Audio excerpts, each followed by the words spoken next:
Let's see here. Plank Liberties. You're definitely buying probably most, if not all of those. 200, man. It's nothing. Add a zero or something.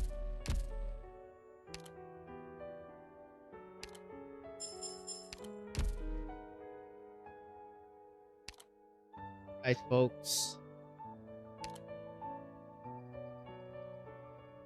10 pulls at most, probably. Oh. Hi, hi. Be pretty happy if I get her. Smiley face. He's a new 6-star. Oh, there it is. GG. Almond or whatever her name is. Nice to meet you, Nope, Doctor. I don't even As get a the field 5 operator, I will Very be in sad. your service from here onwards. I hope that my firepower will not betray your Hey, if I want to do 50 minerals, no. I might do a few more pulls.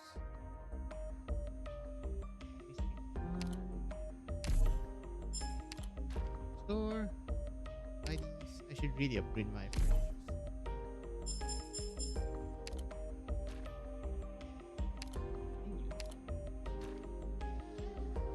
Get Tila. Oh, outfits. Right. Can I not use this on exclusives? That's so dumb. Yeah, I can't, bruh. That's success.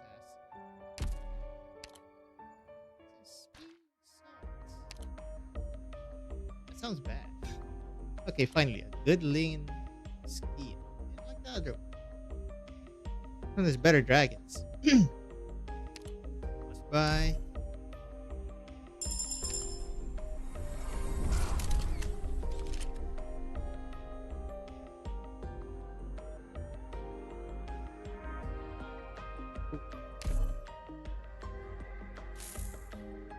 Buy this. Unfortunately, I can't use the freebie. Why not?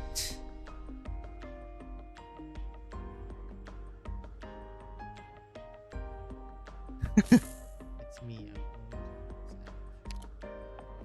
Unfortunately, they're limited, so I should get FOMO, kid. Getting FOMO. And have used. Alright, I think it's time to go to the event proper, eh? Shocked by the top. Yep, cold shot. It's gonna be so good in the dorms.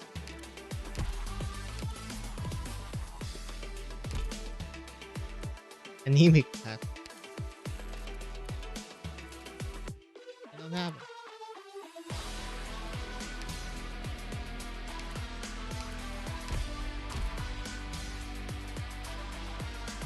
Time?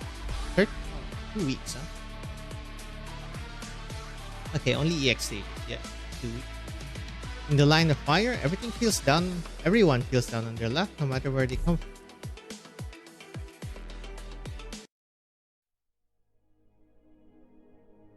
Regime. They say there's gonna be another attack in about half an hour. You want some water? Never mind. Look how tense you are. You just throw it up anyway. Breathe. Breathe. Relax. Where are you from, girl? Colombia. Huh. I've heard of Davistown. No? That's a shame. It's a pretty neat place. Fruit takes it around the eastern forests, and the winters are long and cold.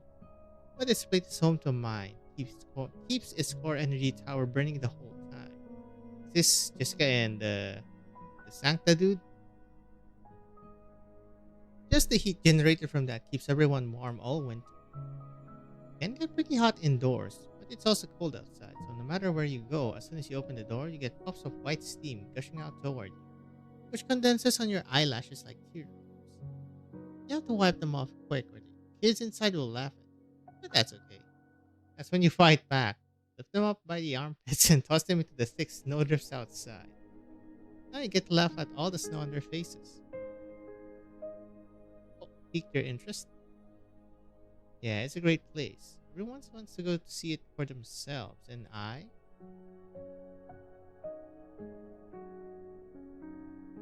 really want to go back and have a look too. Okay, maybe it's not the Sancta guy.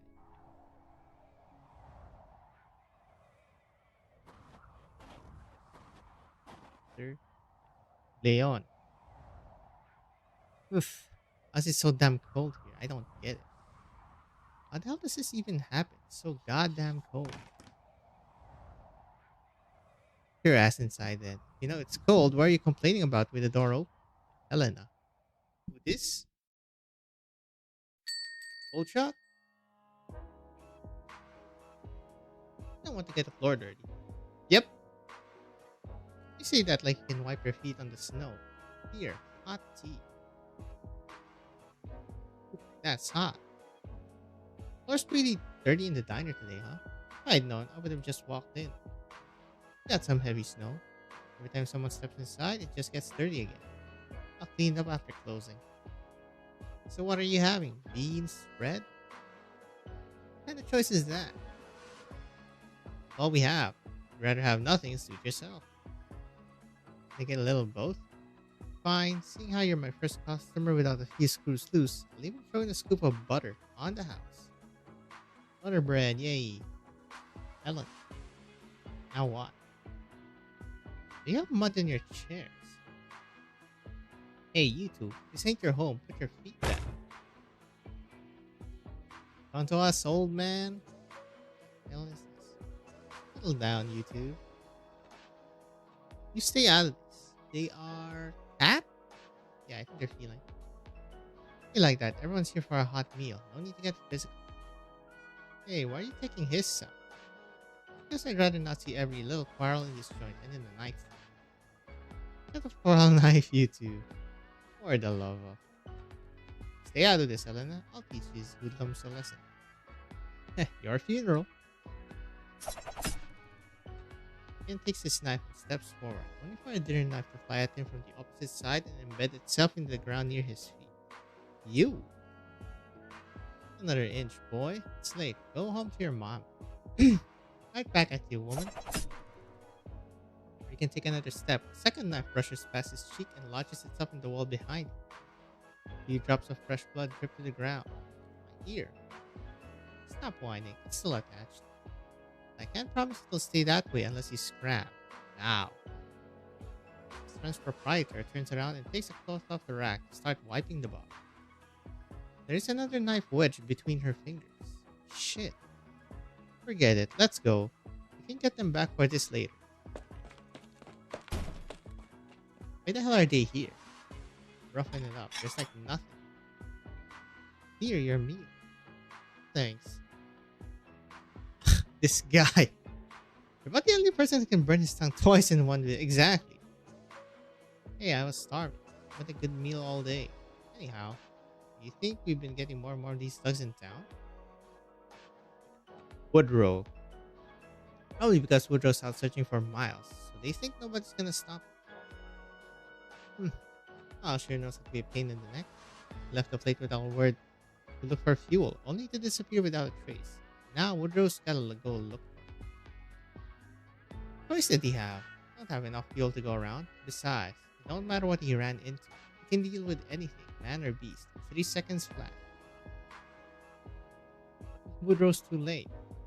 Alright, enough yapping. Finish your beans. Ugh. I'm just worried. Here's my last bit of butter. Now shut your trap, would you?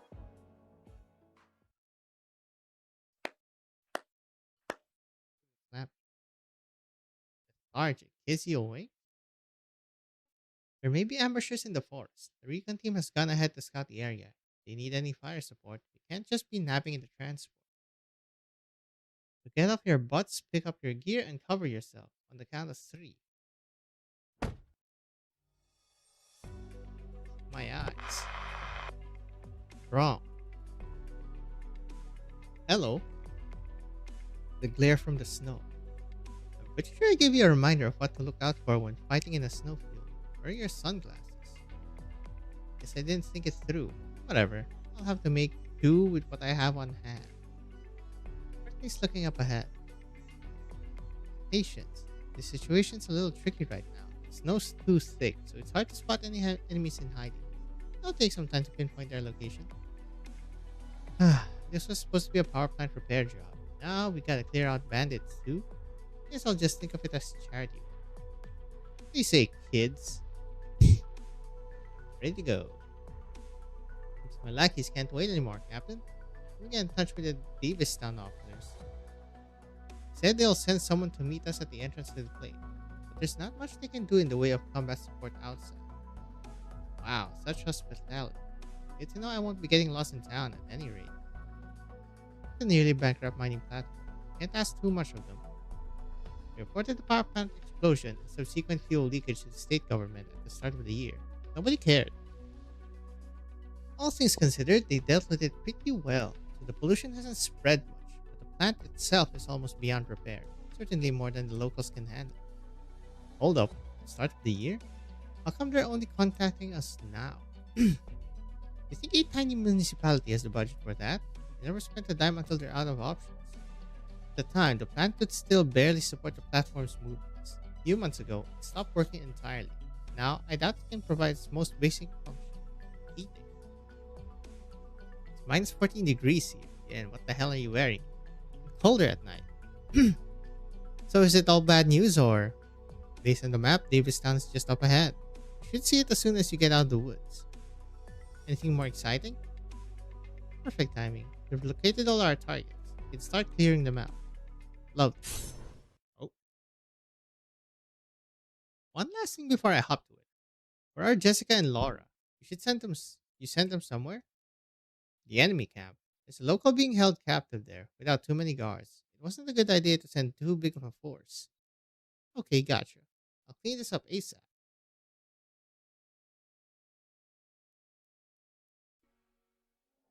Mr. Power Plant is shutting down. Hey, we've been hanging here for an hour, old man. Thirsty? Get a sip of water? Sucks. What? Looking at you. What is he even holding?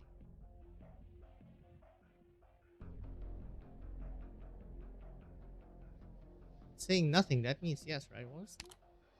Miles. Pick up a handful of snow from the ground. Here, have as much as you want. No need to thank me.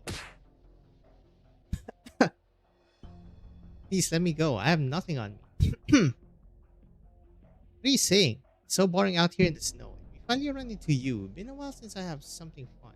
Some fun. Enough messing around. I'd like some peace and quiet, so hurry up and deal with it. Hear that, old man? You're so loud, you're bothering my buddy here. Gotta shut you up.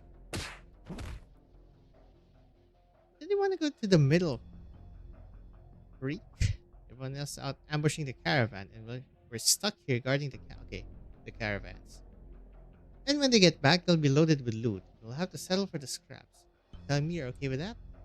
Shh. You aren't going to? I'll take care of him myself. What are you gonna do? Menacingly walking? Quiet, it'll be over soon. Stabby stabby, sir. Hello, Almond. Who's there? Or Laura? Who are you? Quiet. Is that a Chihuahua? I'm gonna untie you. Keep your voice down and follow me. Can you do that?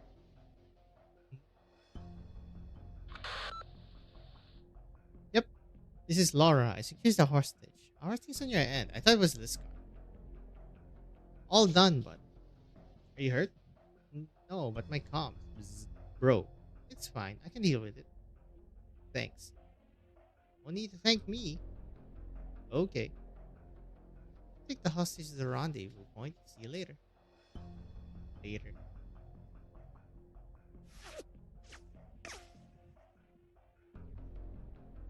I'm taking you with me.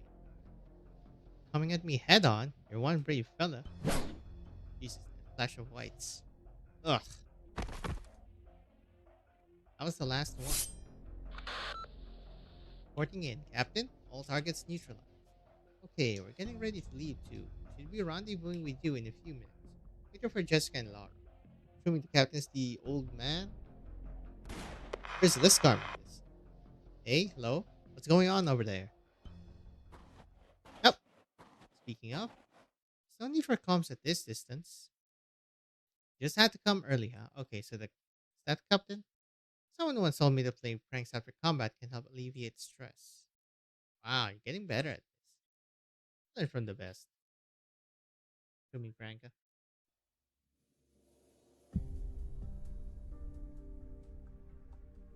Weather here is real temperamental, huh? It was all clear just earlier, but it's already starting to fog up. Checked all your injuries, Mr. Miles. The bruise on your abdomen doesn't seem serious, but I suggest you visit the hospital as soon as I can. As soon as possible. Yeah. Hospital? Davistown ain't had a hospital in a long, long time. Good. We're heading to Davistown too. We can take you back. What are you folks up to there? Relax, sir. We were dispatched to help the plate restart its operations. We brought some fuel and supplies. They should be enough for the residents to last until the power plant is repaired. But, y'all bring any technicians? The plant was already on its last legs. Without any technicians, the blasted weather will kill us the moment it goes out for good. Calm down, sir. I'm the lead technician on the team. Call me Laura. Nice to meet you. I'm Miles, Davistown boiler worker. Thank you, thank you. So, why'd you leave the plane? It's dangerous out here. We're almost completely out of fuel, so I came out to try my luck. If y'all are here to fix the plant, can we get going now? 1 second. Yes, Jessica where she is. Hey, Jessica. It's Laura. You done there? I'm all finished. Then hurry up and get over here. Hey, Jessica? Jessica? Interference. Laura, where are you? I'll head over right now. Laura? Hello? Hello? Why did the communicator have to break down now of all times? Let me check the coordinates. Where's the camp? How come there isn't so much as a marker? Where am I? I'm not lost, am I? Calm down, calm down. You're near Davistown. You aren't far from the plane. I guess I'll have to wait for the wind for this to stop. Ooh, so cold.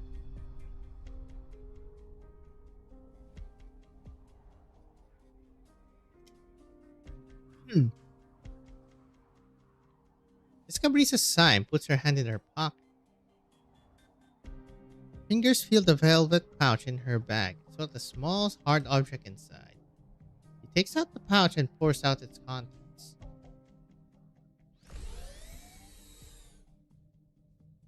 Porting? Flip Cliff. You, huh? Captain Liscombe encountered the windstorm on her way back and hasn't been able to return to the landship. I'm standing in for her for debriefing. Have you received the Davistown mission notice? Yes, sir. What about the details? Have you read it over yet? You will be heading to Davistown, a mining platform with a small residential area. The platform is currently stranded in the forest of eastern Colombia due to a power plant explosion. Our mission is to repair the plant and restore the plate's mobility. Good.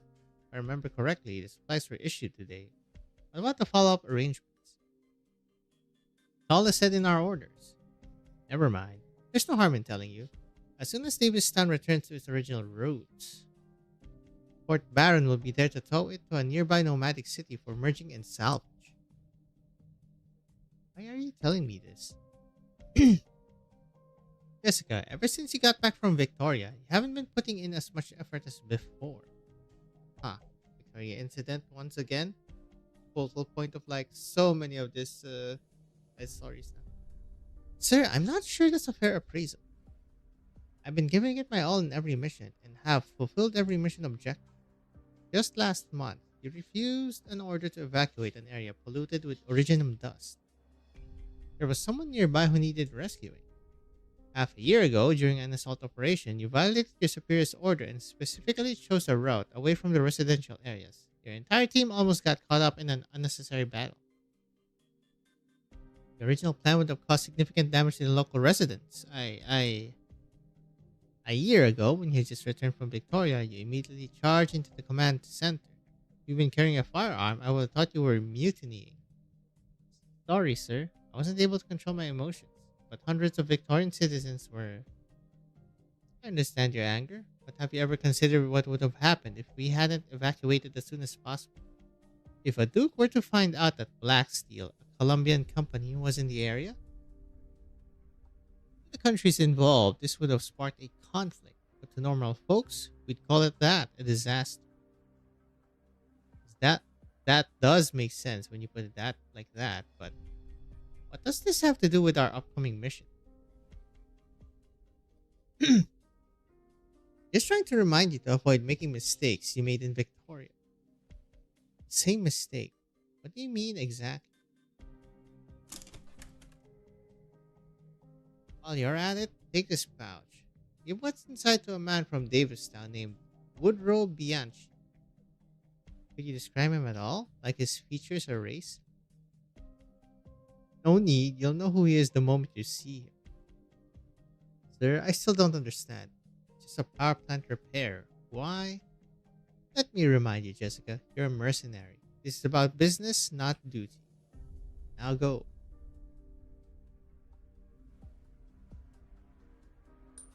Well, Jessica picks up the bullet that fell from the pouch and holds it under the sunlight to examine it. Rimmed cartridge, .44. There's a pattern etched in the bottom. It's too faint. I can't make it out. Sancta ammo. Looks pretty much like the extra ammo we use at Blackstone. Casing is rusted and the surface copper has browned. Even under the direct sunlight, there is hardly any luster. Jessica breathes a sigh and puts it back inside the pouch. Make the same mistake I made in Victoria?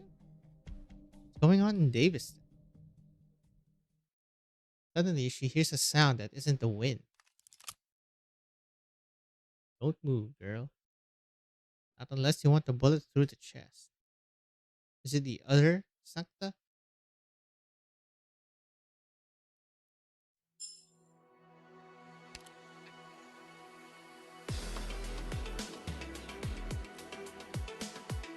Three convoys. Caravan. It's a plane. In a lonely place, preserving one's dignity is rarely an easy feat. Drones. Of course, you're gonna have drones. It's a freaking weapons manufacturing company. Oh wow. Look at this thing though. Abisa.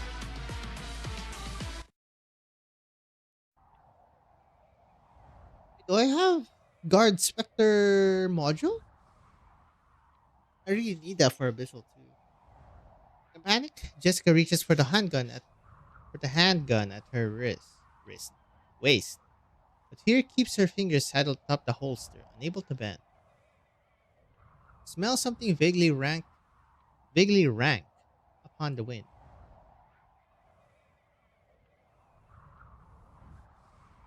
Don't do anything rash now.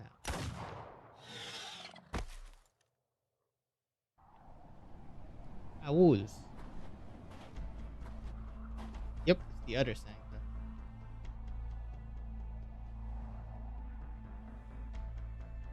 From the thicket, a hunter walks into Jessica's line of sight, smoking gun in hand, with a wide-brimmed hat covering his eyes. Turns and looks behind her to see the body of a wild beast lying in the snow, blood still flowing from the wound in his head. Not to keep your wits about you here. Thank you for saving me. Just passing by. Here, the elderly man stows his gun and walks straight towards the beast's body. Draws a knife and slices open its stomach, clean and precise, to keep the blood from spilling out. He then sticks both hands into its belly and lets out a long sigh. It's so damn cold around here. Excuse me, sir. Are you a local hunter? Suppose so. Do you know how to get to Daviston? The hell are you going there for? Meeting up with my teammates. You ain't alone? My team split up to rescue a hostage from some bandits. But afterward, I broke my communicator and got lost in the woods. A hostage? Who? Elderly Fortiman. Expect it to be you people. Alright then, follow me. Where are we going? You see we're heading for Davistown? But don't say I didn't offer.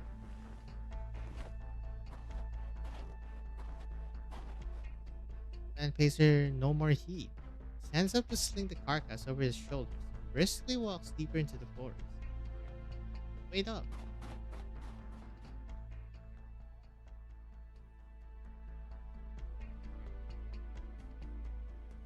You're about leaving Jessica all alone out there?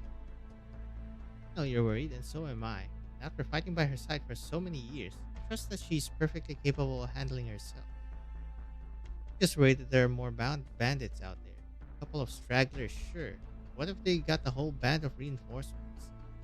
Jessica's been through much worse than a bunch of thugs.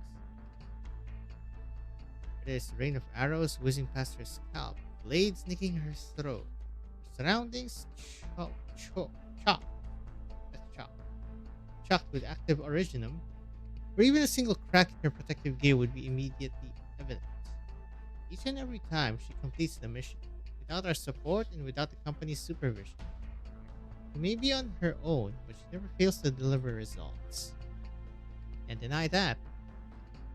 I'm sure you also know that she comes back every time with red, swollen eyes. So before she returns, someone has to be there for her when she's bawling her eyes out, right? What do those puffy eyes mean? They mean that she's wiped her tears before coming to see us. She doesn't want anyone to see her cry. Yeah, she's only 23. Yes, 23. 2.5 of those last years have been spent on the battlefield.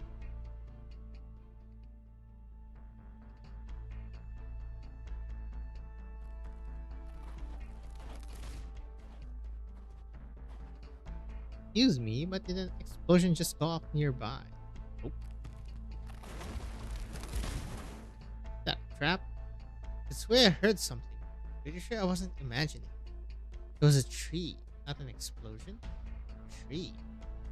If it gets too cold in the forest, the sap inside expands as it freezes, causing the trunk to burst. From a distance, it sounded a bit like a firefly. What are you anyway? Soldier? Merc? I've been a mercenary for almost 5 years now. Family in debt or something? No, I just didn't want to always be sheltered by my family. I don't want to follow the path that they laid out for me. So you went and became a merc? Yes? Hmm. What you're looking for on the battlefield? Fame, fortune, glory? None of the above. I want to eliminate crises, resolve conflicts, and protect those in dangerous situations. Yeah. Huh. So there are mercs who do that kind of stuff. News to me. Like freedom fighter. Sir, we're an ordinary mercenary group where... Mind you, Jessica, you're a mercenary.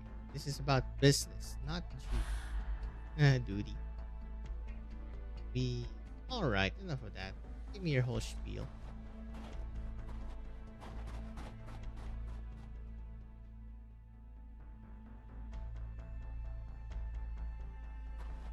Really slow going so far. Sorry to bother you two, but are you talking about that seasoned mercenary with 5 years of combat experience? Yeah, why? Got anything to add, Laura? You two have worked with Jessica a lot longer than me, so you've got a much better grasp of her abilities and limitations than I do, right? What? Do you think she can handle it on her own? Of course, Captain Liscarm is right. She's been to far more dangerous places over the last 3 years. I can't help but worry when I think about that crybaby side of her. We all know she's going to be perfectly fine. Am I wrong? Doesn't know that. Yeah, she's the only one. Maybe she just needs a chance. Just one chance to see her own worth. You're saying that this is her opportunity. I wouldn't go that far.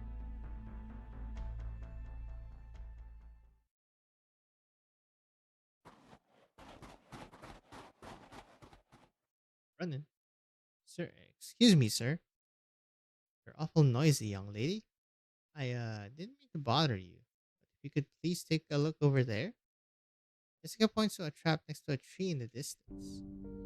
There, a beast cub's forelimbs are tightly clamped between metal teeth. The cub whines as blood seeps out from the trap's steel bite. There. The old hunter takes notice. He sets down the beast carcass, walks over to the tree, unties the trap, and frees the cub. Just a cub. Maybe we can let it go. If its mother's in the area, we could take a quick look around. This new music, this is not familiar to me.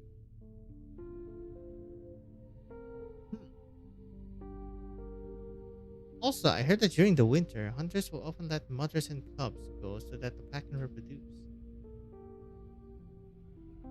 Mother is right here.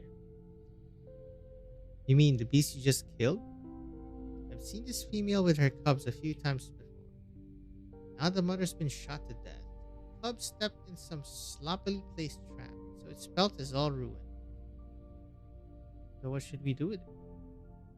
Wring its neck, put it out of its misery. How could you say that? What else? It won't last long on a broken leg with no mother. I'll leave it here to die a slow death. You won't hear me complaining. But there's no way for it to survive? Nope. Could you please hand it to me then? Want to finish the job? Be my guest. Of course, it's a revolver.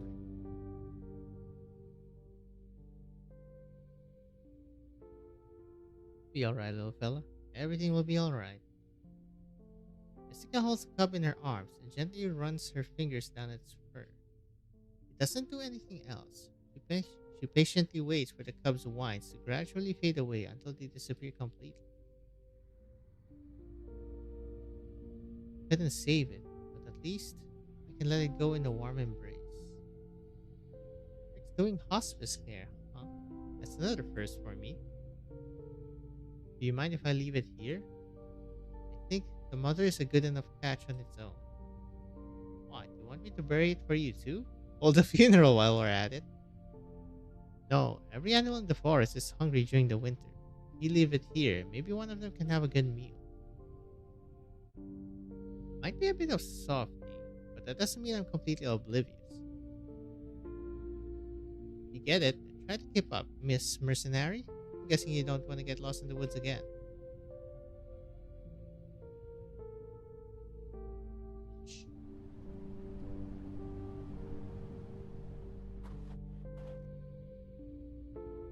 The winds cleared the fog. Sir, did you bring us here just to get a view of Davis? When I was little, I loved running to the high places near the plate, just to get a good look at the town I lived in. What was it like back then? Livelier, more glamorous, more full of life. As for now, well, there's no going back, no turning back the clock.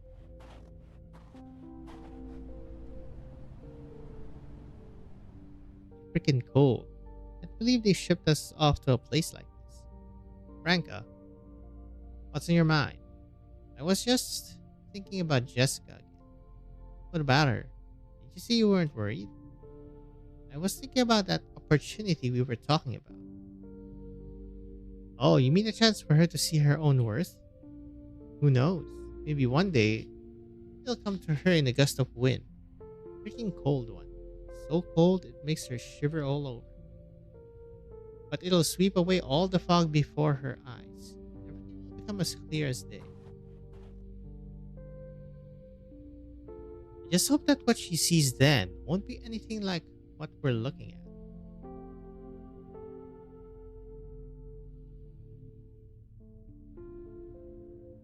Instead as hell. Amidst the dispersing fog, huge tracks formed of fallen trees and broken branches can be seen winding down the hillside towards the center of the valley. Their end is an abandoned place. Trying to restart this? Despite the distance, everyone can clearly see an energy tower rising from the middle of it, feebly wheezing out puffy white breaths. A dying patient struggling for air. They're extending the oil pipelines.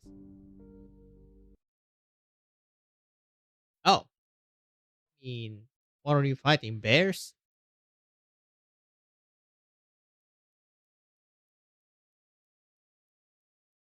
Or there isn't really a thing to fight. それじゃあ出発しようか。みんな、僕のルートに沿って行動してね。主の Wait, 名を what? 掲げ、 Oh, right. There's こ the の旗のもとへ footnotes. 集う。いや悪いね。 I was wrong. 僕は別に Hehe. 信徒じゃないよ。Now, hearken to the song of the distant sea. That is no point. That's a välja fortbyte. Set energy capacity 10. Not Shadows sure are what that means trembling. at all. Crap. すぐに回復。これで Oh, 歌ったでしょ。 third skill? Whoops. I know what to do. GG anyway, Don't but order me still. around.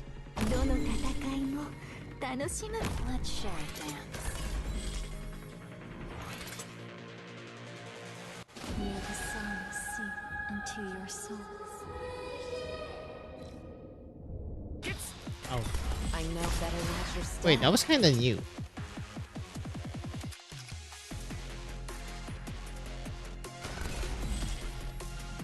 Don't let them out of sight, even if your eyes are hurting.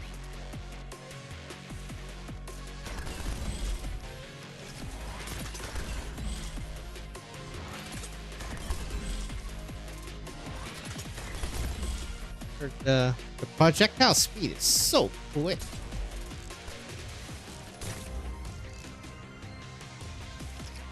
The shadows are trembling. Yep, that's definitely a new kind of drone. Purple shield. Hello.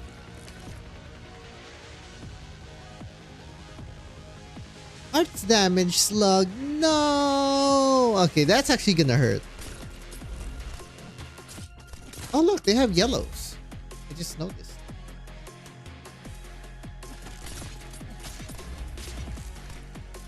The mechanic went. Mission accomplished.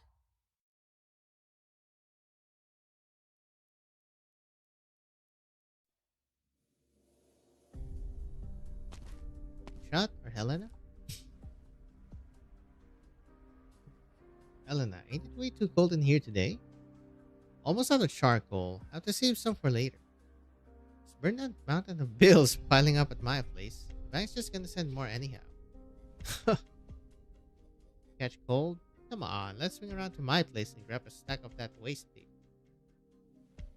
Why do you think I'm cuffing? Not in front of her. Oh, it ain't Sylvia. Hello. Good morning, Mr. Seramin. What brings someone from the bank out here to our shabby little establishment? Something wrong? Sorry. Leon, I ain't seen Benny in a while. What's the kid been up? Busy with his studies. Got his nose in the book till dawn every night. Didn't the school close down a while ago? Our neighbor, Miss Selena, used to be a school teacher. Reckoned it'll be a real shame for Benny to miss out on all that book learning, so she'd been letting him study at her place. Huh, good for him. He's always been a smart kid, and he was real shook when he learned he wouldn't be able to go to school no more. Yeah, he was so anxious that whole year. Mr. Seramin, actually, I could teach Benny too. Alright, you graduated from the best business school in Colombia. What's he supposed to learn from you? How to become a banker so he can bury people in bills too when he grows up? True. Eon, eat your damn breakfast before it freezes over. I need to get to work, so I'll be leaving now. I'll leave the money on the table. No, she ain't responsible for any of the loans here in Davistown, right? What are you giving her lip for? Let her have a heart-to-heart with the others. They'll be even harsher, I guarantee it. But still, we watched her grow up. That's exactly why. Pisses me off even more. Ah,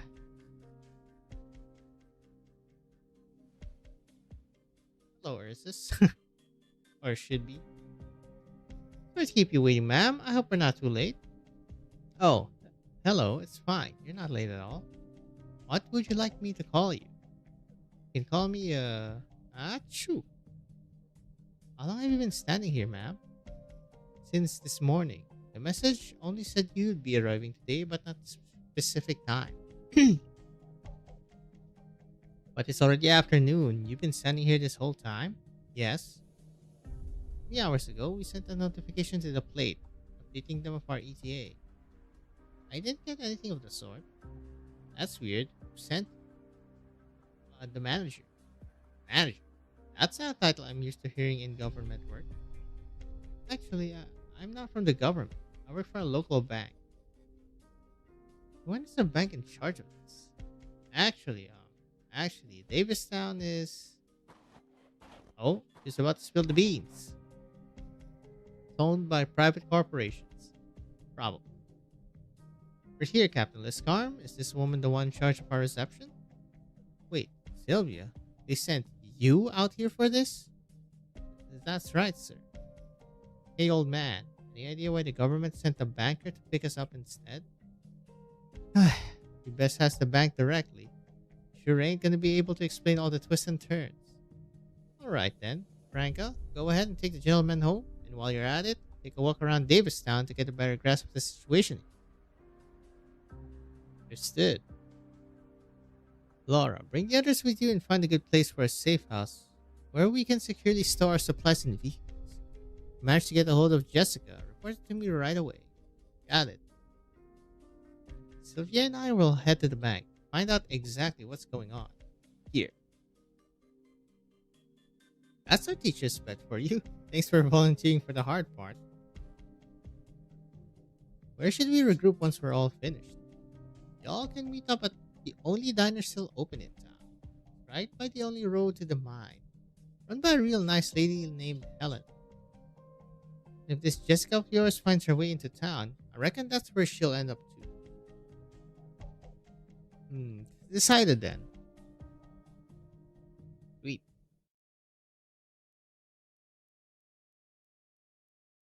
Bank is right up ahead, miss. People have been avoiding us the whole way here. Had I known, I'd have asked Franca to take my equipment back with her first. No, that's not why. You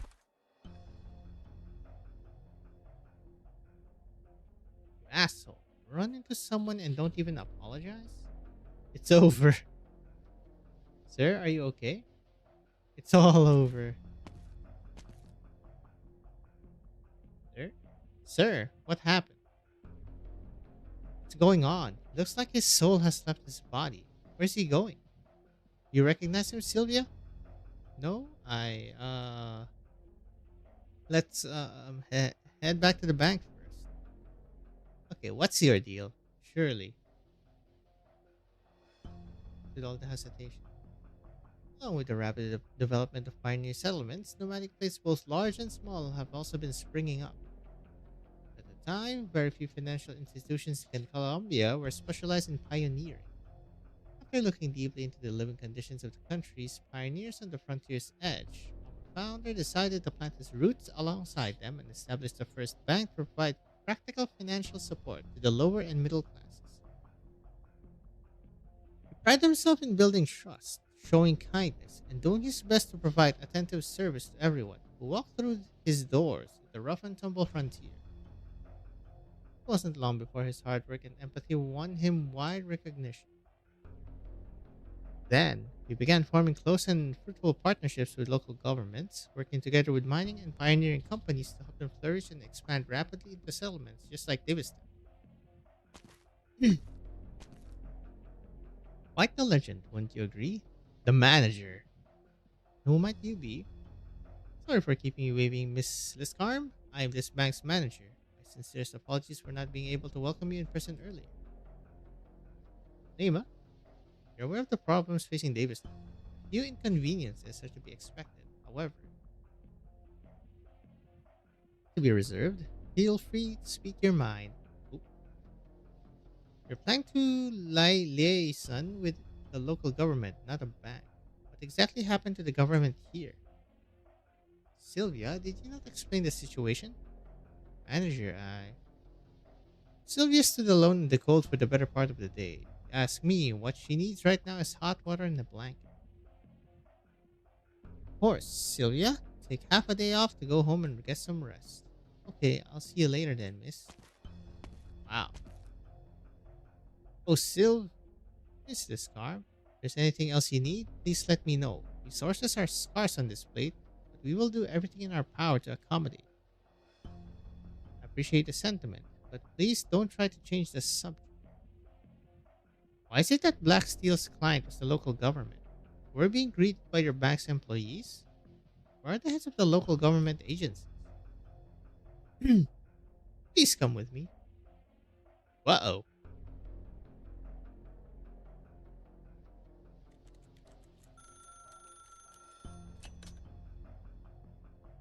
Are you telling me that your government officials are in the bank's garage? During last year's bankruptcy liquidation, the local government cut most of their departments and laid off most of their employees. But that wasn't enough to pay off the massive debts they still had. In the end, the remaining government buildings were put up for auction as well. What about the mayor then? Where is he? Unfortunately, after the last mayor ran off with hardly a penny to his name, the townsfolk never found a suitable candidate to replace him. As you can see, all that remains today is the mayor's secretary and a few temporary employees. Hello? Cashmere's guy?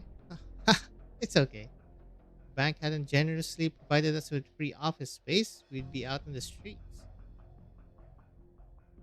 It's just the right thing to do. Besides, it's nothing compared to what you've been through. Seeing as the government is still functioning, can we... No. I mean, as much as we'd like to help you, we simply don't have the manpower to support your work. Then who's in charge of matters concerning our job? We've given full authority over that to the woman standing next to you. Go to her for anything you might need. Absolutely. My door is always open. I certainly hope you can issue a formal document showing this authorization. Mr. Secretary, where can she expect that document? I'll have it ready right away. The official seal somehow went missing yesterday. I've sent someone to go look for it. Thank you. Now then, I'm very much looking forward to a mutually beneficial partnership. Here comes Private Cap. I'll show you to my office. Try not to dawdle. We have many things to discuss before our work begins in earnest. Sure. Wait, just a moment, ma'am. What is it now? Well, it's been way too cold in here recently. Do you mind turning up the heat in the garage a smidge? Everyone's freezing now. Of course, I'll always do my best to accommodate your needs. Sure.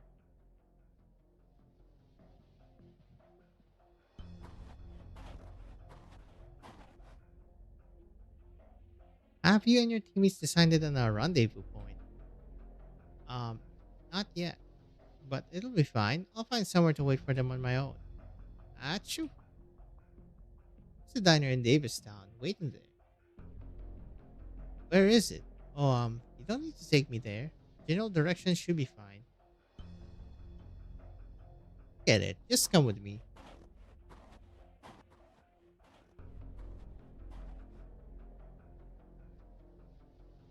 Okay, so what's the deal with you, sir?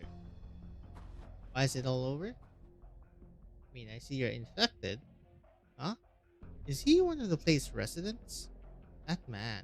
Why doesn't he have anything with him? Excuse me, sir. Where are you going? Hello? Are you leaving the plate? It's not safe out here.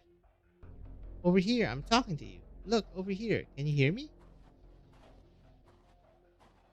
You just disillusioned or brainworms? Man doesn't respond to Jessica's calls and simply continues shuffling toward the snow in silence. In front of him, the vast white stretches far into the distance, blending into the dark ashen sky. From Jessica's perspective, the vast snowfield gradually squeezes the man into a pale blue line. After a short while, he He shrinks into a small dot, then finally disappears into the white. Nothing remains to prove he was even there, save for the tracks he left behind. You okay there, sir? Are you coming or not? I'll be right there.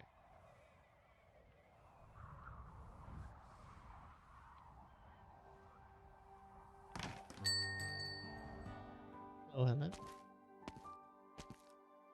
I'm back, Helena. Woody? Whoop, that's Woody. Wait, where's Miles? He was rescued by this girl's friends. And who are you? I'm, she's a mechanic on the way. Her communicator broke and she got separated from her teammates. So I brought her into town to wait for them.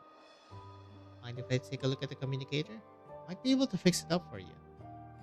Here. Sorry to bother you like this. No problem.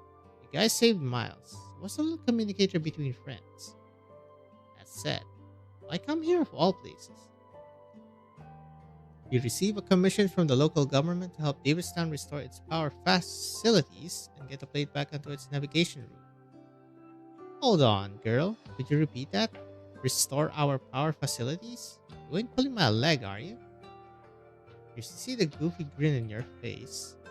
Young lady, regardless of why you and your companions are here, thank you so much for rescuing Miles. I've been so worried I didn't sleep a wink in days. Alright, all's well that ends well? Then, got anything to eat? Didn't have nothing ready. It looks like you brought something back for me. Alright. Other beast. Sorry, it was my fault. No use fretting over something like that. This time of year, nothing beats meat. Fair enough. Okay, you two, sit your butts down and grab something to drink. I'll prepare the meat. Hey, why are you getting up to leave? Aren't you gonna eat? Change of plans. Change of plans.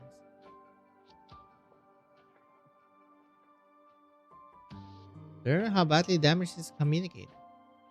Nothing serious. Come on, let's go take a look around my warehouse. I need some spare parts we can use.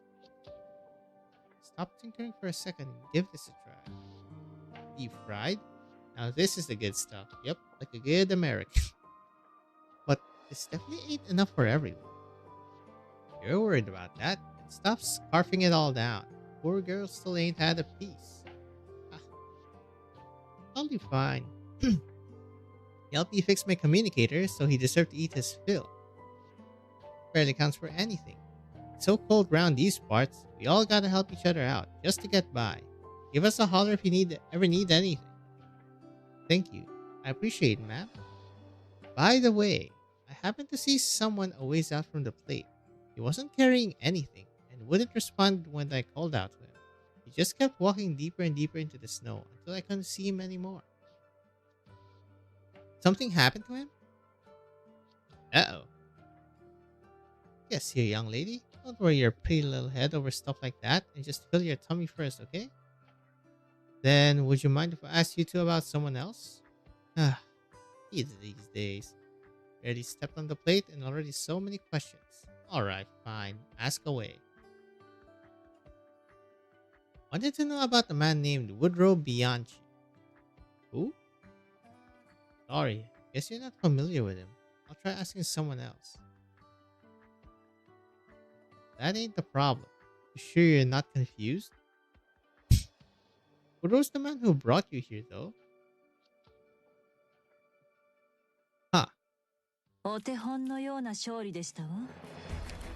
あなたはいずれ Oh, どんな front row. 弱小生物 It's tutorial time. Let's go. City Heat. There are many ways to test new inventions in Colombia, such as using someone who won't be missed. Waste heat vents. Hide again. Wait, is she Black Steel? Interesting. Hello, Jessica. Not liberated. 警戒態勢を維持します。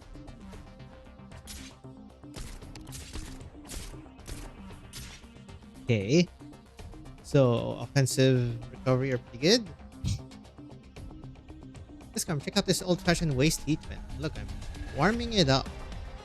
Release heating up from the energy of your attacks. Franca, we need to collect more data on local equipment and enemies for future operations. No biggie, just leave it to me.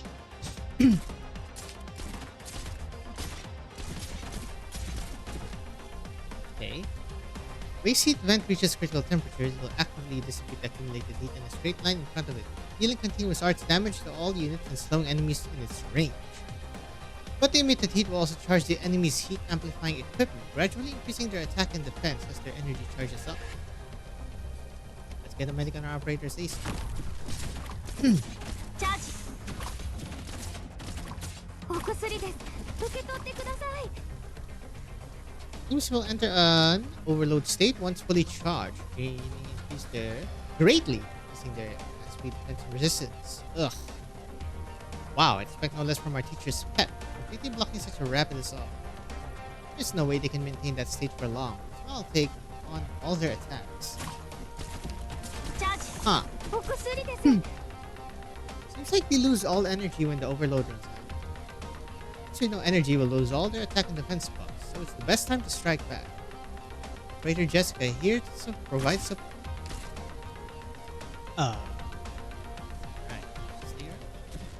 Wait, actually no.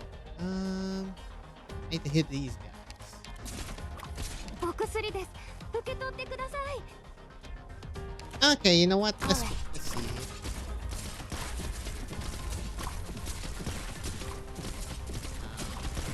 Charge! Okay, maybe Jessica should have been.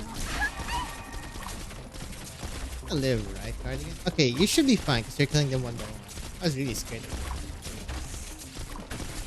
It's really because of the deal. You'll pay for that. Okay, that kinda hurts. I really did it. I managed Gonna to benefit protect from everyone. that. by Sarya's myself. good. You can keep giving SP. That's not bad. This benefits from something like that. Lynn? Lynn could be amazing. Where is it? I can try putting Lynn. It's kind of hard to get this actually alive. Double indemnity. What is indemnity? Security or protection against a loss or other financial burden. So it's a law thing. Turning something old means willfully choosing to bear the burden of time. Proceed with caution. Who can I swap?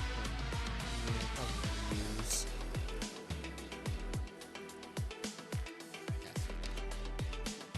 You tell me your ends. Just don't ask me my means. No, I forgot Typhon S2. Oh, she doesn't have her module yet? Whoops. My bad, my bad. Apparently I haven't given it to her. What? Hey Jessica, where are you going? Man, your grammatical errors strike again. I need to go find him. Woodrow? Jessica? Hello, Frankie? Franca? Laura? What are you doing here? Hold up.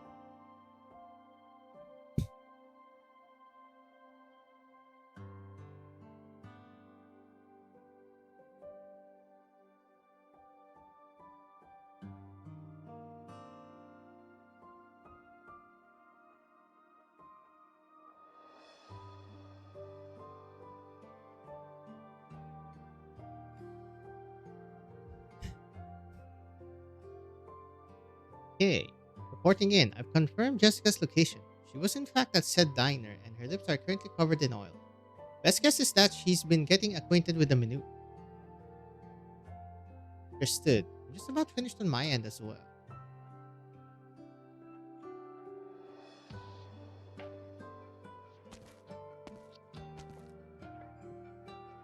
Took you long enough, teacher's pet.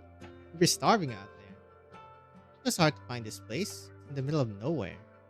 Well, whatever. Let's just find something to tide us over. Miss, I'm extremely grateful you brought Miles home. If you're gonna complain about my cooking, that's a different matter. Complain? What's there to complain about in this weather?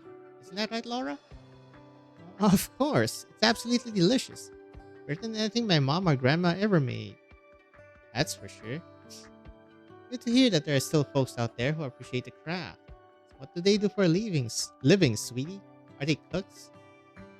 My mom's a doctor and my grandma's an engineer. Neither of them know their way around the kitchen, so my dad did all the cooking. Hey, don't you think you're enjoying that a little too much? Huh. Whoa, easy there. I'm eating, see? I'm eating. Black Steve. Excuse me, ma'am. Do you have anything to drink? I'd like a glass of water. Sure thing. Just a moment. This. Picking up a random empty glass on the table, the restaurant owner throws open the window and scoops up a cupful of thick snow. Give it a bit to melt, and then it'll be drinkable. Wow, really? Why would bandits even want... Okay, so there has to be here if bandits are here, because there's freaking nothing. By the way, Cap, did you ever find out why you met up with someone from the bank? The government here is barely functional and doesn't have the capacity to interface with us, so they left the matter entirely to the bank. Yikes. They left it to who? Well, what did the folks at the bank say? It roughly boils down to two things. We'll have their full support, and the details will be discussed at a later date. Sounds like we got our work cut out for us. You're not the type to come here to eat your sorrows away, right? They're lacking in supplies and manpower, but they do have money. At least the one thing we're not short on. That said, show me the bank keeps their word. Do you think about hiring on a few of the locals? Since the power plant incident, most of the people on this plate have chosen to leave. It's hard to say how many able-bodied workers are left. That explains how few lights are on outside. It's barely 8 o'clock. To be honest, we don't need that many people either. I can handle the repair work with just my team. What we really need is someone with a deep understanding of the situation in the energy tower. Is the bank offering any good candidates? Nope. About that. Sir? I was so busy fixing up your communicator that I forgot to introduce myself. My name's Leon Serem, last engineer from the local mine. Pleasure to meet you. Last engineer from the mine. Why are you still here after all this time? Few of us stubborn old farts refuse to leave. I've been in this mine since I was 4. Well, we didn't know how to live anywhere else. That's why we got lost today about that now. Which are being undone. Plant first started having problems back then. I took a team down there to deal with it. Though we never managed to fix it entirely, we did get it up and running for a while. I'm impressed. Still working to this day. It's still working to this day. And that's all in the past now. Nothing worth mentioning. But how would I be paid for this exactly? Oh, that. Commission's supposed to be completed ASAP, so we're not paid per diem. Only the required room and board expenses are covered. After the plant is repaired, we'll be paid in a lump sum. The faster we get it done, the bigger the reward. Of course, we can also offer you a portion of the payment in advance in the interest of cooperation. How much are we talking? We'll be treated as a consultant. If we can get the job done in 2 months, you'll get 40,000. In a month, twice that. In a week, twice that again. A bit more than that. You'll be able to earn yourself a solid 200 grand. Deal. Didn't even think twice, huh? I ain't turning down 200 grand. Sure, but where will we even spend that kind of cash here? Depends how old you are. For a young guy, 200 grand is enough to eat, drink, and play to your heart's content. But when you're my age, it's just another drop in the bucket called debt. Sag. Debt? Are you in debt? Not just me. Everyone left here is in debt. How do I put this? Well, I'll just give it to you straight. You asked about the guy who walked out into the snowfield earlier, right? It's probably because of his debts. And the stuff happens all the time here. After being forced into bankruptcy, he had no choice but to walk straight into the snowfield with nothing on him. But are the odds he's still alive? I knew I should have stopped him. We go looking for him right now. Can we still save him? That ain't even worth thinking about. It's too late. Not your fault, Jessica. So, Laura, is there anything you'd like to discuss with Mr. Stedeman? Alright, come back here tomorrow to meet up with us, sir. If you have any materials, bring them with you too. Alright, no problemo. I know a few miners too, and they can also... That won't be necessary. You're enough. Don't be like that. Can't try to recruit a few more. Put yourself in our shoes.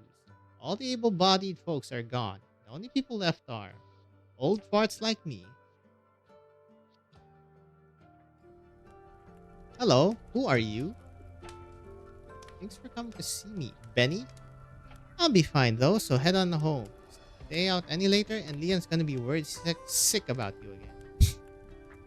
Still haven't finished my writing exercises. Besides, I don't want to go home. That is... Never mind. I know Leon's got a bit of a temper. Even after all these years, his feelings for you have never... I understand all that, but... you warm enough? Should I throw a few more logs into the fire? I can't handle the sucks. Don't worry, it's fine. By the way, about those people who brought you home today, is that the same Black Steel squad that rescued you? Yep, they're here to help us fix the energy tower. It's all up and running and the heat's working again. We won't even need this fireplace. Even if the tower can be fixed up, that doesn't mean the plate will come back to life. You're gonna go bald early if you keep worrying about crap like that. Someone has to worry about it, because Dad sure won't. Who else is going to? There was Carl. He's gone now too. Benny. Oh, hello. Is Dad? Miles. Are you there, Miles? Thank goodness. Found us a great job. We can fix up the power plant and make piles of cash while we're at it. Dad? What are you doing here? Oh, you were here, Benny? Well, you can stay and keep studying. You need to take Miles to go meet those Black Steel girls. I already met them. They're the ones who rescued me. Ha! Me and my memory. I already asked the others. I asked all over town. They're either already gone, getting ready to leave, or have given up altogether. You and I are the only ones still willing to put in the work on that plant.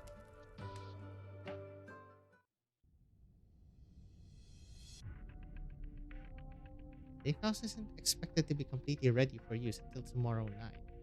So we'll be establishing this as our temporary rendezvous point. Laura, as of tomorrow, the engineering team will be under your command. We must restore this plate's mobility as soon as possible. No problemo. That's what I said. For Franca and Jessica, I had some odd jobs for the two of you. I need one person to come with me to pay the bank another visit. And the other needs to head to the outskirts of the plate to make a security assessment. Employees from the bank have said that bandits occasionally come out from out there. Can I volunteer to head to the outskirts? Sure, why not? Which means I'll be going with all the scum here to see just how big of a headache these bank people are gonna be. They're always gonna be a headache. Hello, where this? Oh. Everyone, please note that while most of the tower is basically saved due to the active origin dust settling down over a long period of time, there are still areas where the index exceeds standard values. I've already synced your devices with the specific danger zones. This will be a hot repair. The tower is still in operation, albeit a low output. So please pay attention to your personal safety and report any accidents ASAP. Thanks, you two. You saved us a lot of time poking around at the danger zones one by one. I've worked here for most of my life. This place more my home than the crappy room in the undergrounds. And sorry in advance for making a bit of a mess. Wouldn't have it any other way. Bonk. It's the furnace? Yeah. It's so badly damaged, but it's still burning. This is practically a miracle. Miles and I reinforced the furnace a few years back, both to prevent accidents and to let it burn things other than original. Okay, that's smart. First time a winter like this struck, still had some leftover original products lying around. But later, we were lucky to have wood to burn. As for now, all we can do is assess the situation. Sounds kind of bad burning Originum, right? You're gonna go to the fucking atmosphere and you're gonna breathe it in. Team A is in place. Now report your location and status. We'll begin diagnostics in 1 minute. Team B in place. Visual inspection shows approximately 30% damage to the combined cycle unit. Team C in place. The cooling system is completely wrecked. But since it's so cold outside, we can throw together a makeshift air cooling system. Team D in place. Ash discharging air duct is operating normally. We'll adjust our pace depending on the other team's needs. Well then, everyone. Let's get to work. Oh wow, is that the first time they used that transition? Pretty basic one, but... Captain, I've arrived at the last patrol point. Any sign of bandits along the way? No, I drove all the way out here without seeing any. Franca and I will be entering talks with the bank shortly. Be careful. If you encounter any problems, contact us immediately. Don't worry about inconveniencing us. Do you understand? Roger that. Helena said that Woodrow often passes by here after hunting. I don't know if I'll be able to meet him again today.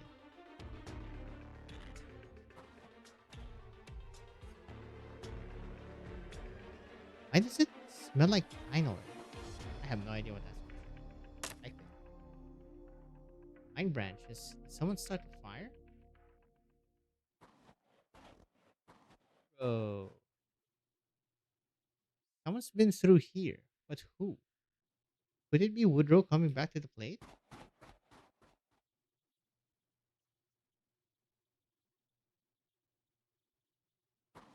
Yep.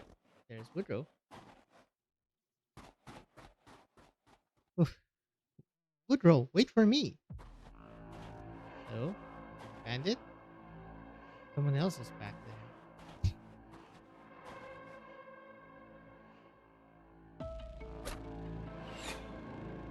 Oh no. Woodrow, watch out.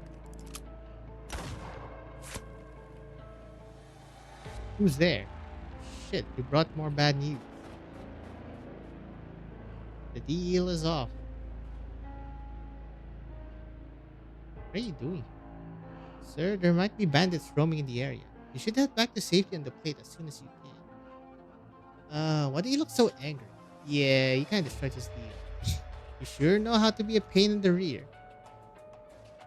But that man behind you just tried to snipe you. I came here to save you. Do you have any idea how hard it is? Do you have any idea how hard it was to lure that guy out? And now all that evidence is down the drain, thanks to your bullet. Oh no, sorry, Are you investigating something? Maybe I can help you somehow to make up for it. Okay, now that you know there are bandits out here, even ever thought about what they might be after? That's what I was thinking, yeah? There's nothing. Obviously, except for the freaking power plant. Probably looting supplies, since it's tough getting by around here. Exactly, this is what I've been saying. We can barely keep ourselves fed and clothed on the plate. You think they want our scraps? Their MO is to ambush and rob caravans. Then, what are they after here? Lately, a bunch of people from the plate have gone missing. My witnesses tell me some of them have been seen talking to bandits here before they vanished. So my question to you is this. What are you doing? I was assigned to maintain security along the plate's outskirts and ensure that any bandits wandering the perimeter don't interfere with the power plant's repair. All on your lonesome? No, I have teammates. Besides, aren't you also here? Whatever. Bye. Sussy. Wait, the bullet. Oh, he's already gone.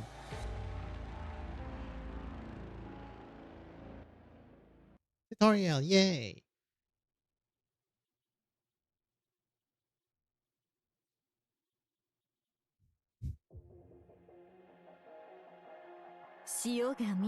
How can I hit? Oh, it can okay, so it can gradually just do that.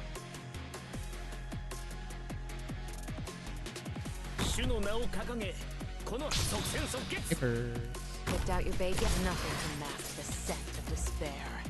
How can I hit this? Oh, it's Ifrit. It's literally Ifrit. Gotcha. 200 arts damage. And slow. Oh yeah, that's quite significant. Don't we can't hide your これで分かったでしょ I wanted focus. Dags att välja vårt byte. Oh, so it doesn't reach there. God dang it. Let's put them 6 feet under. Ranged. 獲物はどれですね There. You're the- executing battle plan. Okay, she does take damage. Now, hearken to the song of the distant sea. When you cross the line, Nothing can mask the scent of despair. There. I see. Ah, it's like it's gonna be arts, huh? Because it doesn't increase resistance. It only increases defense. It's arts and defense piercers or besiegers. So Typhon. Cool. What's that? I must be seeing things. What's wrong? According to the results of the investigation, almost no part of the tower is intact. Everything's either damaged or ruined, and a lot of the parts are flat out missing. It could have collapsed ages ago. Someone's maintaining it. Same over here, almost all their spare parts are gone. Even the conveyor belt has been dismantled. Caravan stops by Davistown about once every 2 months. You have to trade for our necessities, usually with defunct industrial equipment. Call that a trade? More like robbing us blind. See that forklift? Hardly ever used and practically new. Well, at least 80% new. Do you know how much the traders offered for it? 10 boxes of canned food. Well, we gotta eat. By the looks of it, the plant was already in extreme disrepair even before the accident. Doesn't have a whole lot of workers on the job. Now Miles is the only one left. It would be great if he could keep things running on his own. We need about 10 more of them. Tell me about it. Wish I could split myself into 100 copies and put them to use right about now. This job's not as simple as the checklist makes it seem. If we don't play our cards right, we could be stuck here for a whole year. Come on, don't say that. I was counting on that 200 grand after a week. 200 grand is nothing. Land yourself a security job with a venture capitalist in Trimonts. Is it really Trimonts? Remotes? Let me do this again.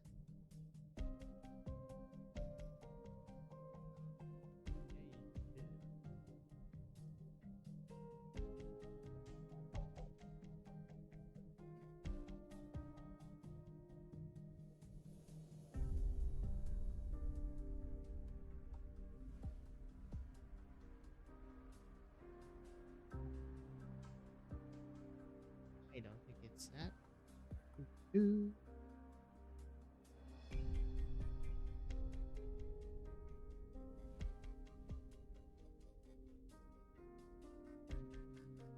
Really? Doo. Guess it's try 'em out.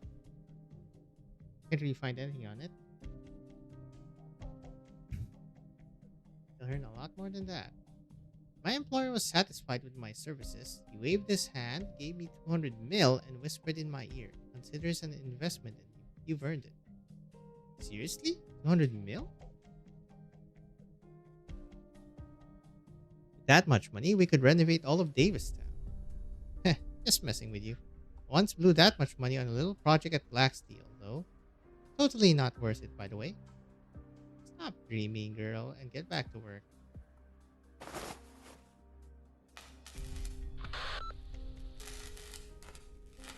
Just so you know, old-timer, count yourself lucky when you can hear Laura go off on her random tangents. Her mind's always racing while she's working. She talks nonsense as a way to release the pressure. If she suddenly stops, it means...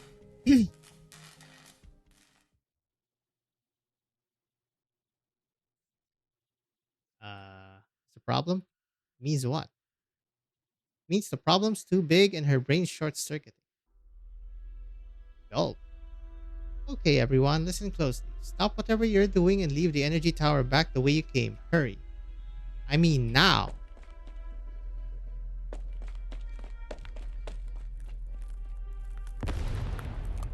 Well, that happened.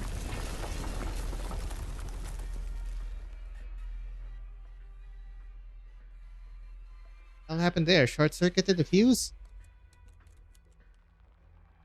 Sylvia, can you finish processing the bank statements before 9 tonight? No problem.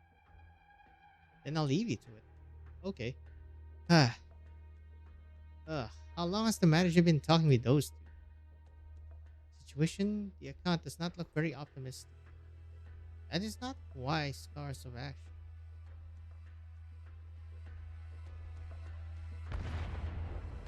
Wait, this guy. Okay, that's definitely not just a fuse. I think I heard something. Something definitely like over. Blackout. Energy tower. Sorry, something urgent came up. We'll need to confirm the situation first and explain things later. I don't mind. Go right ahead.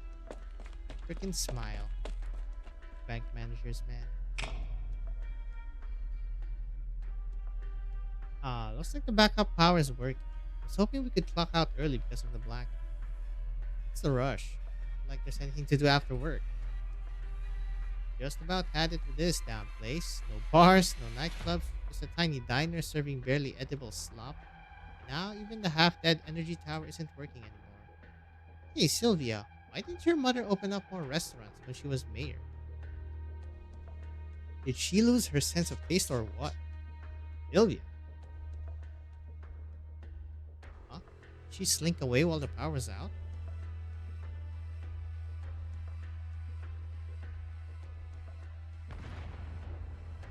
Kaboom.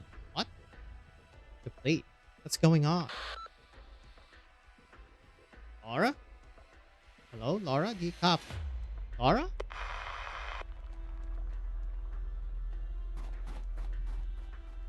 Woodrow. Something happened back in town? I don't know, but things don't look too good, so I'm heading back. Give me a ride. Okay.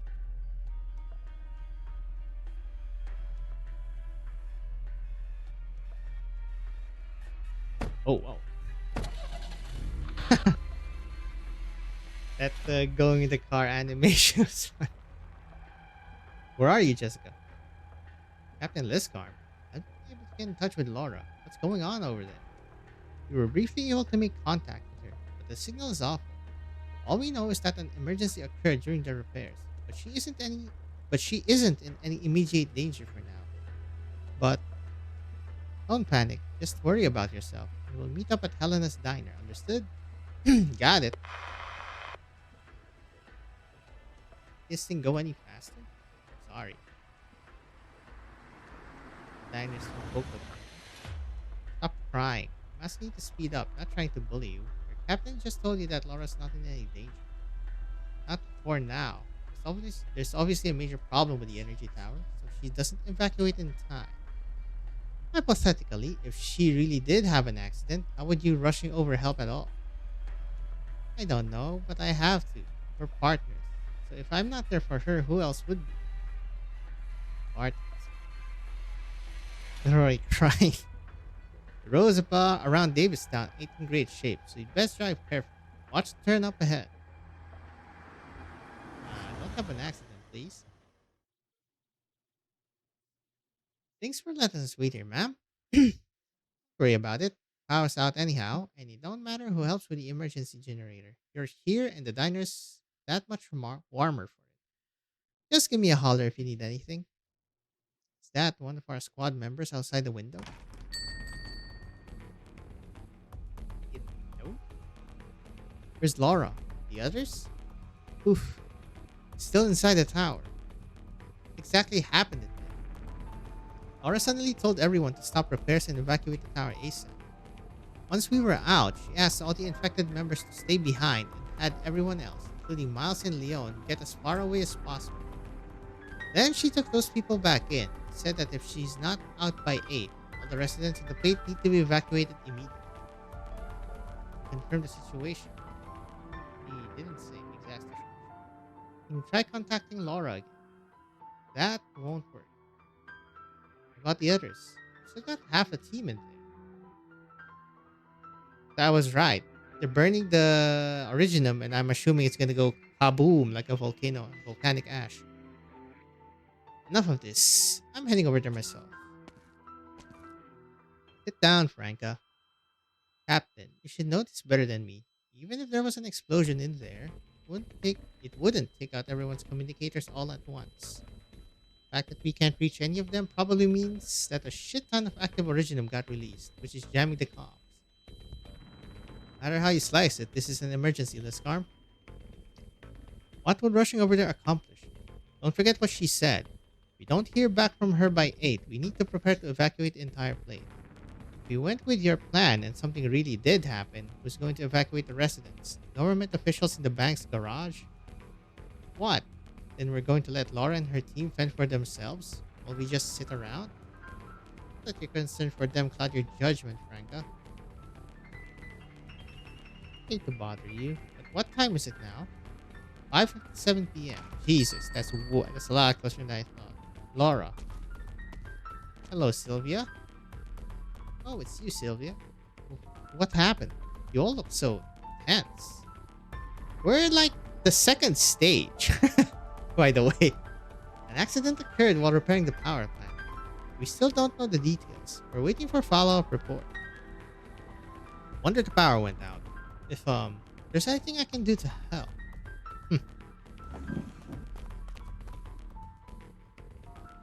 Sir, where are you going? Heading out for a walk. This place is too damn stuffy. Oh. Respect your courage, Sylvia. But what we need right now is patience. My mother. She was the second to last mayor here. She worked here all her life. But she got sick. I had to get a job, so I joined the bank. Never meant to betray anyone. I don't know what Mr. Serimin told you, but you have to believe me when I say I want to help. Seem to be misunderstanding something. Leon hasn't said a thing about it. Really? Sorry for jumping to conclusions. If you're worried about the energy tower, then you can sit here with us and wait for the news.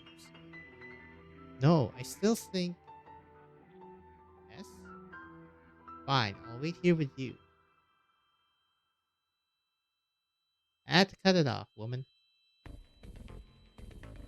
No one else has any objections. This is the plan we'll follow to carry out the evacuation, if it comes to it.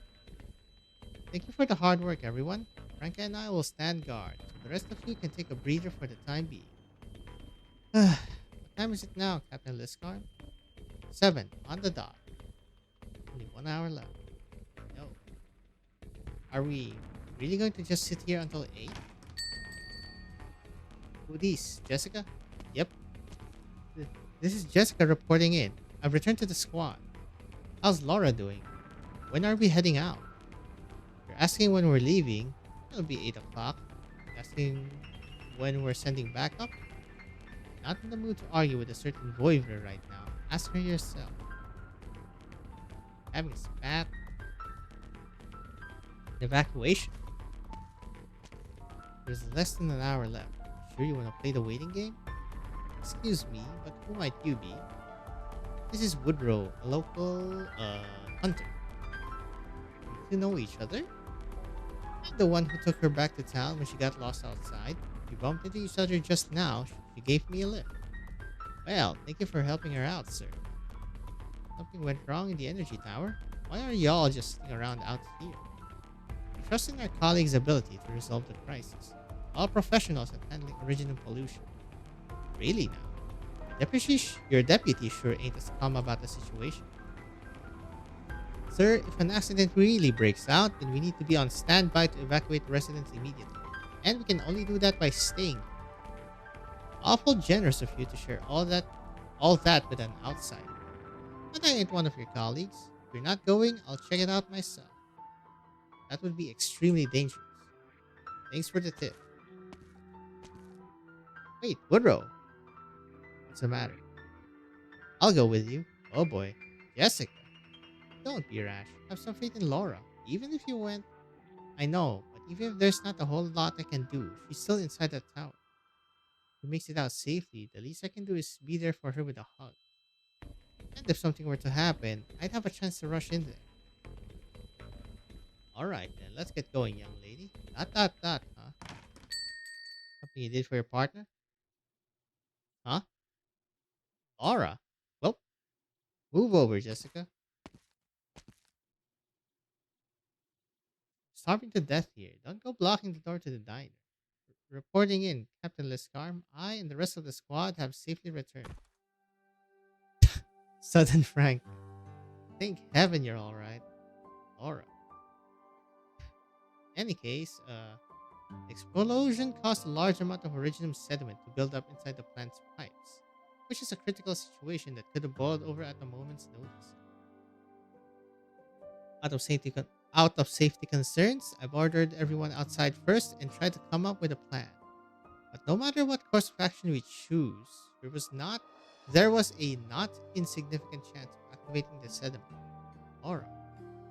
Captain, please stop asking. No matter how much you ask, there's not much else I could do to fix things up on such short notice. But I did manage to find a way to preserve the plant's basic heating functionality, so at least people won't be freezing to death. As for whether the plate can start moving again, that'll have to wait until... Laura, that's enough. Captain. This really was the best I could do. I'm so sorry. No, what I was trying to say is that what matters is that you brought everyone back safely. Oh, really? That's good then. Actually, I'm really hungry right now. Like, really, really hungry. Then let's go ahead and just eat as much as you want and get a good night's rest. Yay, resolved. In questa lotta non ci sono esplosioni né tifo. C'è qualcosa che There's mi fa. no underhanded play happening there. Torniamo It's indietro. just a build up from Starò meglio abandoned. dopo aver bevuto qualcosa. Okay, hold up. It's hot.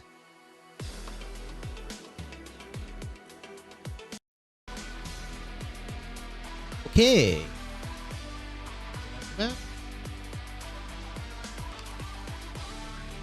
Rakes. Sometimes issues are raised simply to prevent them from being resolved. What issue? Can put Linda. God dang it. Up.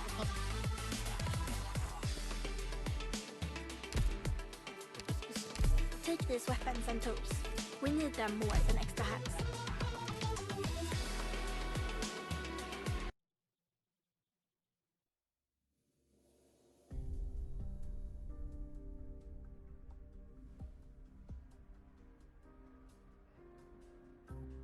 Ooh, yeah. Can't take out a loan from the bank? Have you lost your mind? What's your plan then, wise guy? How do you reckon you get to try mounts, just a few days? This clinical trial is Tibby's last chance. I'll think of some other way. What other way? We were getting that kind of money without a loan. Right. Did we get health insurance for Tibby before? That should cover serious illness. What the hell do you think I was doing all day yesterday? I went to the bank to cash out on the insurance, but Tibby's illness wasn't covered at all. I'm begging you, please, let's not jump straight to taking out a loan, okay? Just think about your sister. She only took a small loan, but ruined her life. Remember how she suffered until finally... Her entire family died on their way to the frontier. Calm down and think this through. There's gotta be another way. Yeesh. Banks, man. Why do I see this stuff every damn time I come to the bank? There's a reason for that. All the more reason for us to be here, and especially for us to attend this so-called welcoming party, Franca. If we don't witness these things with our own eyes, we'll forever remain left in the dark. Wearing a bit.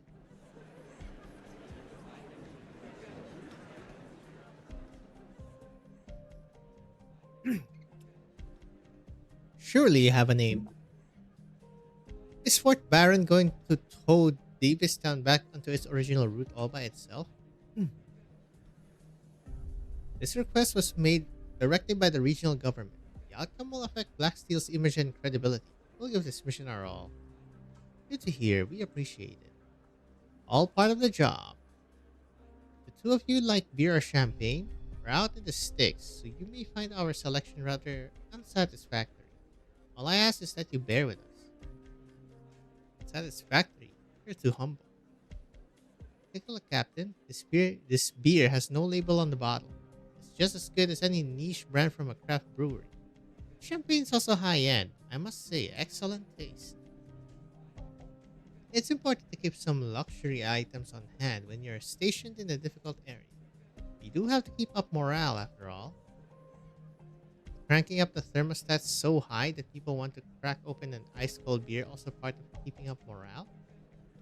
Well, yes. As you've noted, we do have a separate backup energy supply, which includes heating and electricity. Funny how no one else seems to have this backup system. That would be due to the prescience of our first president during the early planning and development phases, an important safety consideration.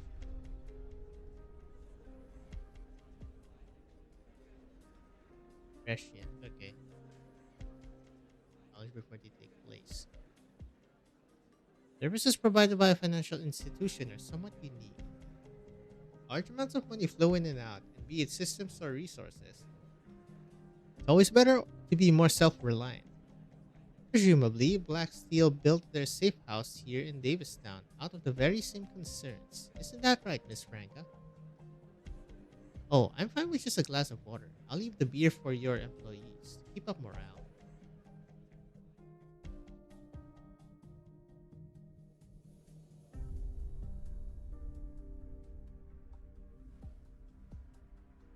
Send people back to Black Steel headquarters to report the repair status of Davistown's power plant.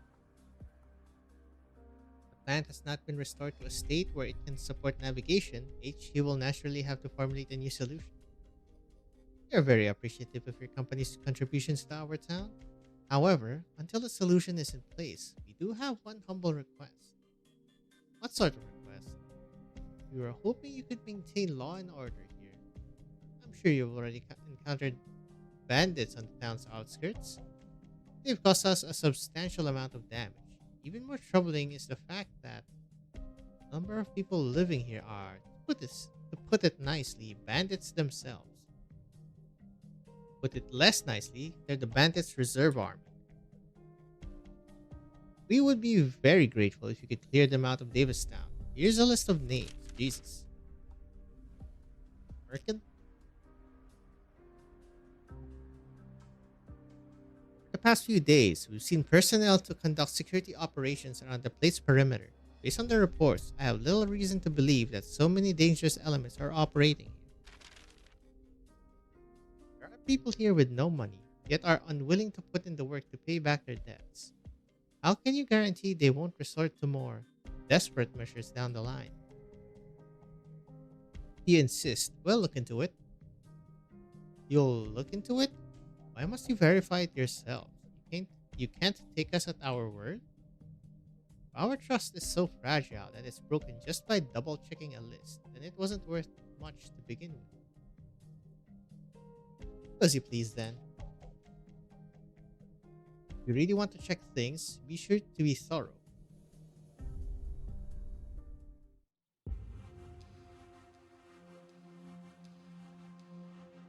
And go. Any developments on your end? The target's already entered visual range. Seems like he's not the only one here. Is he working with someone? Could be someone from the plate. Woodrow, sir? Is that possible? Anything's possible. When the government here collapsed, some youngins with too much time on their hands formed gangs and started making trouble all over things. What did they hope to accomplish by colluding with the bandits out in the barrens? Jessica, they're about to disperse. Should we arrest them? What do you think, Woodrow? Wait and see. Now's not the time. Then, don't do anything for now. Record where they show up. Contact me if they show up here again. Alright, no problem. One sec. Which direction did the bandits go? I'm gonna follow him and have a look. They went southeast. Can I come with you? Nah, I can handle this myself. Head back for now. Jessica? Is that gentleman someone from the plate? He's been investigating these bandits on his own, so he should be able to help us out. I'm not sure how to break this to you, but I feel like you need a reminder. Getting cozy with the locals rarely works out well. Why is that? Places like Davistown don't just go on like normal after getting reclaimed by the government. Always got other plans on the dock. When the time comes, the businesses, the infrastructure, even the residents will be replaced. Replaced? And what happens to the original residents? Where do they go?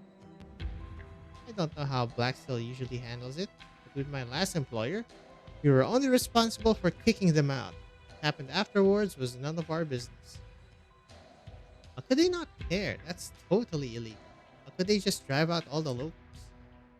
It's always an excuse when it comes to places like this on the verge of bankruptcy. Like bad debts, tax investigations, security concerns. Debt? Not just me. Everyone left here is in debt. How do I put this? Well, I'll just give it to you straight. You asked about the guy who walked out in the snowfield earlier, right? It's probably because of his debts. That kind of stuff happens all the time here. After being forced into bankruptcy, he had no choice but to walk into the snowfield. Jessica? Hey, Jessica, what's gotten to you? I'm heading back first. Ow. Eita.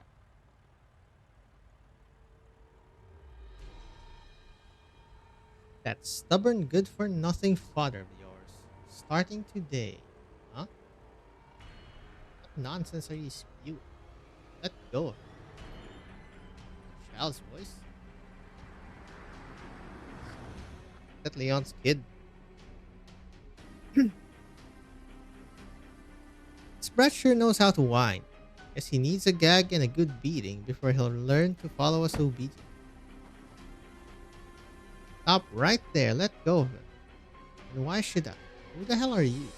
Yep, it's Benny. Help, they're trying to kidnap me. Won't make me repeat myself. Let go of the kid. His father's in so much debt that even selling the boy off wouldn't pay it all back. So what if he kidnapped me? Debt? Are you here to collect debts? Wait, don't tell me you're working for the bank. Mind your own damn business. Now get out of here. Help, someone save me. Shut your damn mouth. Smack. I knew it. Always do the smacking. Ugh. Last warning. Let the kid go and don't make any rash moves. Otherwise, my next bullet won't be just a... I was about to say... warning shot. Playing hardball, huh? Let's get out of here. No point risking our lives over this damn rat.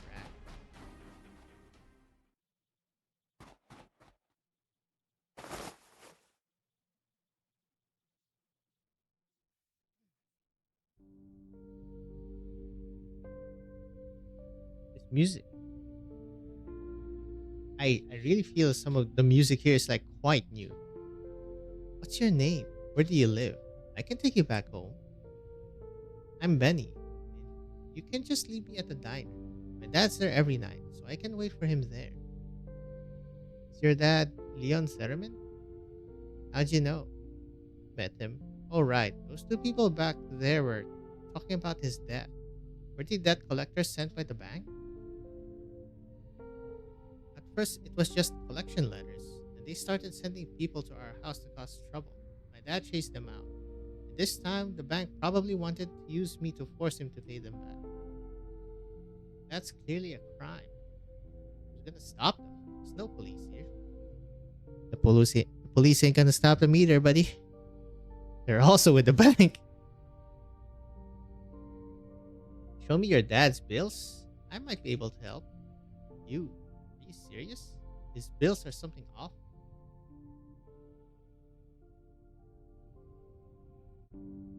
Nothing a weapons manufacturer can't handle. Took a gander, and there ain't a whole lot more we can do for the old tower this time around. I already told you that Laura girl did a great job tidying things up and fixing what could be fixed. You just had to come out here yourself. Just wanted to see if there's anything Black Steel missed that we could handle. What? Think you're gonna pay off your loans if you work overtime? I can dream, can't I? You're better off praying for goldbacks to fall from the sky. I told you, your only lifeline at this point is selling off all the shares you've got in the mine. No. I know you blew your life savings and took out loans to get those shares, but hell no. Then let me ask you, how much debt is that payment from Blacksteel even gonna clear? I reckon it's nowhere close to even paying off the interest. About this then, help me with the plant maintenance.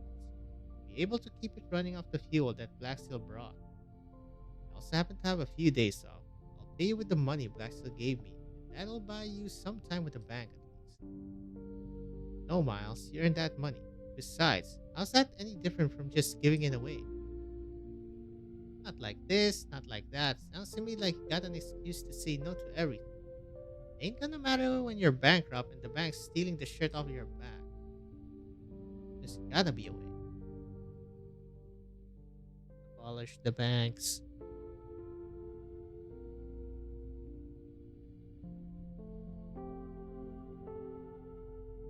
Beer, electricity, security deposit, everything looks fine.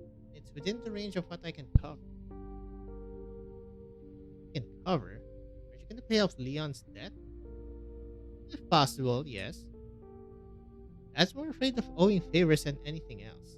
When my brother passed away, he couldn't even afford a funeral. When people offered to lend him money, he said he didn't want to be treated like a beggar. So he ended up following Uncle Woodrow around outside, logging, hunting, fin catching. He worked so hard those 2 months that when he came back, his fingers were deformed. Jesus, deformed? How much money did you make from all that? I mean, you can get calluses, but deformed is something else. About 2 or 3 thousand. He'll never pay back his debts like that. Wait, what? He's still one of the mine shareholders. Forget it.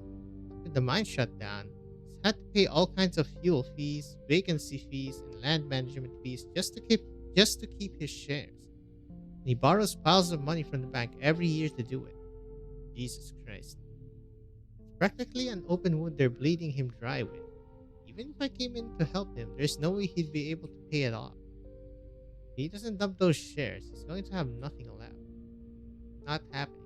Dad loves that mine more than anything. He'd never dump those shares, even if we both get sent to the frontier for hard labor. Penny, don't talk about your father like that.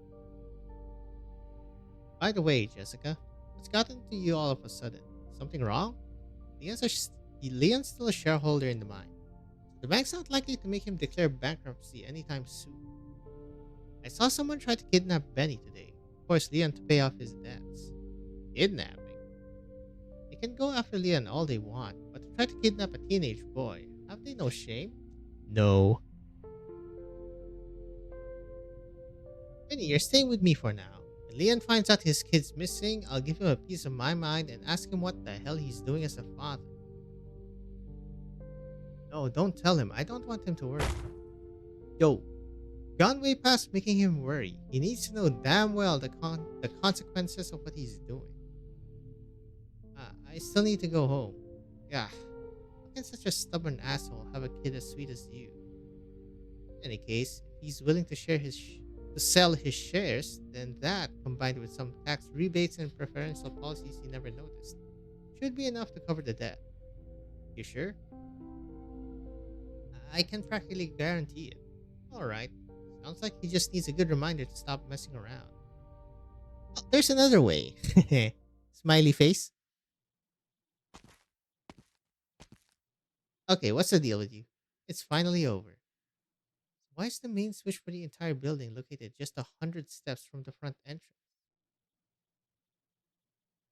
That is weird. Like, we're not talking about the breaker? I guess. Is this also some great prescience from the bank's founder? That's ridiculous. What, the bank's a land ship? That's gonna be fucking funny. Suddenly. Doesn't make a lick of sense. Step one step, two steps, three steps. There's a desk 7 paces out. Then make a left turn. 24, 25, 26. Oops, bumped into the lamp. 57, 58, 50. What are you doing? 100. Mapping out something here? I mean, she closed the lights, I understand. Excuse me, can I help you? Is the bank still open? I'd like to take out a loan. Sylvia? Get over here, Sylvia, quick. I'd like to borrow some money from the bank. Can I count on you to get me a slightly better interest rate? Oh, I should have never been so mean to you. Oh, it's you. What? What are you doing here? Wait, you? What are you doing here? I'm sorry, you two, but we're not open for business today. The couple stare at each other in silence. Sylvia bows her head and steps away from the bank's gates.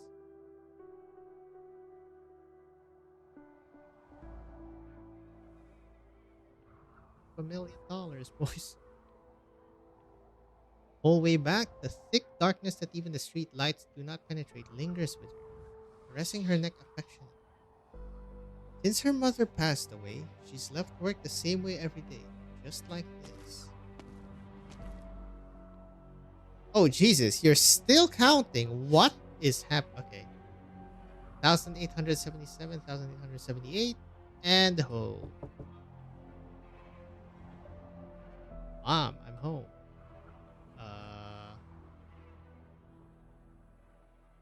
Waits for a long time. Only silence greets her back. After a moment, she takes out her keys, opens the door, wipes the soles of her shoes on the doormat, leaves the suffocating darkness in the street behind her. That's weird. Why does she count the steps? Bricks.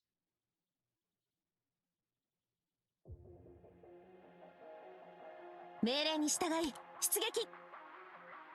相手のターゲットは誰かな。いや悪いね、僕は別に信徒じゃないよ。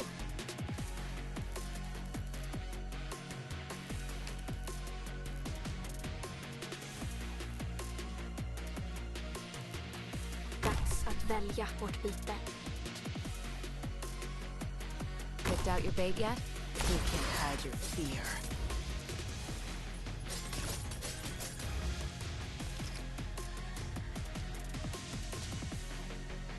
獲物はどれです？ Let's share a dance. Cowards break the 即 seal. 戦即決。 Now, hearken to the song of the distant sea. Wait, no.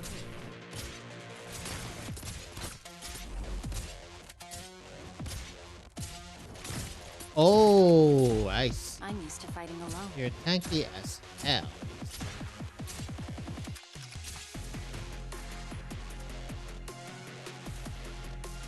Watch the shadow behind me. これで分かったでしょ。どの戦いも楽しむべきよ。 May the song seep into your souls. Oh, have a problem over there, folks? From my home.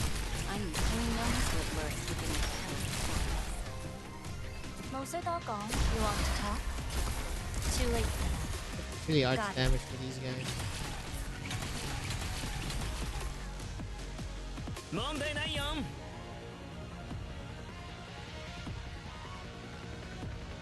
monster.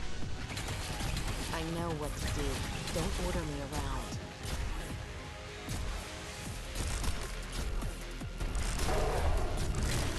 Damn.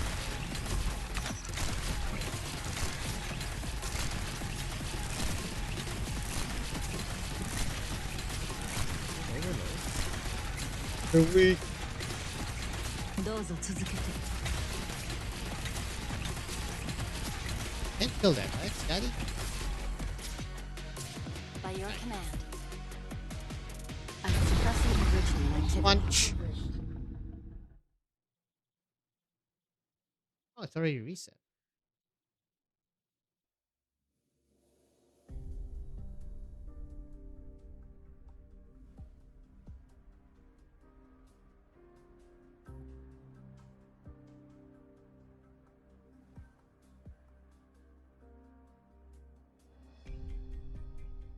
Convincing Leon to sell his shares. Not happening. Count me out. Why? Aren't you two friends?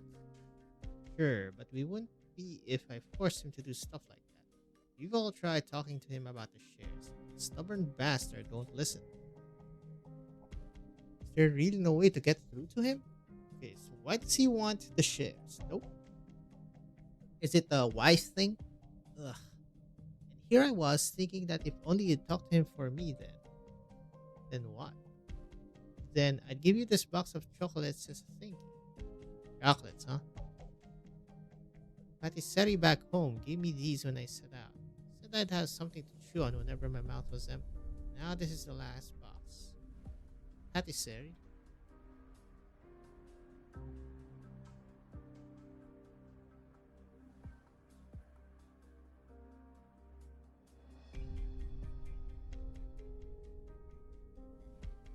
Where is pronunciation?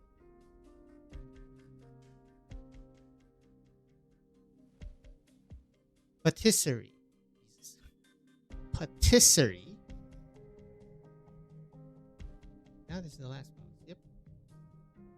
I'm really reluctant to give this away. So since you don't want to, forget it. Did you just respond with a grunt? That's different. Don't want to help, then no chocolate for you. That came out wrong. Okay, I confess. It was Helena who suggested I bring you chocolates. She said that you have a soft spot for them. So she told you to come, and here you are. The young situation is looking really bad. I have to try everything I can, no matter what it takes. Rose stares straight at Jessica. She doesn't notice. She's completely lost in her embarrassment and frustration. Head droops as she furiously racks her brain to figure out how to navigate this conversation faster. Sorry to keep pestering you. I'll head back for now. Think of some other way myself. Just leave the chocolates on the cabin. Huh? Give me a moment to back up and wash my face. Then we're leaving. That was easy.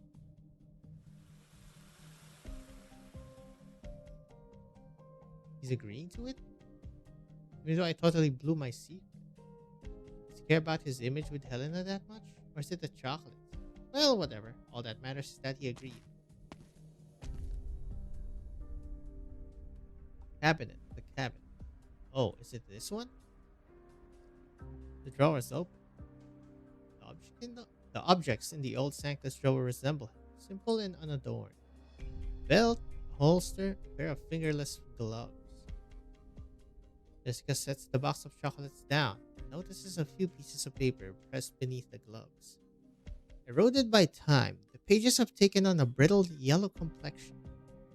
Jessica knows that she shouldn't look, but can't control her urges to sneak a peek. Is this a photo of Woodrow and the boss? There's another Sancta too. A piece of paper under the photo. It's an identification document. Black ink is hard to make out on the brown parchment. Only a few words readily stand out. Camp Paulus. You done putting away the chocolates? Oh, yes. By the way, let's get going.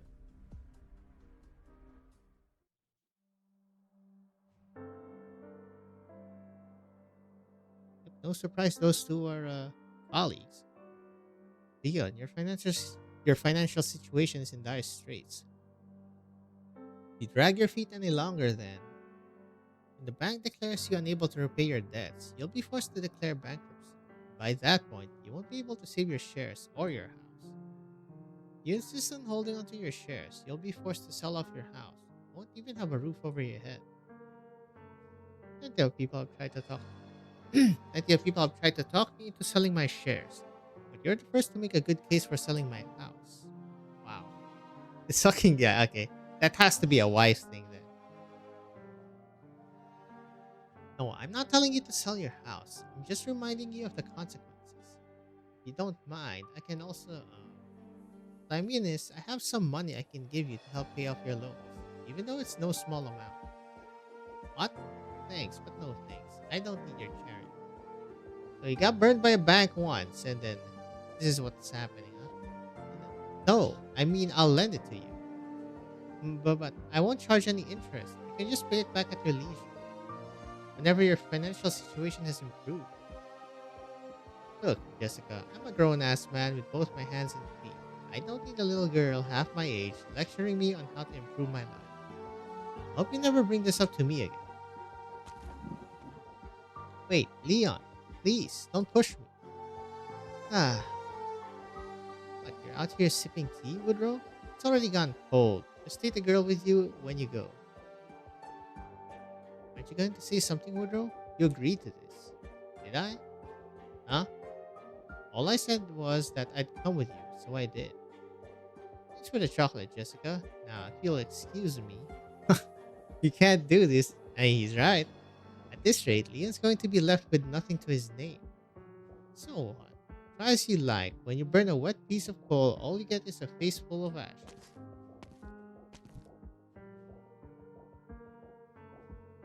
How could you? You.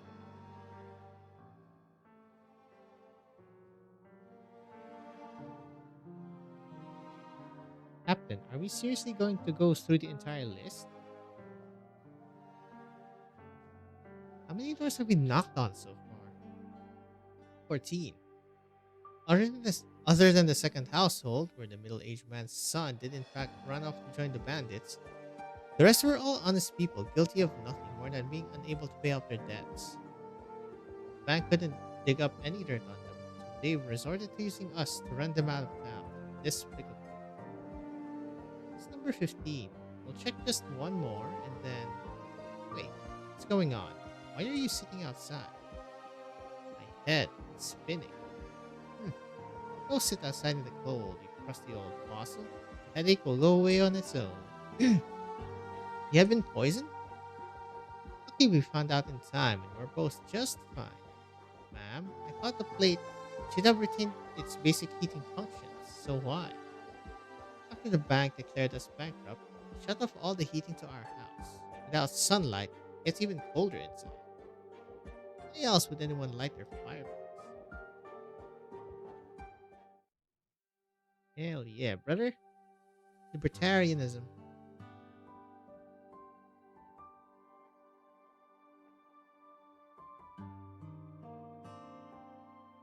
Little Benny boy.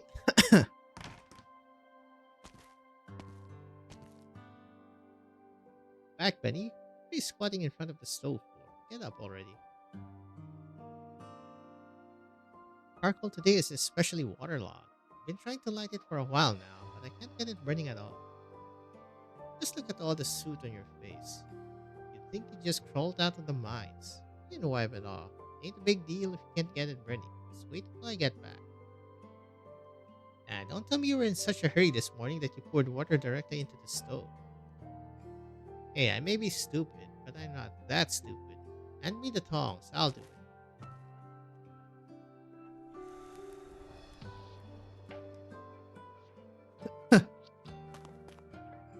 I'm coughing now.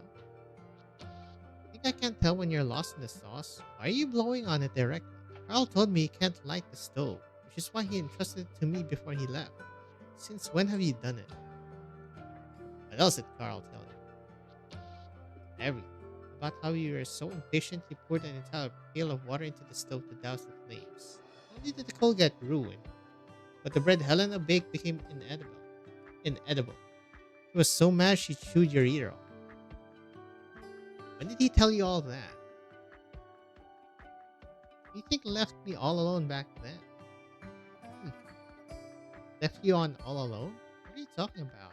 How would you even remember anything from when you were so little? All you did was sit in Woodrow's arms and tug on his beard. I don't believe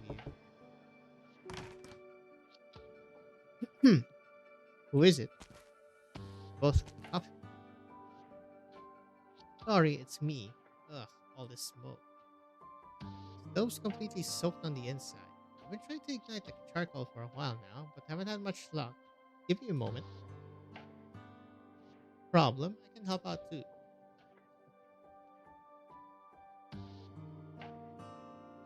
These pieces of charcoal are completely waterlogged. Can you swap them out?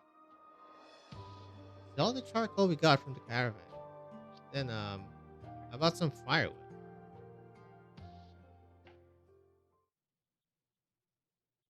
Can put the broken pieces underneath to isolate the moisture. Then lean any thin branches against the stove to light them on fire. Then you just need to add more firewood as necessary. Oh, there's fire.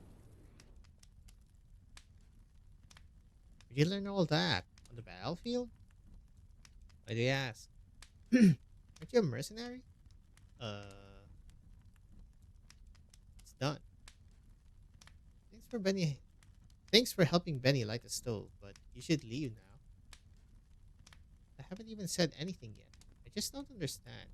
Why are you so stubborn about it? Of course you wouldn't. Then help me understand. I'll never give up if you just keep sending me away.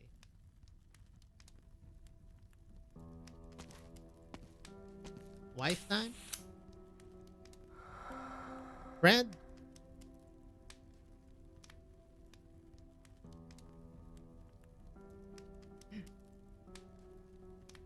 Jessica, I was abandoned here by my birth mother when I was just 4 years old. It was the miners here who raised me. When I enlisted in the army, I focused on learning blasting techniques so that I'd be able to help out in the mines. As soon as I was discharged, I came back and became a mining engineer. I was involved in the renovation and expansion of the mining tunnels below town, the factory above us, and even the power plant we repaired a few days ago. Miners back then must have lived much better lives than they do now. I don't know about that. You told me back then what Davistown would become. I thought figured you were cursing me out. True, life can be unpredictable like that. Later, I adopted my coworker's kids, Benny and his brother, Carl. And even later, the mine kept deprecating until all I could do was keep holding onto my shares no matter what. Like hell, I'd let those damn stakeholders take my life's work and dump it for scraps. There's no way the mine is ever coming back. Just stop talking. I'm serious here. If you keep holding onto your shares, the bank is going to force you to pay off your debts. Get out of my house. Please, Leon. Even if you kick me out, you're going to have to come face to face with reality. Alright, Benny, step out for a bit. You can stay at Auntie Helena's for a night. I'll come find you after Jessica and I finish talking. Wait, you can't send Benny away? Now you're trying to lecture me on how to be a parent? Yesterday. Just stop it already, Jessica. Not another word. Yesterday, some gangsters hired by the bank went after your son. Is that true, Benny? Yes. Oh, here we go. Leon's heart constricts as he looks at Benny's soot-stained face. Why? Why didn't you tell me anything? Even if I did, what good would it do? Would you march up to the bank and make a scene? What would that even solve? Oh, Jesus.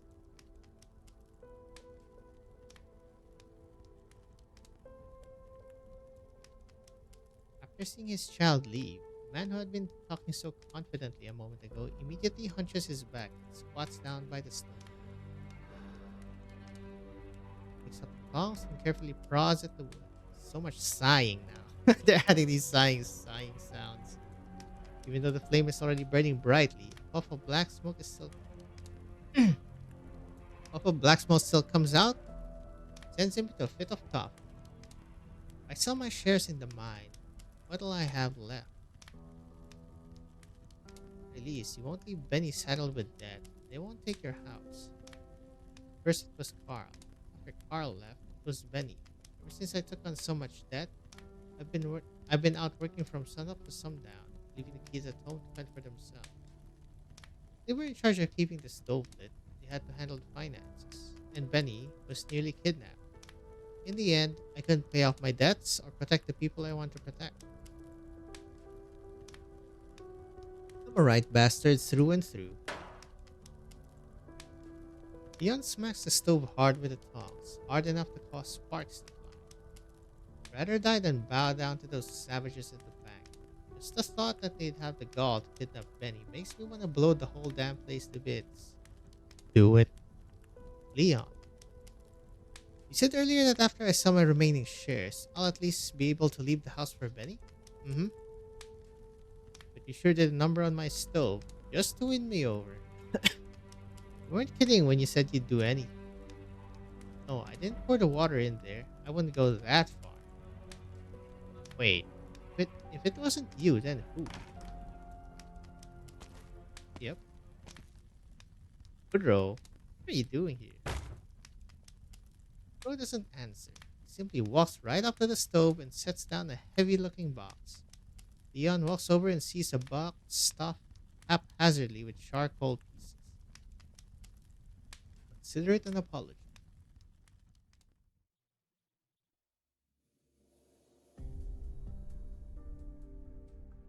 Relax, Leon. The toes of your shoes are about to tear the carpet. Relax. The word has no place here. I prepared all the promissory documents and transfer contracts, so the bank should have nothing to say. Of course, Benny helped out a lot as well. The process shouldn't take very long, and it will all go smoothly. Like me to get you some water? Nah, I'm good. The fact that I can't even stand here means I'm already mentally prepared to let it all go. I'm really sorry about this. Just leave me alone for a second. Now that I can single-handedly release them from those blood-sucking shareholders with a swipe of a pen, I need a moment to myself, so I can say goodbye.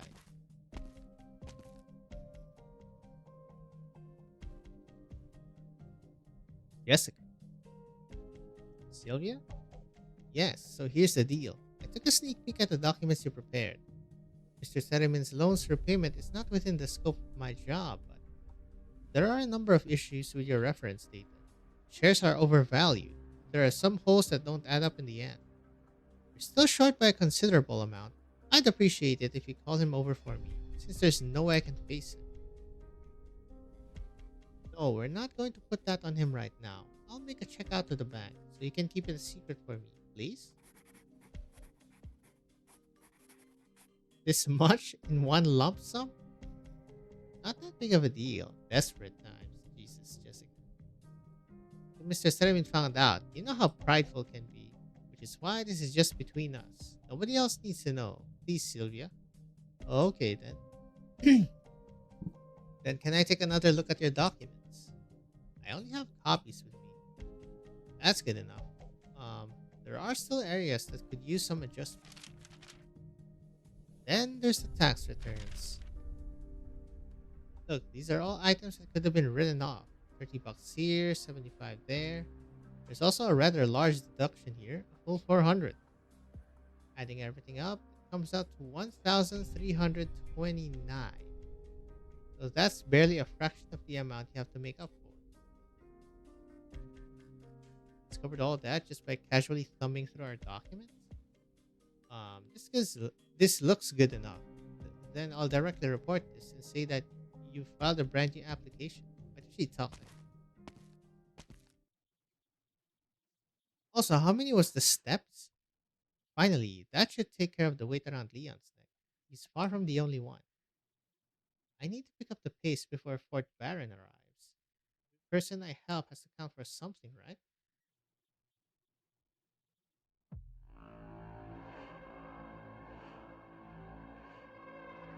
Manager, we can close Leon Theramin's case. He finally decided to sell his shares. That obstinate bastard set us back for years. He was also extremely rude when selling them, scolding us with some rather colorful language, calling us kidnappers and stuff. What can he do other than run his mouth? Well then, how about we pay him a direct visit next time? No need to rush. I heard someone advanced the money for him. Now he is indeed debt-free. Once his shares are sold, there are plenty others circling the mine, waiting for us to swoop in. Okay, so the mine has the goods. I see you managed to complete the mission without causing any unnecessary pain Makes a to lot of the quarry. sense with the bandits. Not bad. Icke dåligt. Not bad. Sip a hot drink and get some rest.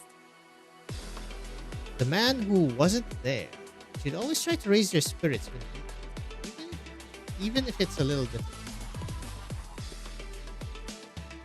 Why are the sappers so far? Oh, that's an Ifrit lane card, see one?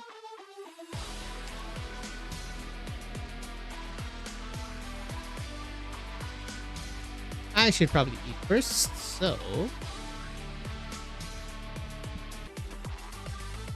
Hello? Okay, let's see here. Let's just go. Oh, Doctor, you Well. seem well. Take this weapons and tools. please tell me that We was need on them in more than IS4. extra I'm gonna... I swear.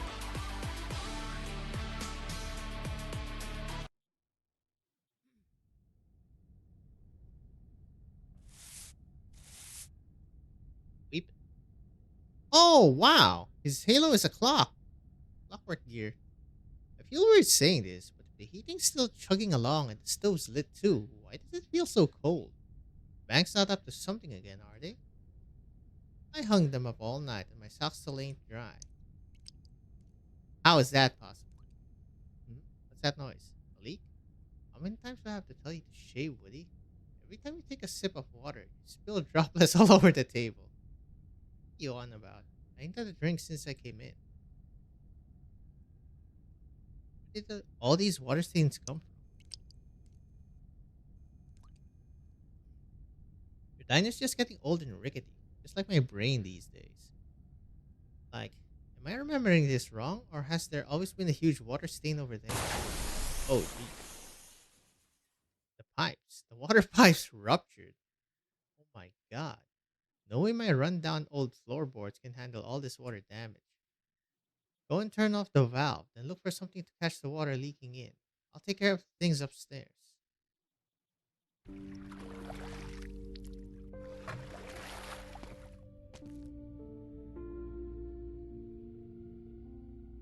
My poor waist. Excuse me? I can barely even stand up straight. How are things looking up there, Woody? I suggest you grab a chair and sit down before I tell you. You ain't as spry as you used to be. Spare me the theatrics and just lay it on me. I've seen it all by now. It's flooded up to my knees, and all the furniture is ruined. What about my clothes in the wardrobe? Are they okay? Favorite, your favorite color is red, right? I hope this is good news. Perfect. Water from the pipes all rust colored, so I'm guessing all your clothes will be too. So what the hell were you doing up there all this time? Grabbing all this. Oh, I almost forgot about this box. Where'd you find it? Where else? In the wardrobe. Not like you have anywhere else to hide stuff. I also grabbed a few things off your nightstand. At least there's no water inside. Now let's take a look. Here's the insurance policy. Cover today's damages. Also the deed to the land, the house, and my passport. Why are you still hanging onto that? You know you'll never touch none of that money. Would you throw it away if you were me? See, you get what I'm talking about, don't you? What he saved up all these years wasn't just the money, it was his conviction too. Who's he? Ish, sentimental old fool. All old fools here, Woody.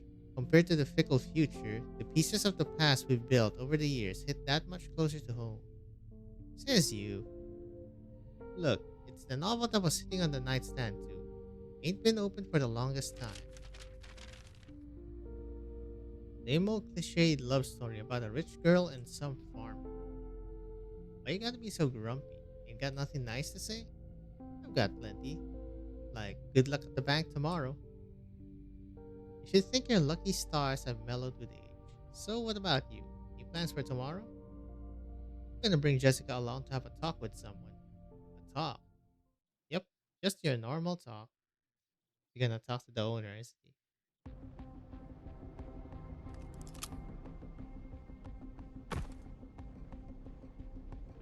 Put the gun down, yeah? Got something to say, old man? I'm listening. What are you so scared of? If you ask me, I'm as gentle as stay calm. So, you wanna chat? Let's chat. You and the bandits out there have been meeting up in secret these last few days. How about you share what you talked about? Let go of me, old man. I said, spineless whip. Give him a good kick, Jessica. Okay. What are you doing? Wiping your shoes on my pants? Forget it, Jessica. How's your aim? Not too bad, I think. But can you thread the bullet right between his ears? Ah! Sorry, sir. My hand is still a bit shaky. It's not like I hit you with that last one, so you can stop screaming.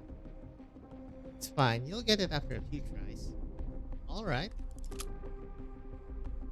It was what? It was because they've been short on manpower these days, so they're trying to recruit us. I figured seeing how none of us on the plate can repair our debts anyway, might as well give some folks a chance to dig themselves out. Talking about converting people to a life of banditry. It's not like I forced them or anything. They were ready to jump ship before I even finished talking. Come on, like I said, what are you fellas so afraid of? Just tell me the truth. Please, the man waving a gun in my face. What if you say something that pisses you off? Where are those bandits hiding now? How would I know? They're so damn slippery. That's enough, Jessica. Just let us go already, old man. You can take anything you want from this room, please.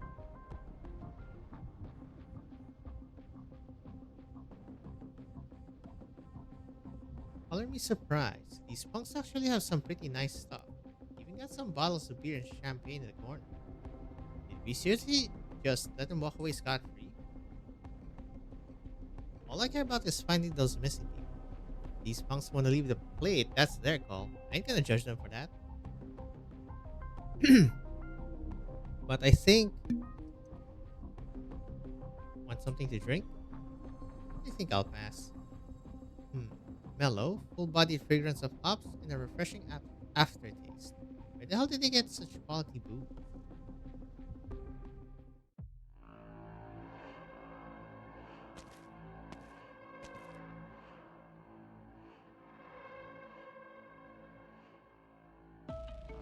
My sincerest apologies, Helena ma'am. After a preliminary review and discussion, we cannot accept your compensation application. The damage to the water pipes in your incident photos is clearly man-made. Man-made? Wait, you mean someone's messing with us again?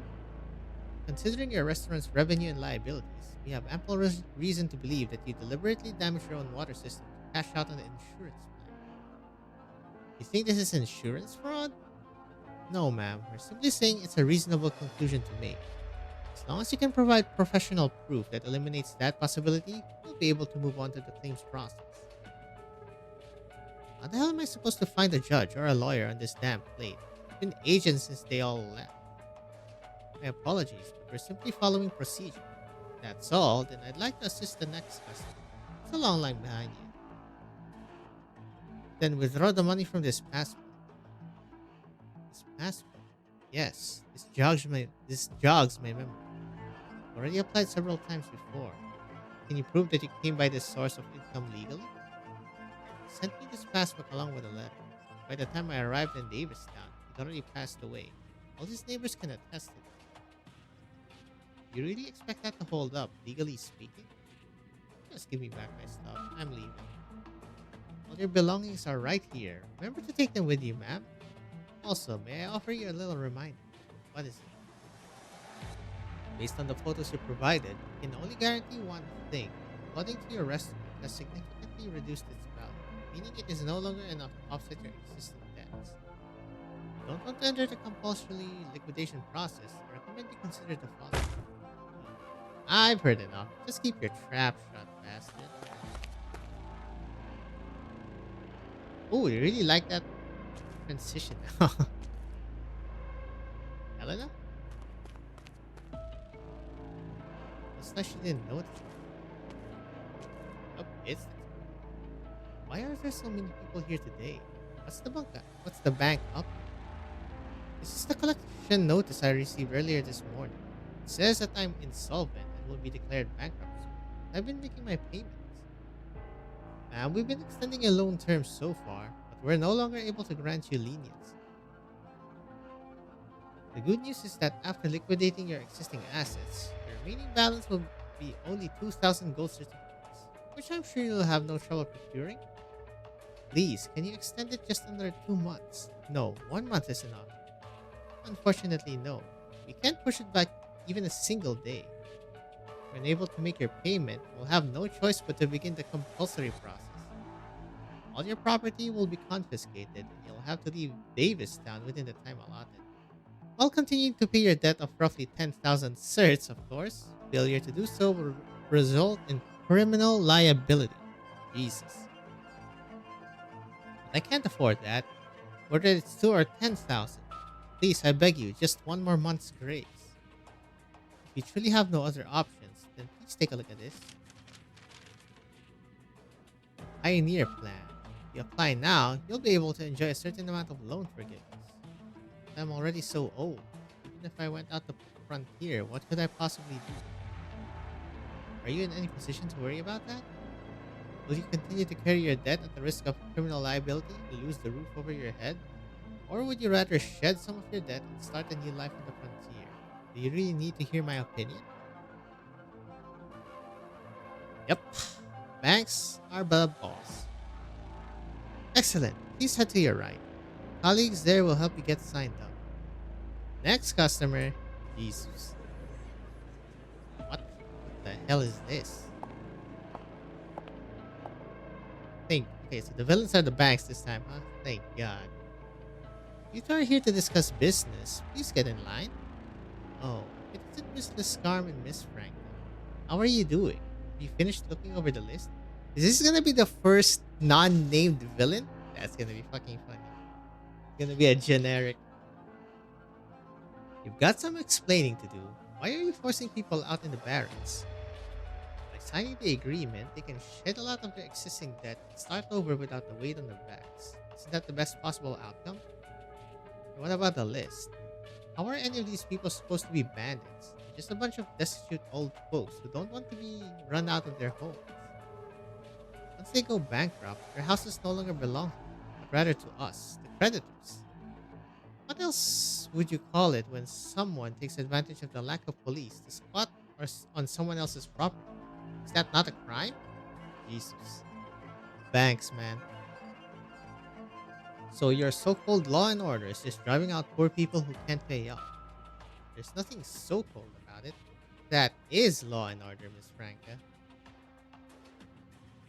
Banks, man! Holy! Insurance fraud? You're declaring you bankrupt? That's why I didn't want to talk about it. I feel like I'm gonna pop a blood vessel. The bank is purposefully deprecating the value of the diner. How much are they slashing it by? I've been going back and forth with them for a while now, but seems like they're settling at 50,000 certs. If it's only 50,000, I can lend you the rest. Just like you secretly lent money to Leon. Sylvia told you?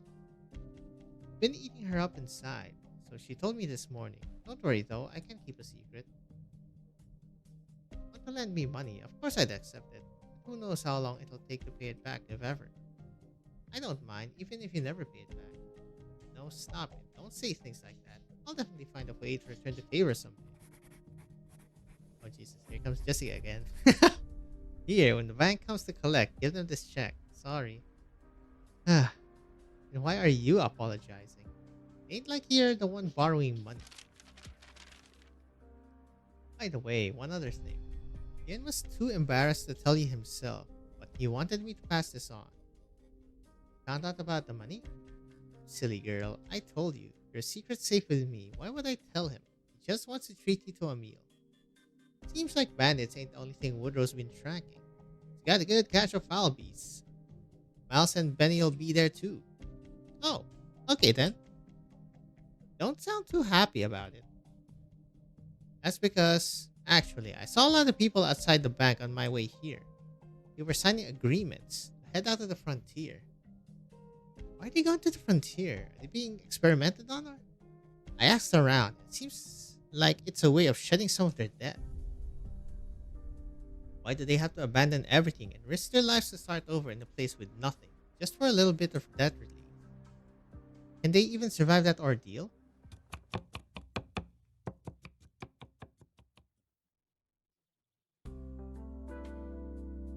I like this music. Last but not least, the main course. Garlic crusted fowl beast with roast potatoes. Oh, that smells amazing. I'll have this piece. Sit down, Woody. That's for Jessica. You heard her. She's the star of tonight's feast. No big deal. I just saw what was going on in Davistown and thought that I couldn't sit back and watch. Excuse me. As for the food, I'm fine with whatever, really. I even had some biscuits earlier, so I'm not that hungry. See? She's fine with it. No means no. Benny, this one's for you. Oh, wow. Thank you very much. What's so funny? Nothing. It just occurred to me how different you seem compared to when we first met. Yeah, he's been like that for ages. When he first strolled in town, he immediately pissed off pretty much everyone in the mine. We all thought that this grumpy, sharp-tongued asshole was here to cause trouble. What happened after that? Then he met Helena. He really should be thanking her. If it weren't for her warmth and willingness to put in a few good words for him with those unlikable fellas. Chat a bit today and you'll find common ground tomorrow. In the end, she discovered his more charming side and showed it off to the others. There was even a song going around at that time, probably written by one of her admirers. Still remember how it goes, Miles? Oh yeah, I almost forgot. Right, there was that song. I think it's coming back to me. Give us the intro and let's sing it together. Gave you jerks permission to sing in my restaurant. Hee hee.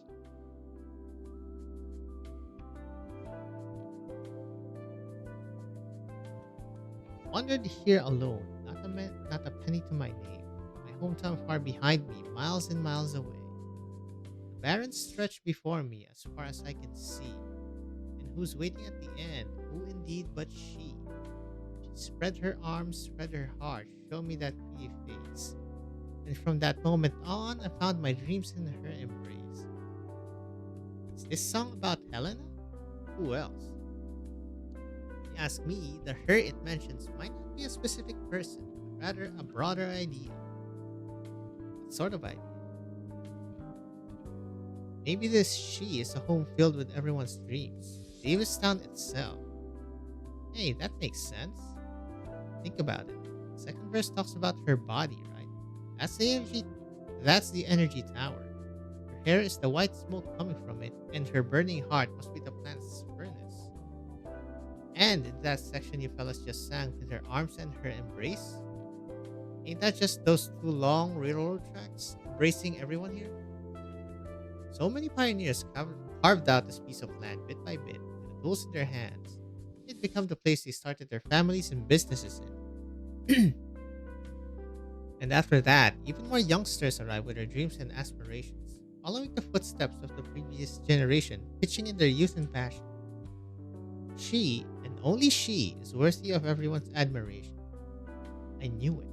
I knew it. It all makes sense now. Anyhow, no way in hell anybody's hiding all their hopes and dreams on my body. Excuse me. Jeez. The engineer has nothing more to say. His eyelids droop and his head tilts back slightly. Restaurant owner's words whisking him back to the past.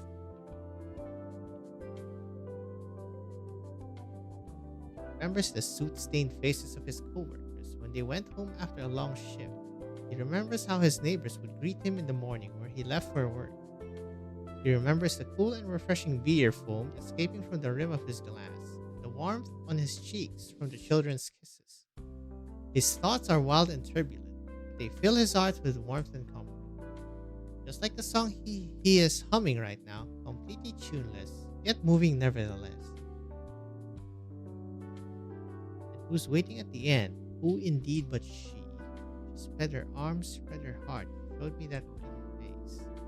From that moment on, I found my dreams in her embrace. The others in the room stop what they are doing, make no other sounds. Only the engineer's voice is allowed to fill the entire restaurant. After a while, the boiler worker's coarse voice joins the song. The restaurant owner begins to hum along softly. Even Woodrow, whose attention had been seized by the food on his plate, cannot help but tap his fingers against his knees to the beat.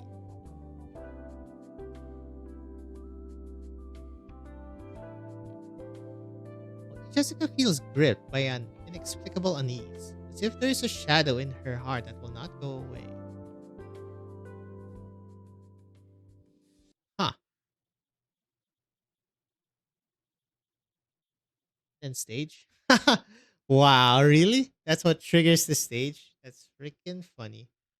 Okay. I'm gonna eat first though, so. Gonna pause it here. I want everyone to get home safe. So back, chat.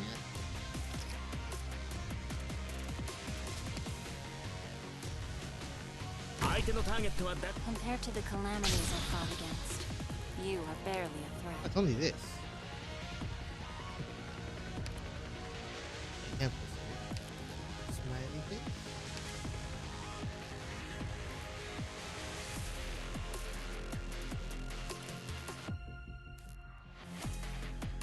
Good timing. 我接那种呢，huge shadow.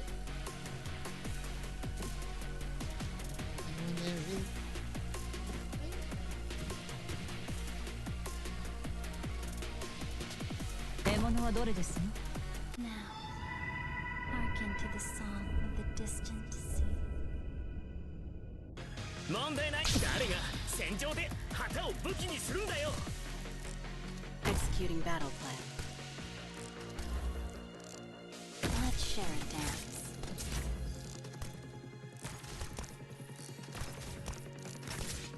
どの戦いも楽しむべきよ。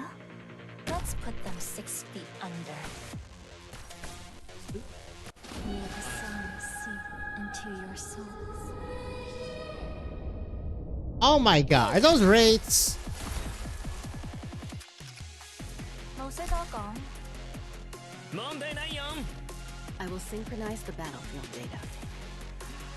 Freaking rates? Oh.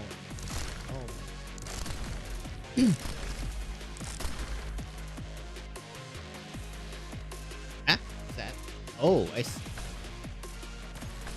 Assuming he's gonna regen everyone.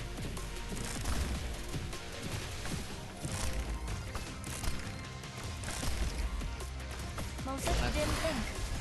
So this is what happens He's when dying. you cross the line. Picked out your bait yet? Nothing can mask the scent of despair. Mission accomplished. Yay.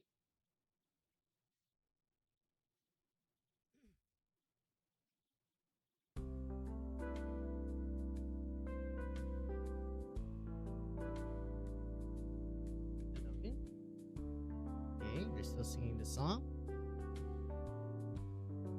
I remember when you fellas got together to sing that back in the day. Your voices lift up the entire room. Felt like your singing cleared up the winter fog that year. It's the same song as just now, ma'am? Ah, hardly. They knew all sorts of songs. The miners came from all over, bringing so many songs in so many languages. Does Woodrow also know how to sing? He ain't much of a talker. Whenever you all get together, he just stuffs his face, like now. Elena, when are you gonna crack open the bottle of champagne I brought back? Shoot, I really am getting old, huh? Nearly forgot. About Miles, he... Don't worry about him. Said he wanted to take a stroll, so he did. Just pop the cork and pour him a glass. We can toast when he comes back. Alright, without further ado, cork shoots up with a pop. Golden wine and silver foam splashing out at the same time. Sweet aroma spreads across the room. Wondrous befuddlement sparkles in the eyes of everyone at the table. Here, Jessica, you're the star tonight, so the first glass is for you. Thank you. Next up is you, Woody. Thanks for helping her talk some sense into that stubborn old burden beast. Don't mention it. This one's for Miles. This one's for me. And last and definitely least is you, Leon, for killing us with worry all this time. Okay, I deserve that. To be perfectly honest, I actually got something to say. Better wait for Miles. You ain't gonna leave him out like that, are you? Ah, yeah, makes sense. Miles, you okay there, buddy? The table that had been lively all evening falls quiet, and and the spilled champagne seeps silently into dark, unseen places. Well, thanks for foreshadowing, game. Past bowls and plates. Excuse me. What is it, Benny? Past cups and saucers. Actually, there's something I wanted to announce to everyone. I was wondering why you were so quiet today, but I guess you had something brewing. Waiting to snatch the spotlight from your dad at the dinner table. Benny, why don't you wait for Miles too? Past empty wine bottles. No, I think now's the best time. I until it flows over the table's edge and seeps into the floor. Snap. I'm leaving. Uh-oh. Bandito. Huh. Guess he finally got sick of us noisy old farts. Can't you wait for Miles to get back so we can share one last drink before we say goodbye? I meant I'm leaving Davis now. Look at this kid, getting drunk without touching a drop of champagne. No, I'm perfectly sober. Something I've been meaning to get off my chest, but I never got the chance, so I'm saying it now. Oh, he's shocked as hell. What's wrong? Does everyone look like it just started raining? Miles, Benny just said that he wants to leave Davis now. Leave. What? How long have you been thinking about this, boy? About a year or so. Last month, Miss Selena from next door came over and said that her daughter in Ironforge City managed to find a caravan willing to come through here. She said she was planning to go with it to follow her daughter. She asked if I wanted to come. She thought it'd be a waste of my talents to stay. Man, no matter how much I learned here, I wouldn't have a place to use any of it. She told me she didn't want me to become the next Sylvie. What about your living expenses? Tuition? Where are you gonna live? Don't worry, there are plenty of boarding schools in Ironforge City willing to provide scholarships so I can study there. Benny, why wait so long to discuss this with us? It's a big decision. You know better than that. I'm sorry, Miles. He ain't asking for our input. Just letting us know the decision he's made. Have you thought this through? With the pros and cons? Who knows? This place might perk up once it gets moving again. You can always decide then. I don't want to wait that long. The only reason you're all willing to stay put and pray things get better is because you remember the good old days. But I don't. This place has been a dump for as long as I can remember. My adoptive father worked so hard for this place, throwing away everything else without hesitation. My brother took his place as a pillar of the family, wanted to join a mercenary group when he came of age, to earn money to send back home. But a few years later, those people sent his belongings back, with no explanation in the attached letter except a few lines saying they're sorry. There should have been another path for him back then, just like there should be one for me now. Am I wrong? So when are you leaving? Tomorrow. I know I shouldn't have waited this long to tell you. If I don't say it now, I'll never get another chance. And bro, what do you think of this? He's still eating. A second. The boy glances across the table at his father, mustering the courage to look him in the eyes. He desperately hopes to see anger and resentment. Make him feel a little less guilty, a little less conflicted. But his father simply hangs his head and remains silent, completely at a loss for words. Leon. It's fine, I'll be alright. It's not a bad idea. You should leave. You deserve it. Elena gives Leon a few pats on the shoulder. He simply continues to mechanically repeat a few words of approval, prompting her to shake him a bit harder. It's fine, Helena. I'll be alright. This is how it should be. Then I wish you a safe journey. Take care of yourself, kid.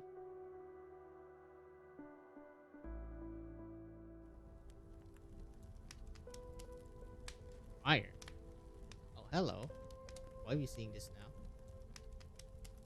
Why is it so damn cold? I picked up some wood we can burn. Feel any better yet? Kuro? Judging from how you curled up into a ball, I'm guessing you've never been through anything like this. How could your folks think you'd make it as a mercenary? Just Woodrow and Cliff? Huh? You decided on yourself, but why? Get in a fight with your family? Oh, there are people you want to protect and problems you want to solve, huh? Sounds pretty ambitious if you ask me. I'm a bit jealous to be honest. Most people you see out here in these ruins on the battlefield were pushed here by circumstance, myself included. Driven by poverty, by injustice, by darkness and violence. We often pick up our weapons and rashly open fire, without worrying about what we're aiming for. Right up until we finally step in a puddle of mud, look down at our footprints, only to realize that what we just stepped in was a river of blood. That happens, I'm sure there's some noble idea that can keep you from collapsing in defeat. Too bad I never found out what it was. I was only in it for the money. Family owes a lot of money. My little brother, well, he's damn smart. If he'd been born rich, he'd be at the top of his class. He stays back home. The only future he's got in is a debt collector. Okay, so this is... Oh, hello, Jessica. Didn't expect that, actually. Don't think that counts as being in it only for the money. You're doing it for your family. That's noble too. Eh? I can say. For now, at least. Baraboom. You're doing it just to survive. Attack's about to begin.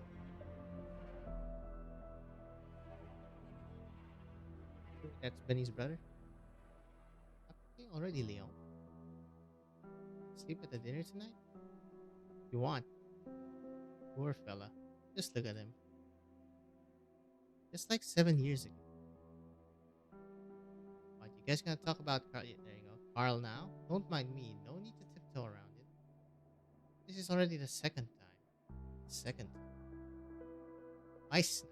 So why are you avoiding me? You think I can't handle it?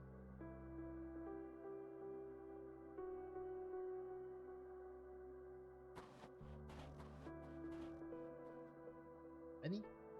Thank you for bringing me here, Jessica. You can head back now. Still don't feel very good about this. I don't think your boss would be happy with how you're always fretting over us. I just can't bear to stand on the sidelines when there's something I can do. Still, you helped Dad keep the house, so thanks again. The reason he finally sold his shares was because of you. I know, he had to give up what was most precious to him just to keep a roof over my head. But with me gone, he'll finally be free to do what he really wants. In that sense, the house was never the obstacle. It was me and my brother. Do you remember my brother? Talking about Carl? I've heard you and Helena mention him before. Yeah, we know him as Carl. But over at Black Steel, he went by a code name, Black Plate. Black Plate?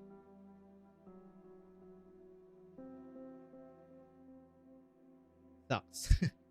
Bruh. Water on the bridge, Leon. Why dredge it up now? No point trying to stop him, Miles. Just let him talk. He never brought it up, so we didn't see nothing. Now that he wants to look back, it's our job to let him. Suppose.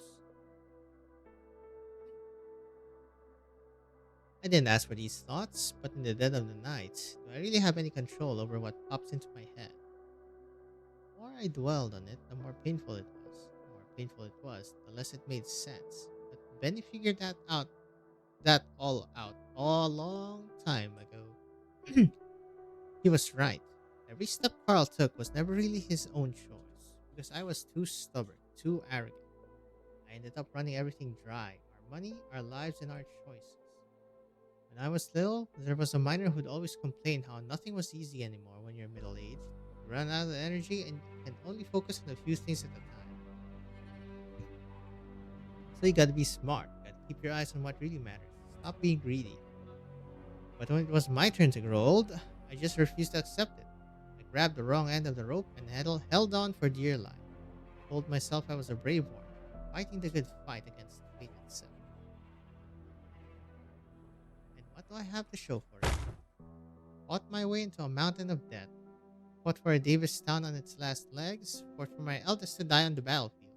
My second son saw right through me, so why wouldn't he run the hell away? Leon, we all know how much the mind means to you. Then tell me how much. Because I haven't a damn clue at this point. All I know is that I should have held onto those little hands back then. The hands of my children. I was a damn fool. How could I not see the writing on the walls when I heard the complaint? I should have etched those words into my mind. Which words? Flashback? Nope. My dad might be an old fool with the memory of a sieve, but I'm not. I recognized you the moment I saw you. The emblem on your uniform and your gear. It's the exact same one I saw in the bag with Carl's personal afterwards. He was your brother. I never realized. Did he never tell you his real name? Or did you simply forget all about him? I remember him. I didn't work with him for very long, but how could I forget? I actually worked with Carl? In Chernobog. We were left together to scout out the strength of the enemies, hidden in the ruins. I was there when he was injured. I was so flustered at the time. My mind went completely blank. You were there when he died. Yes, I was. But you still didn't know his real name. Actually, the time I spent with him was very short. Actually, I was so scared back then that I barely remember a thing. Actually, mercenaries always kept a few secrets close to their hearts that they don't readily disclose to others. Actually, there is no actually at all. Jessica knows this very well. I'm sorry. It's alright. That wasn't the point I was trying to make. What I wanted to know is, have you ever seen a silver ring inlaid with diamonds? It belonged to his biological mother, and he always carried it with him. But it wasn't in the bag sent back by your company. If you watched him die, then surely you know what happened to it. Were you the one who took it? If so, give me back my brother's things. No, I have no idea.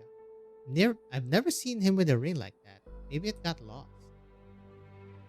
How could Carl possibly lose that ring? Oh god. Bank? You fucking pawn it off. Finally done with the last one. Let's take a look. Oh, number 120. Just a few strokes of the pen, 120 people have been sent to the frontier. Well, you better keep that pen moving or you'll be next. Sylvia, mind getting the lights? I'm going to go lie down for a second. Jesus. Even the low-level employees are like that, huh? Fucking cruel as hell. 120 people. Sylvia's stress and anxiety make her habitually reach up to fumble around her collar. As soon as she feels the familiar ring resting atop her chest, she hastily gives it a squeeze. Oh, she has it. The ring's unyielding texture digs into her palm, yet gradually calms her down as well. Just like that embrace 7 years ago. It was so tight she couldn't breathe, yet it eventually placated her surging tears. Carl, what should I do? Oh, he got married? What else is there for me to do? Or significant other? Since you don't know where it is, head back, Jessica. Thanks for sending me off. Honestly, I'm grateful that you convinced Dad to choose the house. Now, even if I decide to leave, you won't be left with nothing. At the end of the day, those shares did nothing but make him feel a bit better. Not a damn thing. If he ultimately wasn't able to keep the house, would you still have chosen to leave? I don't know. I don't want to be an obstinate fool. I don't want to be an ingrate either. Alright, this is goodbye for real, Jessica.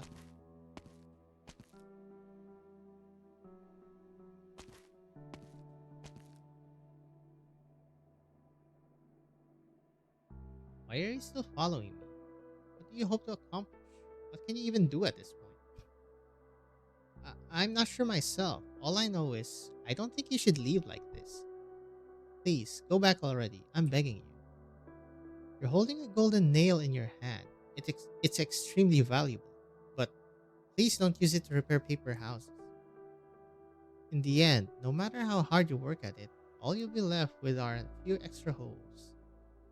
Paper that thin will crumble under its weight anyway. Go back to where you belong. A house swathed in silver and gold. Find a place where you can drive that nail in. That's where it truly belongs. So please, just stop following me, alright? Damn, it's already super despaired. We're like halfway? Ish?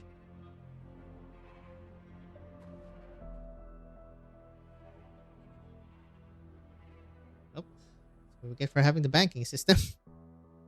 Has Benny gone back yet? Yes, Woodrow, I saw him home. Why aren't you heading back too? I won't be able to fall asleep even if I do. I wanted a little bit of time to myself. The hell did that rat say to you? Just something very reasonable. It reminded me of. Oh? Reminded me of a few things. A few things I should have already known.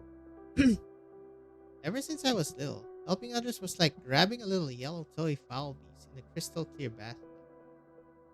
All I have to do was extend my hand, and I'd be able to prevent the tub from spilling over. That's because the faucet built with the wealth and authority bestowed to me only dispensed the warmest, clearest water. That's why everything around me always looks so pristine. As soon as I stepped out from that bathtub, from my family circle, I came face to face with reality. Reality is a murky quagmire. When you reach in, you have no idea what you'll pull out or what you'll touch. There's no reason for you to agonize over this. To be blunt, nothing you did meant a damn thing to Benny's final decision. I watched that kid grow up. He's been full of good ideas since he was little. Great ideas. He really takes after someone I once knew. When he sorts things out in his head and makes up his mind, he'll set up in a straight line and never look back. He'll clear a path forward, but no way back. Sounds like an extremely determined person, almost irrationally so. Hardly. He was the most rational person I knew, the source of all our problems, as well as the solutions, can only be found on the road ahead of us. I'm a bit jealous of people like that. Being that perceptive at a young age must save you a lot of unnecessary detours. Don't ever envy people for that, Jessica. Why do you say that? Because they'll end up bald. Not a single strand of hair. Well, that's one hell of a saying. Thanks for the reassurance. You'll end up bald. Take a breather and tally up your losses. Nothing worth celebrating here. We might be dead in a second or two. Howdy fuel. Combustible salvage from Davistown and its environs. Practically worthless for heat. Produces way too much smoke. But fuel is fuel. There's an old worker by the energy tower who will trade goods for the mine. From the mine, of course. Plastics, paper, wood, even scrap iridium circuit. Only commonality is that they all burn when thrown into the power plant. Provide the plate with just that much more heat. Jesus. Is this crude oil? Oh wow, okay. Pretty much.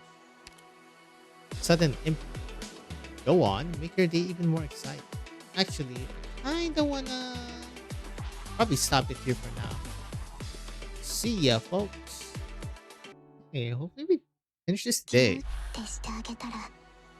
Yes, sir. Sudden impact. Go on, make your day even more exciting.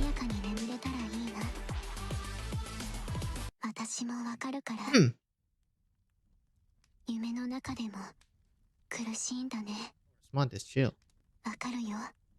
2 weeks later. Hey, teacher's pet. We've been waiting here for nearly a whole day already. You saw the news that the messenger brought us from HQ, didn't you? He said the ETA is tomorrow afternoon. Also, that we needed to spend the day before preparing everything needed for the connection. The Davistown connectors were working fine to start with. Laura got it all up and running in half a day, and now we're just standing around with our thumbs up our butts. Wow. If you're cold, you're free to use the tent we set up, or warm yourself by the fire. What if I'm not cold? What if I'm afraid? Of what? Afraid? I don't know. I just really can't tell how this whole thing will go down. This gun brings her communicator to her ear, looking slightly impatient. Nothing. It's not receiving any signal. This proves that Fort Baron, known to Black Steel's operators as the land ship, has yet to enter transmission range. Hello there. Not going to warm yourself up a little longer, Jessica? I'll pass. It's almost dark. I'll feel cold regardless. Ish. You shouldn't worry too much. I mean, yeah, I'm real mad about the bank too, but the land ship is almost here. The boss isn't about to let those banker bastards make a fool of us. Boss? Which boss? Mr. Cliff, of course. Who else? It's hard to say. I mean, in the end, he's a businessman. Jessica silently looks in the direction of the platform. Instinctively, she reaches into her pouch and rubs the bullet inside. Hmm? Look over there. Is that a fire? Where? Right on the plate, close to the mining district. Maybe they started a fire by accident while heating themselves up. Excuse me? Hold on, no. It's not just one. What is this? Jessica? Oh boy. Team Black Steel, ship estimated to arrive in. Acknowledged. Jessica, let everybody know. Captain, there are multiple distinct fires on the plate. I don't know what's going on, but I have to go check. Why now of all times? We've already got a signal from the land ship. Fort Baron shouldn't be far. Jessica? Jessica, where are you going? Captain, what do we do? Let her go. We'll continue the connection mission. Hello? Are we in? What's with all the ruckus at this hour? Knock, knock. Is that noise coming? Getting stronger. Someone's pounding the plant? Trying to get scrap metal from it? Uh-oh. That sounds like a riot. Woodrow grabs his firearm from under his pillow and listens closely to the commotion downstairs. Hurry up and get down here, Woody. Someone broke in. They really like using that new transition, huh? Blech. Feels off. If I'd known, I wouldn't have drank so much. I'm so tired. Maybe I'll just lie down here. That way, I'll freeze to death on the street by tomorrow for sure. What's that noise? What's going on?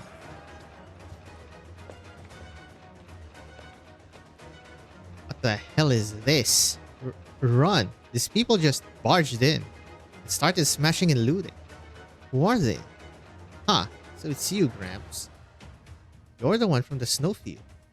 I'm a pretty lucky guy, Gramps. Shh, don't make a fuss. You'll attract others.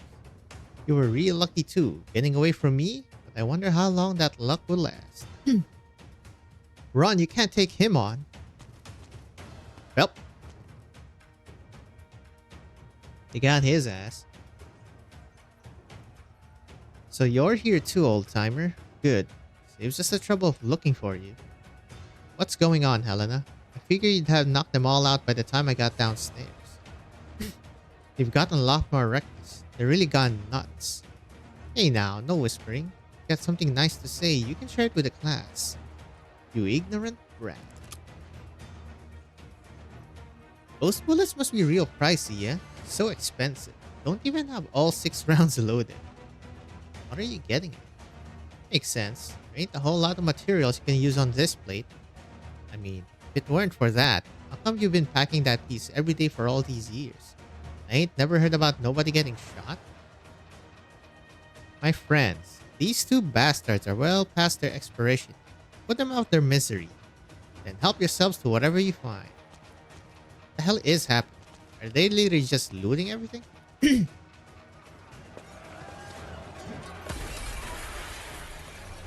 mean, they ain't exactly gonna loot much. What are you people doing? Out of the way, booze hound. Booze hound. trouble making stuff. Who gave you the right to make trouble here? Ugh. Here, let me treat you to another bottle. Now get some sleep. He's gonna smash. Oh my, yep. He's gonna smash it on his head. Nice one. Died as he lived, with a drink in his face. That's about everything there is to grab. Head to the next shop. Okay, so this is way too coordinated. Who ordered this? Panic-stricken shop proprietor. Are you okay, Leon? Let me help you out. Those brats can be so cruel. Your face all bloody. I'm okay, just a little dizzy. But how they smashed the place up. It wasn't just the display windows. Forget the windows. They cleaned out the whole store. What the hell is going on tonight? Short on time here, Gramps. Quit it with the hide and seek. You're here, aren't you?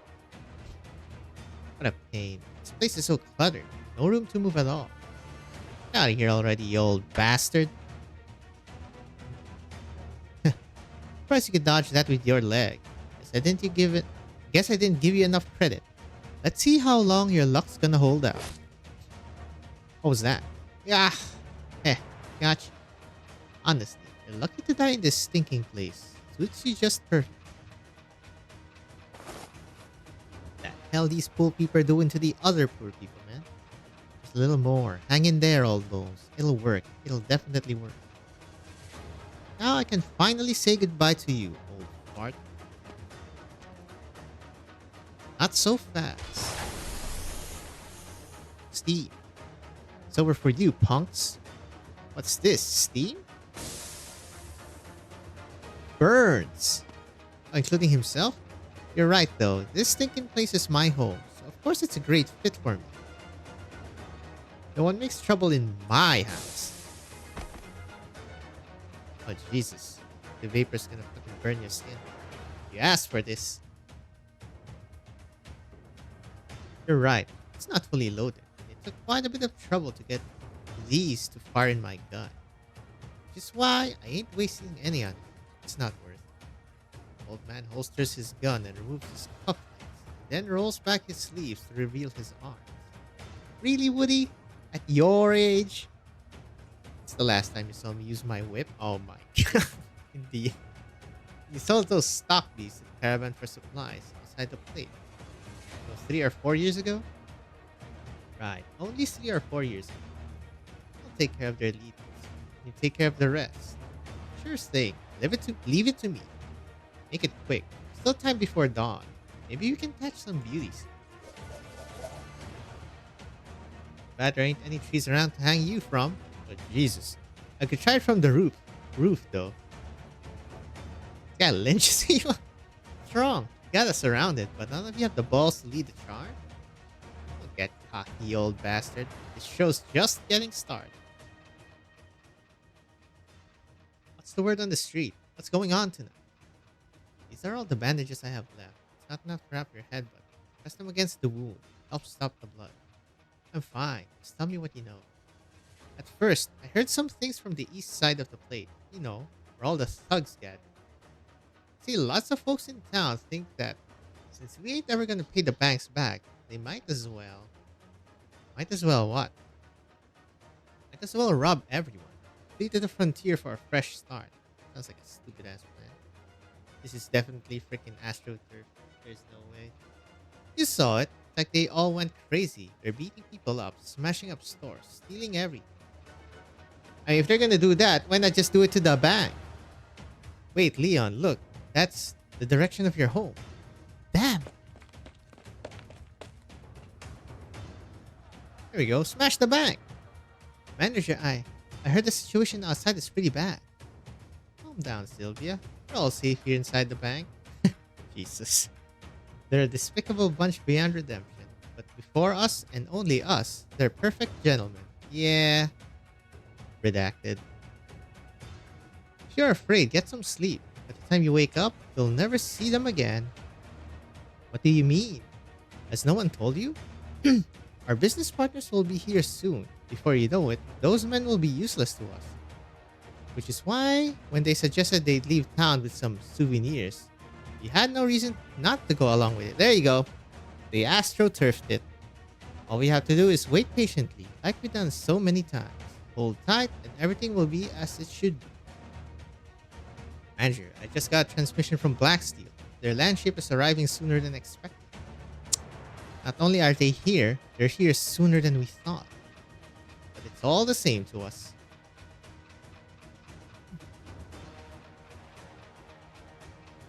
Looks like you didn't learn your lesson. Shit. Every damn time. It's either a lesson or a warning. You ever gonna fight for real? My hand. You're not eager to eat a bullet. I could oblige. Left foot or left hand? Pick one. You have no idea. You can chase us off today, but there's more where we came from. Not one of you is ever gonna get away. I'd worry about myself first if I were you. The heck is that? Axe steel? What's that noise? Is that like a land sheep? Like a steam? Steam train? Whoa, whoa. Oh Jesus, what's happening here? Fire, help! Ma'am, is Leon still inside? I don't know. When I came out, the house was already on fire. Please make way, ma'am. What are you doing, girl? You can't go inside. The fire's too strong. You won't make it back out. Ma'am, please go find more people to help fight the fire. I'll go inside to look for Leon. Who is he to you anyway? Why put your life on the line to save him? An acquaintance. Now please, let me go. That's it? Not even a friend. Don't do this. Ah! Jessica, why are you here? What are you doing? Hello, Mr. Leon, sir. Leon. So you weren't inside. I saw it, Jessica. I saw it. Leon. She said she was gonna run into the fire looking for you. I thought you... Don't cry, my girl. I'm doing just fine. But your house... Doesn't matter. It's okay. You can sleep over at Helen's. Good thing no one else lives here. Had nothing but empty walls to look at anyway. It was suffocating. Not so bad it got burnt down. Where's Benny? Now there's nothing to dwell on anymore. Tell me that's the BS land ship. That noise. Yep. Jessica seems to notice. What do I do? What do I do? What do you do? I told you. It's burned down. Let it stay that way. What do I do? What do I do? What do I do? No, what do you mean, what do I do? What's wrong? Oh, Jesus. She having a panic attack? You know what? Whoa, hello. Who are you?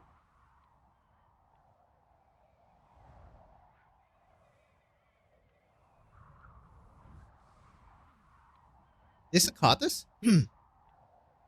Senior operator. I can't exactly read that.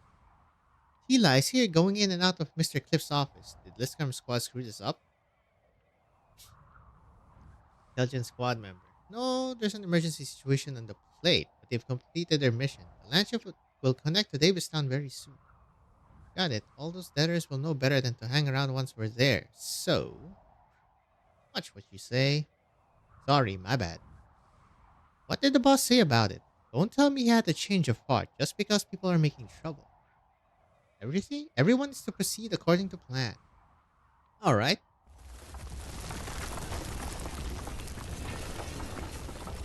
Last. Looks like we're almost there. Hello, new Cotus NPC. First, there was a strange gust, causing everyone's hair to flutter. Next, there was the rumble they felt beneath their feet. That's a land ship. Finally, there was a loud boom in the sky, hundreds of yards away. I have no idea what that is. Signal shot? A boom. Oh, that boom. Okay. I was right. They see the doot doot. Breaking through the dense fog of the winter night, Fort Baron has finally arrived after its 2-week journey. Everyone is gathered on the streets or standing by the windows, watching it intently. Whether they welcome it or reject it, it arrives. Whether this has been a nightmare or a pleasant dream, they are all jolted awake. Not ominous at all. overlooking the entire freaking Davis town. Bro weighs the gun in his hand. He's not very pleased at being interrupted. Looks away from the best vessel in the distance to find that the man on the ground has scurried away, leaving only a long, bloody trail. Should have shot his foot when I had a chance. God damn it. Oh, that was actually a lot shorter than I thought it was going to be. Right, CV5. Shadow of a doubt. Communication will always involve misunderstandings. Life will always move in unwanted directions. Is this 1-7? It's fucking funny. But the lobby team? Very cool. Is this inside BS? It's inside BS. Hello, Cliff. 2 people died during the unrest. 4 are seriously wounded. Dozens more have lighter injuries. 13 shops and homes were looted, and small fires broke out in parts of Main Street. Ring ring. Fortunately, our squads managed to quickly bring the situation under control. Currently, we have mercenary teams stationed in the place's most important facilities in Main Road to maintain public security and order. Should I stop my report? Let's pause here for now. Then if you'll excuse me, I'll come back in once you're done with the call. Actually, you have a kunai. A knife. Okay, combat knife. Weird zip. Holder thing. Huh. Interesting. I'm not quite sure what these are. Are these supposed to be like wall climbing stuff? No need. You can listen in. Apologies for calling this late, Mr. Cliff. We put the reserve funds in storage, and I'd like to thank everyone for escorting them all this way. No need to thank us for fulfilling our contract. Also, I'd rather discuss what comes next, the towing, in person.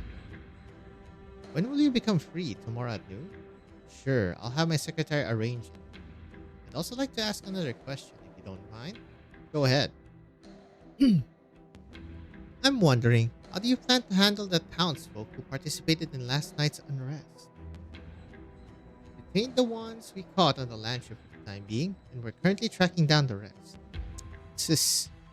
Those thugs are already giving us a headache. They're in dire straits financially, and now they've turned to robbing others. Sound pretty familiar with them. Yes, they're all old acquaintances on the bank's debtor list. Mind if I take a look at that? Of course not. If you're going to look into the matter, you should start with these people. Banks, man. They should be redacted. Thanks for bringing him over last night, Jessica. Is Leon alright? Benny's gone, and then his house. The only thing he had left burned down in that fire. He didn't say anything. Fell asleep as soon as I treated his wounds. He's lucky he spends his nights getting wasted on the streets instead of sleeping in bed. That's enough out of you, Woody. Fine, I'll go check on him.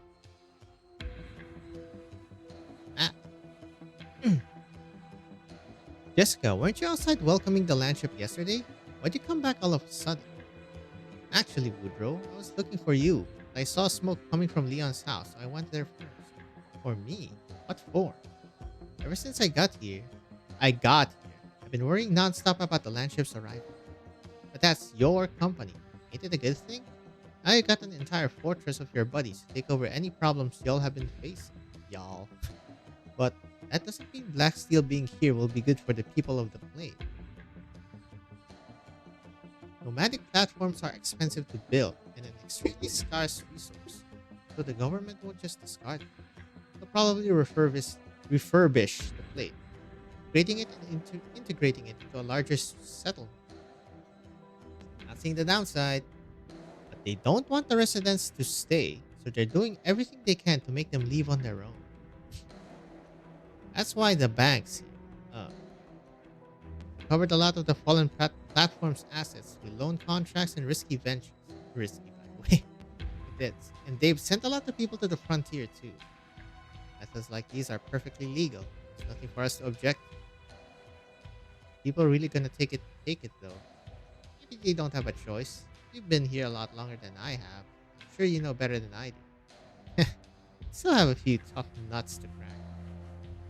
Which is why they've engaged a mercenary group like Blackstone.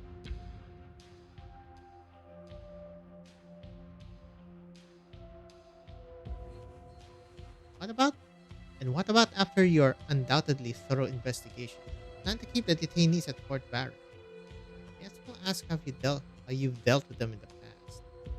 We used to ship guys like them off to the frontier, and we still had police. And we'll do the same. Thank you for doing all this for us. It's no big deal. Looking forward to our meeting tomorrow. Hold on. Could I make a small request? Could we add additional security deployed at the bank? No problem. I'll have my subordinates make any further arrangements. Right. See you tomorrow then. Cha-ching. What do you think, Tila? Getting our hands dirty again. What else can they do? They're all respectable people who can't sully their reputation. It's up to us mercs to be the bad guys. So, how should we handle the last request from the bank? Did they suffer any damage last night? Just some obscene graffiti scrawled all over the building. Whatever. Emotional damage counts as damage too. Just dispatch some people familiar with the situation. The important thing for now is to figure out how to clear all these irrelevants off the board before the plate starts moving. Irrelevance, Jesus. A bit.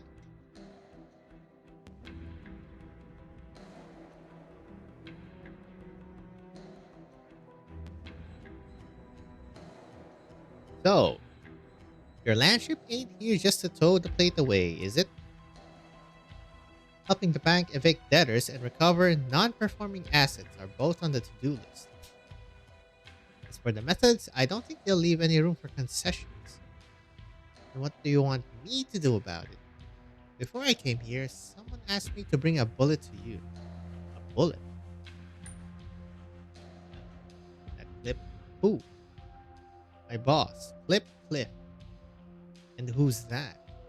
When I was looking for you that day, there was an open drawer with a photo inside. Cliff is the man who had his arm around your shoulder. So he changed his name. Huh. Now he's your boss. I'm so sorry, I didn't mean to look. But if you have a history with each other, then maybe you could have a word with him? I don't know. She cried. If there's anyone he'd listen to, it's you, right? I really don't have any other ideas. Jessica, I appreciate you helping out Leon, Helena, and who knows who else. I just can't wrap my head around why you're being so stubborn about it. You're a merc. You got no duty to us. You don't have to stick your nose into every little thing you see. Back in Victoria, I sat back and just let things happen, and it ended horribly. What does that mean? You botched the mission? It was all my fault. Thanks for bringing me the bullet. I've been looking for it for a long, long time. Wait, once again, I just realized he said there was only 5 bullets to the 6 of his gun. The number 6 in Sancta, man. There's got to be something to that. You should get back to your friends first. Some things. All I can do is give it my best shot. But Woody. What's going on now? The bed's empty, Woody. Did Leon go out? I ran into him this morning. He's off looking for Miles. Then why didn't you tell me earlier? Let's just say I forgot. Ba-ba-boomer. Come again? Apologies, sir, but this place has been sealed off and no one's allowed in or out. Oh, going for his burnt house. What do you mean no one's allowed in or out? I spent half my life here. Let me through. I'm sorry, sir. Oh. Hey, wait, what are you doing to me? This. Please forgive me, sir, but this is my job. Get your ass back here. Oh, Miles. Yo. Miles? We're just about to go in there looking for you. You alright after that huge mess last night? I'm good, but with a huge wound on your head. I ran into that gang of troublemakers yesterday, and we exchanged a few blows. Why? Why aren't you in the tower? People barged in here after things quieted down. Said Black Steel would be taking over the maintenance work and kindly escorted me on. Kindly escorted, by the way. They do anything to you? Glances at the mercenary standing guard. No. Let's get out of here first. Not exactly the best place to talk.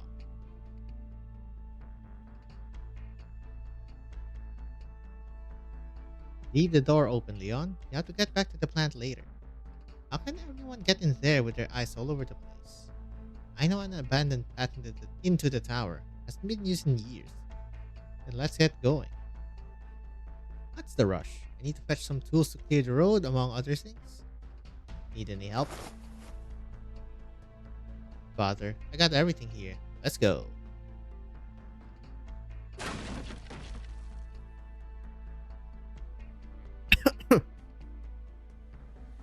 So much dust here. Just how long has this path been here?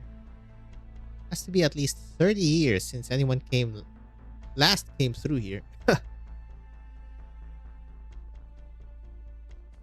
Hello, Laura. Who's there? You already called me over. There's no need to send an escort. Huh? Miles and Leon? What are you guys doing here? How'd you get them to let you in? Shh, keep it down, Laura. Just want to take a look around. Won't be long. Fine, I'll let you know if the patrol comes around, but keep it quick. Lucky we ran into her, not anyone else. Oh.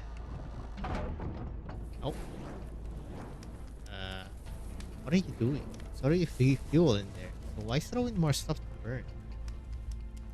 Remember what happened in July? So many people finally caved in and signed agreements to go to the frontier. How could I forget? Hank's been putting on the pressure again. This time, there's even more people talking about it. I asked a few families. Some of them are already waiting for the frontier convoys. Others still want to hold out here, but how long can they keep it up? Just get to the point, Miles. Planning to leave too. No one needs the Davistown man no more. If we fix up the plate, no one's gonna care about us miners. Without jobs, we'll all end up leaving in disgrace anyhow. So, come with me, Leon. Maybe you're right, but I still ain't leaving. Yep, that's the Leon I know. So is that why you wanted to come here? To tell me that? No, I came because I wanted to burn what needs burning, I guess, before I leave. Wait, but there's so many photos of people in that album. You plan on burning all those too? I ain't like you, Leon. I don't want to spend the rest of my life here. I figured you were just dead drunk when you said that last time. I had a notion of leaving this town even when I was young. No way my parents could take care of any of all my younger siblings on their own. That's how I ended up stumbling into the mines in a stupor when I was 15. My eyes were scorched by the heat and sweat of the boiler room, while the older guys bossed me around. I hated every goddamn minute of it. Could only press on through clenched teeth while thinking about my family. By the time I realized it, all I knew was taking care of the furnace. Didn't know any other way to live. You never told me all this. Leon, it hurt when Benny said he was leaving. Even then, I felt he made the right choice. So this has been a long time coming? Yeah. Let him go before this plate ties him down. Maybe he can go to college. Ironforge City, Trimount. Anywhere's fine as long as it ain't here. So you're saying I should be glad he got out in time. This land here's been squeezed dry, Leon. And those guys from the government are just gonna abandon it entirely. Or scoop in new soil from elsewhere. To them, we're just old straw refusing to rot away. Nothing but trouble. Wait, what's that? Why is there a photo of your family in there? Leon reflexively moves to stick his hand into the furnace, but the photo vanishes in a puff of blue smoke before he can even feel the heat. Benny must have let that one in. I wasn't too careful in packing it all up. Sorry. It's fine.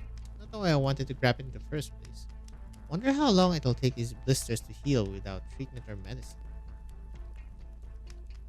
Flames in the furnace blaze brightly, and a few sparks sputter from within. They cool in the air and turn into smattering specks of gray, falling onto the man's shoes. He sighs as he rubs the corner of his eyes, only to realize that the wetness that had been there had already dried up from the high temperature.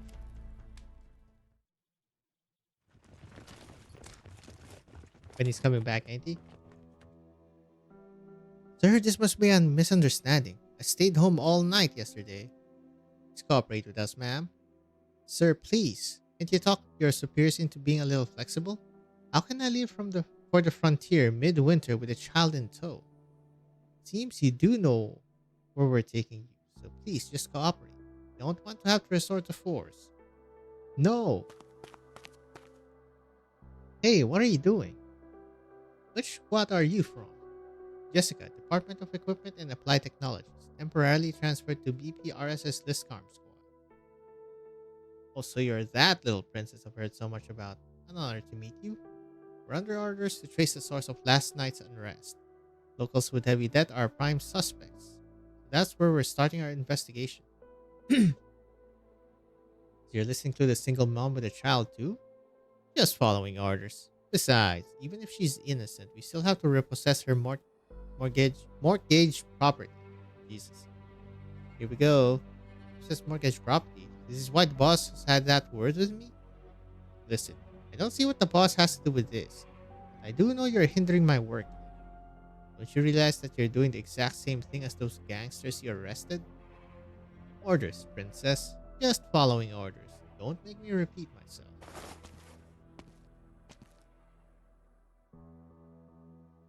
Reporting. I found the woman. Sir, please, I'm begging you. Let that lady go. What? I said let her go. We're not the same as you, princess. We need these paychecks to eat. Paychecks. Paychecks. Is your paycheck? No, I mean, I'm saying I can pay you. What's this now? Bribery? Raytheon's little lady is actually trying to bribe me. Yes, I'm just a stupid little rich girl who throws money at all her problems, okay? Guess there's no need for professional integrity when you get a family like that at your back. But me? I can only trade my conscience for cash at Blackstone. Glad you're so self-aware, but it really doesn't matter. Just stop making things difficult for us lowly peasants. If you got money to burn, why not head on over to the bank and pay off all their debts? Easy there, princess. Take your finger off the trigger, yeah? I know you lost your head for a bit there, but we still have to act according to our stations. What? Jessica lowers her head to find that at some point, her hand had moved to her holster. When she sees what is probably an expression of both wariness and disdain on the mercenary's face, she ends up swallowing her apology and she turns around and runs towards the bank. Is she actually gonna pay off? Jesus. That's only gonna help for today. You gotta change the system, buddy. Shadow of a doubt. Okay, what do we have here? Let's see. Which Oh insect is shoot! Wait, falling what? into my trap? Left clicking on the ground remove. Oh, just read it. 相手のターゲットは Compared to the calamities I fought against, you are barely a threat. I just put the for real, for real.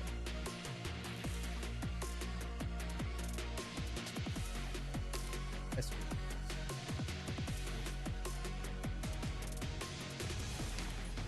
I'm listening. Better watch your step. Now, Damn hearken good. to the song of the distant sea. Yeah.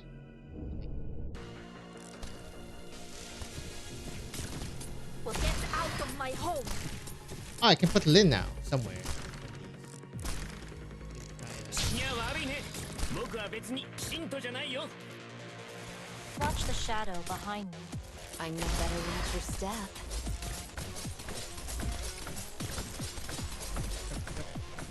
Okay, that's really good. He doesn't take nothing. My kin, the time is nigh. 僕は Better watch your step.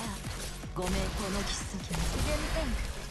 So this is what happens when you cross the line. What's she hitting? She hitting this? Well, to get out of my home! I know what to do. Don't order me around. どの戦いも楽しむべき。 Better safe than sorry. That's so funny. 信号は安定。いつでも行けるよ。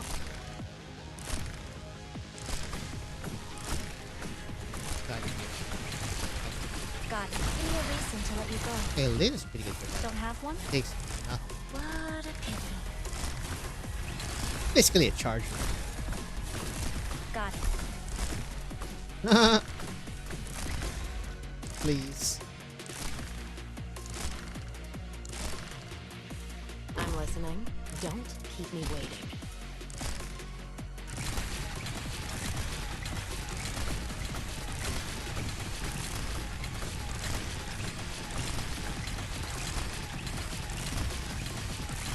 Oh no. Okay, Typhon's not super good at that, I guess. She does split the damage if there's only one enemy, and this does split. Oh shoot. Not the best. Hello, banker. The hell is Sylvia? I mean, I know what Sylvia's doing here, but what's her importance? Other than the late mayor's daughter. She has to be here for a reason? Or is she being held hostage here? Why is someone still outside this late? Right, and she also counted the steps for some reason. Is that Jessica? Is she actually gonna pay? Oh god. What brings you here at this hour, miss? I have some business here. Let's talk inside, shall we? Oh god. Two awkward people talking. The manager. What's going on, Sylvia? Didn't I tell you to keep the door closed at night? Recently, those people from Black Steel have been... Ah, so it was you, miss. Not sure why you've paid us a visit at this hour, but how may I serve you? Don't chase them out. Chase them out? Who exactly? The residents with debt. Don't let Black Steel drive them out. Who's this coming from? Mr. Cliff? It's from me. Did I hear that right? This is a joke. I'm not sure I get it. I'm serious. If you need someone to pay off their debts, then I'll pay it off for them. At least enough to let them stay through winter. Sending them to the frontier now is no different from a death sentence. What holds sway in a bank are not the delusions of a mercenary, but honest to goodness gold certificates. I have the certs. This isn't a crazy fantasy. I can walk the walk and pay off your debts. I'm sorry, but the bank doesn't have time to indulge your nonsense. I'm the daughter of Bernie Brinley, the CEO and largest shareholder of Raytheon Industries. Well, she just drops it there, huh? Jeff freezes on the spot as soon as she finishes speaking. Ever since she joined Black Steel, she has never once relied on her father or her family to handle any setback she faced. This was her one unwavering insistence. She did not want any special treatment because of her family name. But she had just unleashed the name of her father, as well as the one that sits on their family crest. Bernie Brinley must be quite the big shot then. Miss Jessica Brinley? Spare me the sarcasm, ma'am. Just give me the number. I can't give you an exact figure on the spot, but no matter. Sylvia's here, and she's always been good with numbers. What are you standing there for, Sylvia? Tell her. She's a child of the Brinley family. It should be a paltry sum to her. This isn't a good idea. Tell her, Sylvia. Currently, everyone's debt in Davistown roughly totals to 276 million certs. Calculate the interest until spring. The amount you'll need is roughly how much? 28,450,000 gold certs. 28 million? Small price for 3 months of peace and stability on the plate, no? At a loss for words, Miss Brinley? I don't have that much on hand right now, but I can make the arrangements. 1,450,000. Even a trust fund high risk can't withdraw that much in one go. I've learned something new today. Jesus. I know. Jessica. Sylvia, yo, you're not from Davistown. There's really no need to do this for our sake. Listen to me. You should just leave. Even if you have enough for this time, could you afford the next one? Or the one after that? Jessica's lips tremble as she fails to let even a single word out. She knows Sylvia is not being right, but just stating the facts. A long string of numbers in her account can ensure a carefree life for her, but isn't enough to guarantee even a month's stability for the people of this plane. She thinks back to her father's earnest reminders. Always act within her means, and to weigh the pros and cons before doing so. But she never learned to, thus has no achievements to her name.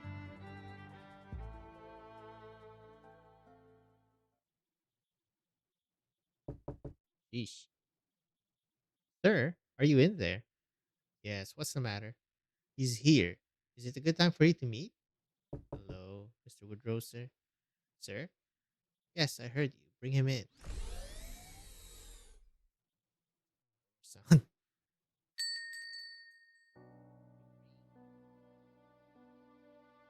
Jessica? Ain't you supposed to be back on the Black Steel land ship? Helena, is Woodrow back yet? Oops. No, he said he went out to see an old friend and isn't back yet. You don't look so good. What's wrong? Something happened to Woody? No, he must have gone to our land ship to meet the boss. They're old friends, so maybe he can change his mind? The boss of Black Steel? Never told me he knew a big shot like that. Doesn't he have a photo of him in some other sanctum? Photo? That rings a bell. Ain't it always locked away in his drawer? But you managed to look. That that's not important. What's important is that the three in the photo were all smiles, right? Are you sure Woody went to look for the man in the photo? So you do know something about them. I don't know much about Woody's time in the Revolutionary War, and even less about the people in that photo. Back then, it was your boss who made the choice that led to Woody and the other man getting captured by the enemy and locked up in Camp Collis. Is that an internment camp? You didn't know? Well, it's ancient in history. No official would ever bring it up, so of course you youngins wouldn't know about it. It was a prisoner of war camp built by the Victorian Army during the Colombian Revolutionary War. What went on in there was appalling. Talking torture. Torture? Yeah, for every 10 that went in, only one made it out. So Jessica, who'd ever call someone who left them to rot in a place like that an old friend? Jessica recalls the brown identification document.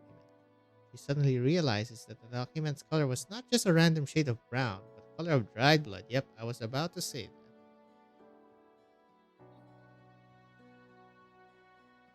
Sir, are you in there? Yes, what's the matter? He's here, sir. Is it a good time for you to meet?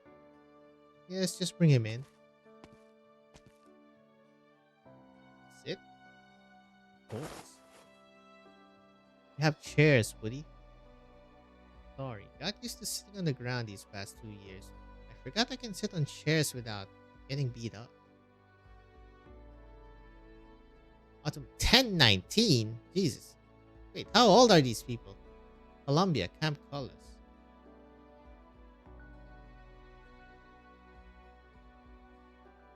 They old. We're talking 80s, 90s. Calling me here, got something to say to me? I figured you'd be the one full of questions for me. No, just the one. Okay, so this is Haggard because of the clockwork. Jeez, this is Woodrow. Why did I say that? Why didn't you back me up 3 years ago? The situation changed after you left. Once the enemy encirclement suddenly tightened around our right flank, I had no choice but to abandon the original rescue plan and conserve our forces. You can write it off with just that understatement? You devised a rescue plan, sent me as a decoy, and in the end, you didn't even rescue him. Circumstances compelled me to take responsibility for my men. Don't give me that, with that face like you don't care. Why are you so obsessed with my expressions, Woody? You've been scrutinizing my face since the moment I stepped in. Since when did Sancta ever need to pay attention to body language? What's going on, Woody? became a habit after he passed. After all, ain't no other Sancta in here. When did he die? The document only has one dead stamped in here. The rest aren't even recorded. I can't remember the details. Didn't have a calendar or a watch. Probably last year? Early spring? No, summer. I saw a pansy outside the barbed wire fence that day. What happened? First, he was burning hot. He was mumbling non-stop, eyes wide open. He was grabbing my sleeve like a lifeline. Like he wanted to tell me something. I moved closer to make out what he was trying to say. And what was it? No, didn't hear. He let go of my sleeve, his eyes still open, pupils all dilated, pitch black, like they could suck in everything around him. Woody. So why? Why? Why didn't you come? Man turns his head, and with a blank stare returns the mercenary's gaze. The black of his pupils incessantly spreads, circulates, and rotates, as if trying to swallow up everything in the surroundings. As the mercenary faces the other man's glare, he feels as if a hook has extended from out of nowhere, piercing through his ankle and relentlessly dragging him into that black vortex. Gay! Ugh. They are old, like at least 90, right? If this is after Victorian incident, which is like 1099, 1100, then they're like 1900s. So what do I call you now? Heard you go by a different name. Anything's fine. I was expecting you sooner, Woody. After what happened last night, I had so many things on my plate and so many friends to help out. Need any help, you can always let me know, be it cash or manpower. Thanks, Cliff, but no thanks. Help is only one. Help is only help when it's on time. Coming from you, it's always overdue. Right, it's always best to get things done in a timely manner. So, what are you doing here? And an old friend start with how do you do? Smile. Not as simple as old friends between us. What made you think we'd be acting like friends when we saw each other again? Oh, there it goes. And what would you rather be treated as? Anything else, really. No need for sarcasm, Woody. Don't even see the point anymore. We're old now. Our hair's gone full white. This past decade, I've seen my friends getting one health problem after another and been attending funeral after funeral. Just meeting one that's still alive is hard enough. You live so far away, and I doubt I'll ever see your obituary in the papers, so I came to see you personally. You shouldn't have bothered. Ain't no place for you at my funeral, anyhow. That's a real shame, Woody. Didn't we make that pact to speak at each other's funerals all those years ago? I'm sure plenty of others would be happy for you to speak at theirs, but mine, just forget about it. I hope you're not thinking I'm a fan of funerals. I only attend them because it's my old buddies in the coffins. Where do you sit? Among the friends and family? Rarely. Unless the relatives ask me to, I usually stand back and watch the whole thing from a distance. Why? Afraid you can't bear their pain? Pain is a relatively private experience for the other races. My best guess is that we can only deal with it on our own. Not playing like we're friends, alright? I'll put it bluntly for you. I buried him on the hillside behind the POW camp. Have you ever visited him? Fortunately, no. I haven't found the time. You haven't changed a bit. Oh yeah, they're gay.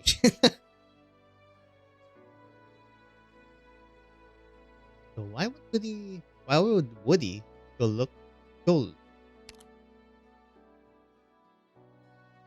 him? So why would Woody go look for him? It's my fault. I asked him. What? You? I thought, on account of their past friendship, maybe my boss could be more lenient on everyone. How could you be so naive? I was just about to say Jessica. Woody, I forget it. Now that it's come to this, I don't need to hide it from you. Planning to leave this plate and head to the frontier. You too? Yeah, my regulars are all getting sent off one after the other, and only us old folks are left. What's the point in keeping the diner open? Besides, just look at the holes in my walls. After last night's fighting, I don't have it in me to patch them up anymore. I've invested so many years into this place. Enough is enough. Sorry, I'm so sorry. What are you apologizing for, Jessica? Because I didn't do anything. Nothing at all. I'm sorry, I really am. Don't blame yourself. You're the last person who should be doing that. You're an outsider. The plate was on its last legs. Just get back to your friends. You have your own life to live. No need to work yourself to the bone on our account. The check you gave me back then, take it back. But that's the only thing I can do for you. Take it. When do you plan to leave, Helena? Not too soon, I reckon. Still have to say my proper goodbyes after all. The bank's winning too much. Jessica shuts the restaurant door behind her and stands in a daze on the doorstep. Check balled up in her fist. She suddenly lets loose a kick on a pile of snow by the road, sprinkling flakes of white down onto her head and wetting her hair.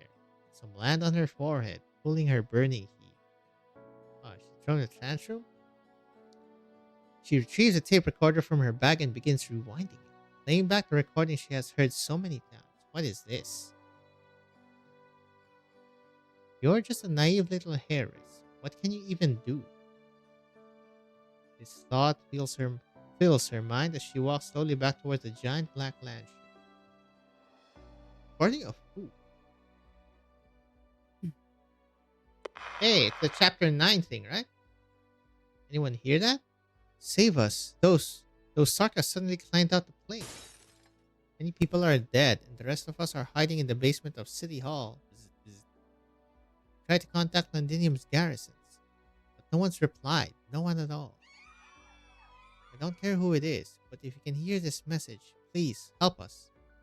You're our only hope. Obi-Wan.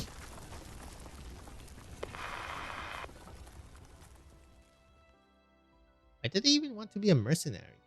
I can't save other people's lives or even their livelihoods.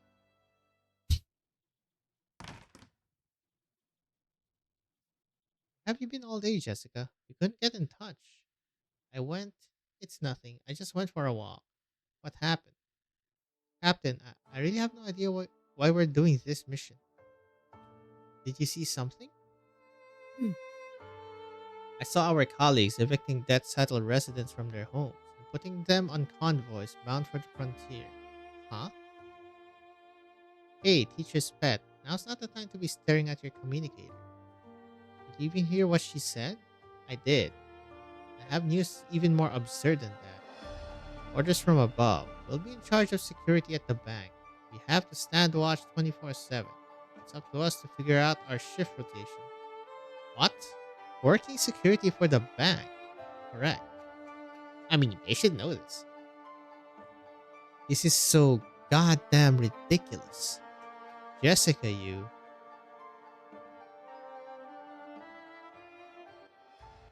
いい連携だったね。ハイタッチしようか。Can't do nothing about that, sir. Capitalism, baby! CP6? The Night of the Hunter. Everyone has things they can't do. This is not a universally understood principle.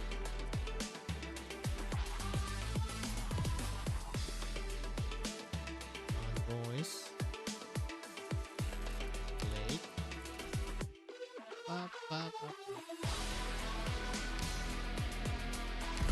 Cool. Okay, so Lynn can withstand the electroshock, which is insanely good.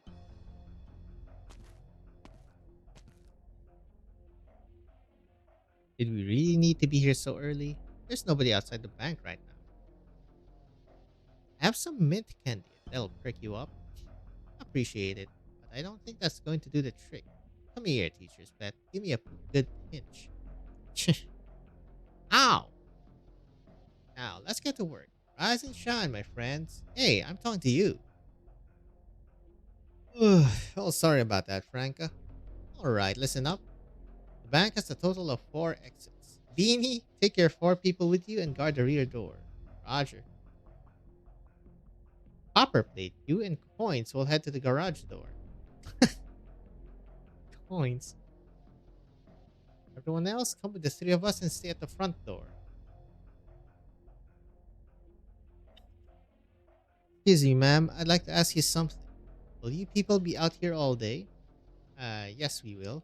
We're simply handling some business and don't intend to interfere with your daily affairs. Handling business. A few days ago, I signed my pioneering agreement right here. That's the last bit of business I'll be handling. Who are you?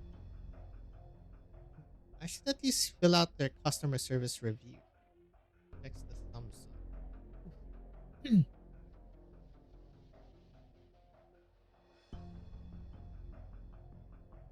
This bullet. Were you the one who asked Jessica to bring it? Hmm. Found it in an antique shop in Victoria a few years back. No wonder you searched all over the camp, but couldn't find it back then. By the looks of it, seems like one of the officers secretly brought the gun into Victoria. Now that the gun's missing, that bullet is the last artifact he left behind. I warned the fella not to engrave all that flowery nonsense. In any case, why didn't you hold onto the bullet yourself? Because you're the one who should have it, not me. What? Your ghost finally catching up to you? We were friends once, at least. I can't say I'm happy things ended up like this. And do those feelings of guilt and sorrow do you any good? What are you after, Woody? Pull your men back and stop driving out the residents. Even if Black Steel puts out, the government's just going to hire some other mercenaries. It won't change the outcome. I heard you initially had the option to turn down the commission. Am I wrong? Despite its name, at the end of the day, Black Steel Worldwide is still based in Colombia. You don't have the right to refuse a job from the government. I see.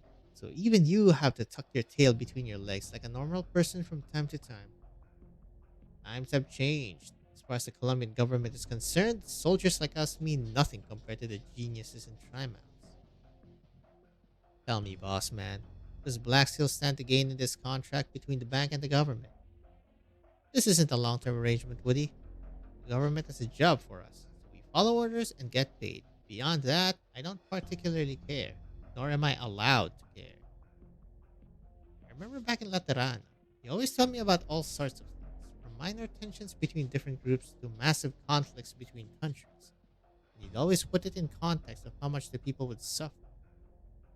That was a long time ago. I can hardly remember at this point, but I do, clear as day. You told me this on our way from the library to the student dorms. The strong protect themselves, but the truly great protect others.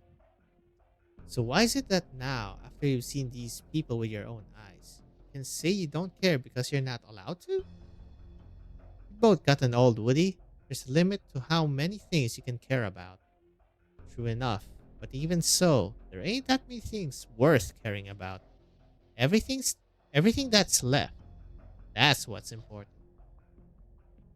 Maybe I can't protect everyone on the plate anymore with these rickety old bones, but the people around me, I'd give my life for them. I swear, if any of them get hurt because you got involved, then so help me God, I will return this bullet to you in one piece. I sincerely hope it doesn't come to that.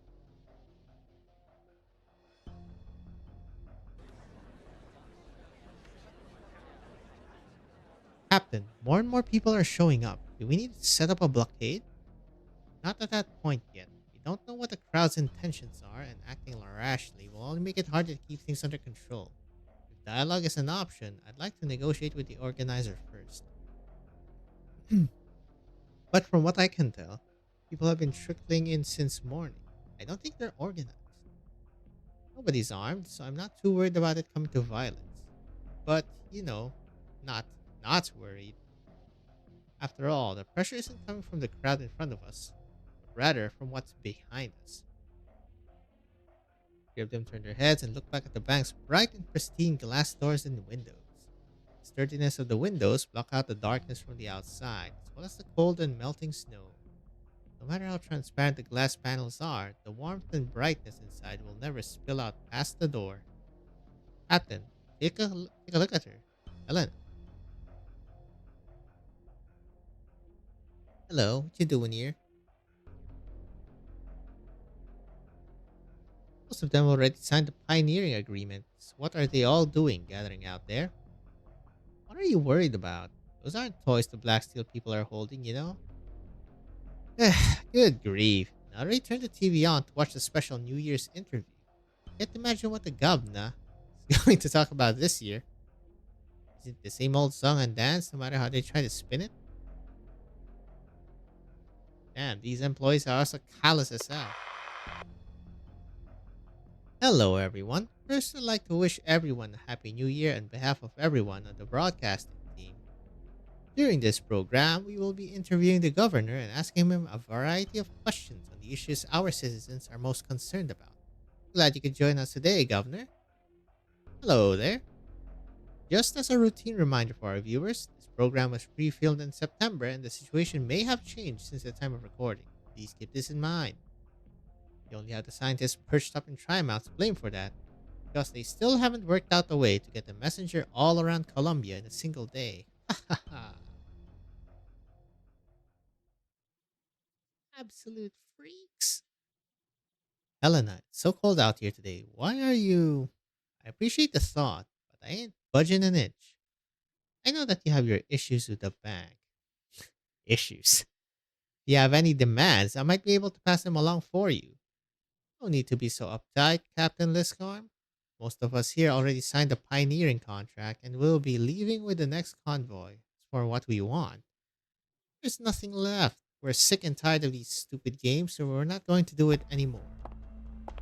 Up, there she is, the ultimate Karen. Then what's the point of you all coming here? Take a look. At what? Ever since I was little, I was always told that when you say goodbye to something that's been with you for a long time, you take one good, long-lasting look. So far, I took a good long look at my diner, the mining plant, and every last place here on this plate. Today, on the first day of the new year, I'm here to take a good long look at the culprit that's making me say goodbye to everything I've ever known. Miss Helena, I'm lost to remind you of this fact, but you voluntarily signed every one of those mortgage agreements yourself. Thanks. You're right, I sure did. We walked this path together, but you also pushed us down it. Nonsense. Take that other gentleman, for example. I seem to recall his business taking a major setback. No one else would provide a loan. We were gracious enough to lend him 40,000 certs. Right. At first, it was just 40,000. Not too massive. But not pocket change either. All I want was to pay it off as soon as I could. But then, you people said I had to properly plan out my investments and liabilities. You said I should pay everything off in one lump sum along with the interest. You gave me preferential installment rates and told me to use the leftover money to buy your other financial products. Right. What you lent me was 40,000. What you took from me was my store, my house, my car, and even my whole family. You all believed your propaganda and lies at first. You said you'd make our lives prosperous and help us achieve a better future. But where do us customers sit at the table of your so-called better future? Right, we were fools blinded by our greed and short-sightedness. We all wanted that little extra something out of life, so we snapped at the bait. But why did we do that? Why was every last person on this plate so desperate, so eager to bite into that life-threatening hook, like a school of hungry fins? Is it really our fault? Or has the well been poisoned this whole time? Miss Liscarm, please have these people vacated within 10 minutes. Make it quick. Jessica, find a way to call up Mr. Cliff. Hurry. On it. No good. I can't get through at all. Keep trying. No. Sorry, Captain. I need to tell him what's happening here, face to face. Then hurry. Now then, Helena, Jessica's gone to report the situation to upper management. In just a little while. You ever given any thought to your own future? I've always wanted to start a security company of my own. Why would we do that? Would you take out a loan for it? Hypothetically, if I had to, because that's my dream. And you better darn well be careful. That stack of cash only represents the future. It ain't gonna take you there. That's the painful lesson the guys you're protecting taught us firsthand. They're liars and thieves. They tamper with the street signs, then turn around and laugh at us for hurtling down dangerous roads in the dark of the night. I understand, I really do. We're still working for them. Mr. Governor, let's dive straight into the key issues. As we all know, there are still a number of areas in the transitional phase between frontier settlement and fully developed zone. Most of these elements in the region are pioneer places with decades of history and their own core industries. But don't yet meet the standard to be considered nomadic cities, correct? It's just as you say, I've heard that the state government is currently grappling with the question of how to dispose of these plates. Nomadic plates are an important strategic resource, so I can't agree with your use of the word dispose.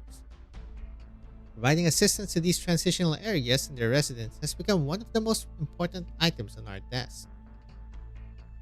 For example, additional investment, tax exemptions, school admission discounts, and low interest loans. All of these policies are designed to benefit people living in just those situations.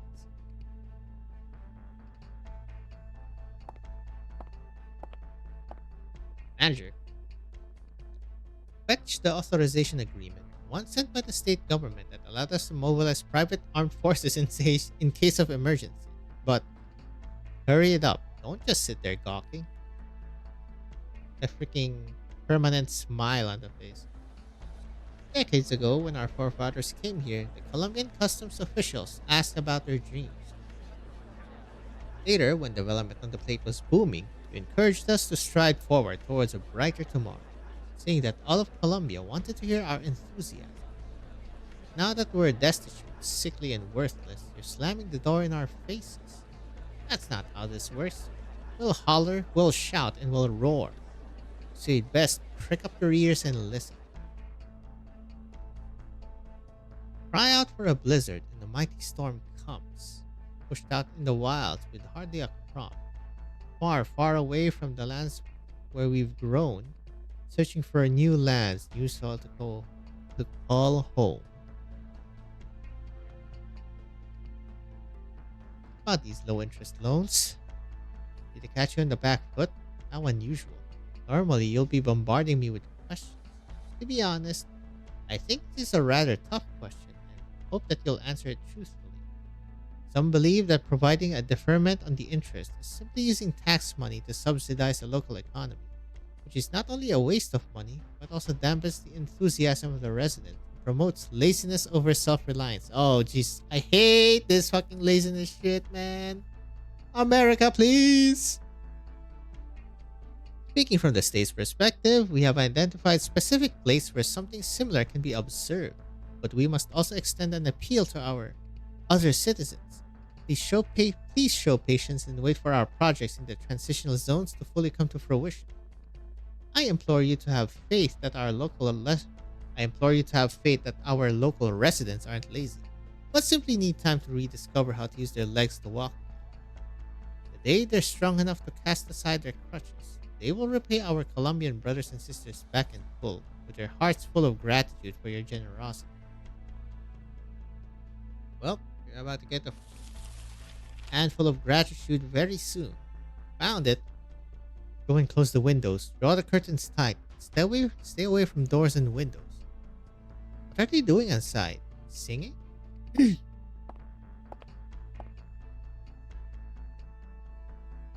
Plow trudges on. The hammer strikes true. With our own two hands, there's nothing we can't do. Ever since the day we were born. A heavy burden we've always worn. Your 10 minutes are up. Seeing how they still refuse to vacate the premises, we'll have to resort to more forceful measures. Sorry, ma'am, but we can't do that. We shouldn't let these sorts of things get between our partnership. You insist on neglecting your duties, then I can only regretfully fully inform you that your team is now under my direct command. What the hell do you think you are? The agreement to reclaim this plate was jointly signed by the local government, the bank, and Black Steel. There are clauses within it stating that Black Steel's personnel must obey our commands and mobilize in case of extraordinary circumstances. This is an authorization letter sent at the time of the signing. Please take a look. Oh, you got your asses. You do not have the authority to override our actions, ma'am. No, it says it right here in no uncertain terms. I do have that authority. Now, Miss Liscarm, do it. Apologies, but I'll have to kindly refuse. What you are refusing is not a minor request from a small bank, but a direct order from the government. Don't forget, Black Steel is only what it is today because of the trust that Colombia has poured into it. But trust is easily broken. Even a tiny breach is enough to tear down everything that's been built up. Ha! Do it. Do not make me repeat myself. God damn, this unknown generic NPCs. We're the ones who starve, we're the ones who die. For a null and empty check, we paid the final price. We're not in that future. My oh my oh my. Goodbye, my sweet home, a good long goodbye. Now, far, far away from the lands where we've grown. Still searching for new lands, you saw to go home. I mean, who's even gonna sustain the bank here if there's fucking literally nobody here? Ma'am, it makes no difference how many times you say it. I'm not going to open fire. Let me say this again. I will not open fire, nor will I allow any of my squad members to do so. My job is simply to ensure that nobody breaks into the bank and threatens your precious lives. As far as I can tell, these people pose no threat to you and merely wish to say goodbye. My sincerest condolences if your fragile heart is wounded by this. After all, parting is such a sweet sorrow, isn't that right? Listen up, everyone. Nobody is allowed to move without my direct order. Roger.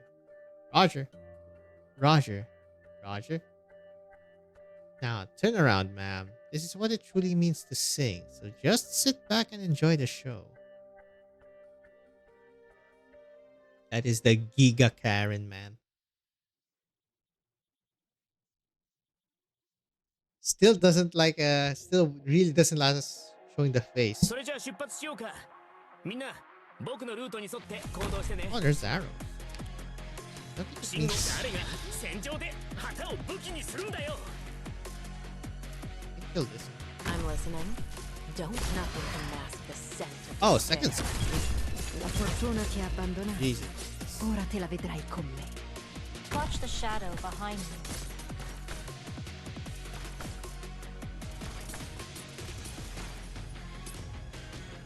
Sure. Good timing.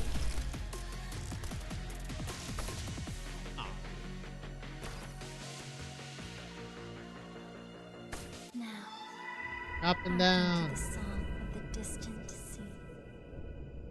即戦即決。すぐに解決いたしますね。 Give me a reason to let you go. Don't have one? Oh yeah, there's no What a lightning pity. thing. Don't keep me waiting.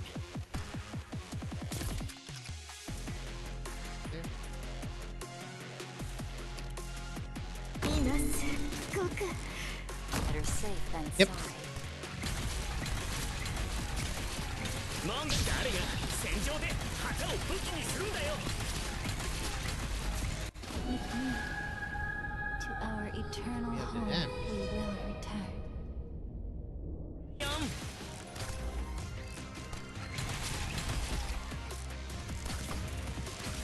I'm listening. Didn't think. So this is what 5 happens per 5. when you cross the line. Good, TJ. Good Lynn. So good. They got her. Got it.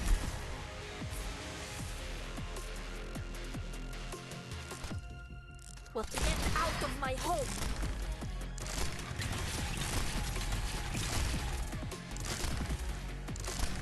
So it's true. I find actually it doesn't do as much damage as him.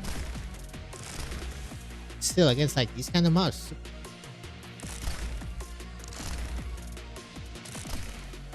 Got it. Shatter into pieces. Mission accomplished. been so nice.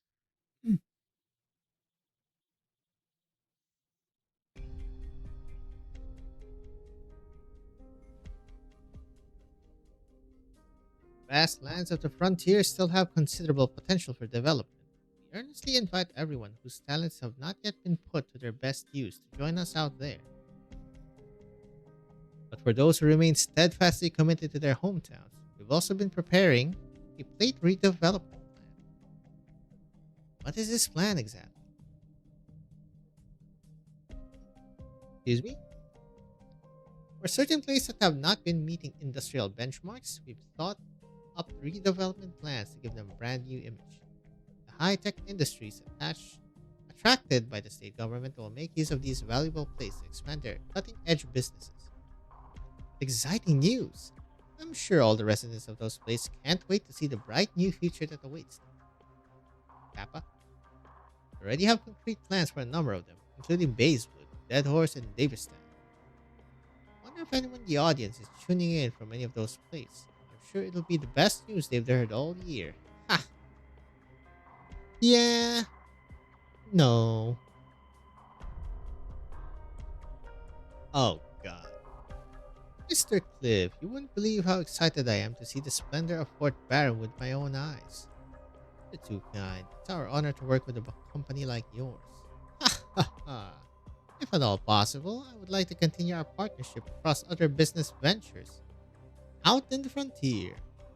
I was just thinking the same thing. Always a pleasure to speak with you, and I hope that never changes. After all, towing is a long process, and we might not be parting ways until the snow melts in the spring. Too soon, if you ask me. A true pity. Sir, please let me in. I have something urgent to report. If you ever need anything, my door is always open. Please open the door, sir. It's an emergency. I'm begging you. Sounds like you have an urgent matter to attend to. Give me just a minute. Oh boy. What are you doing here, Jessica? Who gave you permission to come yelling and banging on my door? My apologies, sir, but the contents of Jessica's reports are in fact urgent. Out with it then. That man over there. May I use your restroom? Go ahead. Now, what exactly was so important that you have to come running to me? The bank is trying to leverage their deal with the government to make us open fire on a civilian crowd. And did you do it? I can't say what happened after I left, but no. There's no way we'd obey that order. Alright, I understand. You can leave now. What are we going to do about the residents? That's none of your business. But can you at least, if you still don't get it, I'll spell it out for you. It's none of your business, and it's none of mine either. Are you serious? Then what is your business? The massive kickback you're getting from the bank? The extrajudicial privileges that the military grants you? Or is it the feeling you get when you trample people beneath your feet? Feeling of being superior to others? Cliff narrows his eyes, scanning the now unfamiliar mercenary before him from head to toe. 90s! I'm in my 90s, Jessica. Takes more than that to get me excited. Why then? What do you get from surrounding yourself with these people? How can I not have suspicions? The way I see it, you've thrown away almost all of your humanity. And for what? Humanity. It's a word that means less and less to me as I get older.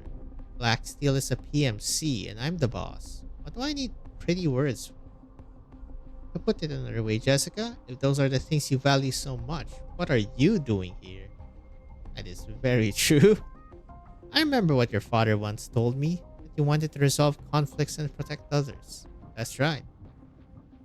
In that case, why not become a police officer, a judge, or a peacekeeper? And if all else fails, you can at least become a soldier to protect your family and country, right? But you chose mercenary, a job that uses force for money, a job that's inseparable from death and violence, a job that's devoid of glory or honor. I know you're not short on cash either, so I ask you again, Jessica, what are you even doing here? You haven't figured it out yet, and I can always give you my answer, because I have one. Ambition, for the sake of my own ambitions. Prove that I am no less than my brothers and sisters. Prove that I am not a mediocre stain on my family. That's why I'm here. Not bad. I like seeing that clarity and self-awareness. So don't stand there and criticize the way I conduct my business. Your father's also an excellent businessman, and as his daughter, you do well to learn from him. You need to be more mature, more rational, less emotional. Secretary, escort her out. From now on, never let her in again, no matter what. Decades ago, you sat back and watched your friends get taken captive. Decades later, you're doing the same thing as people are being driven from their homes. That's what you call a mature, rational, and level headed choice. Then I'd rather stay naive my entire life. I'd rather remain a mediocre fool. Please leave, Miss Brinley. Don't touch me. I can leave on my own. Nope, she got you there. I see you've taken care of your business. That's right. However, I did hear some bad news. Some very, very unfortunate news. Your subordinates gave my people an order to open fire at the entrance of the bank. Without asking, without permission. And why is that a problem?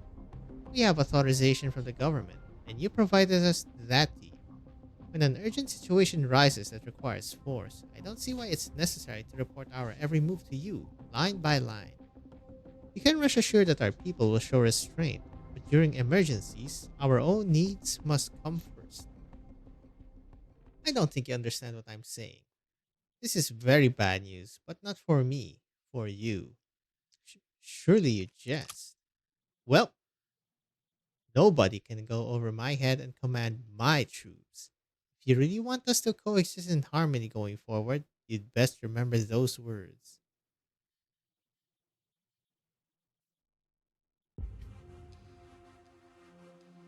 Jesus. Finish sorting that batch of documents? I'm going through them right now. I'll have them ready shortly. I just saw a repossession document. Leon Theremin just recently sold his shares.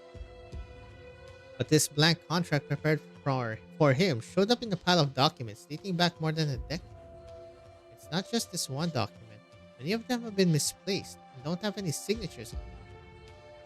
They weren't misplaced, they were prepared in advance. But 10 years ago, many of these people hadn't even set foot in the bank yet. Sylvia, we have a professional actuarial system.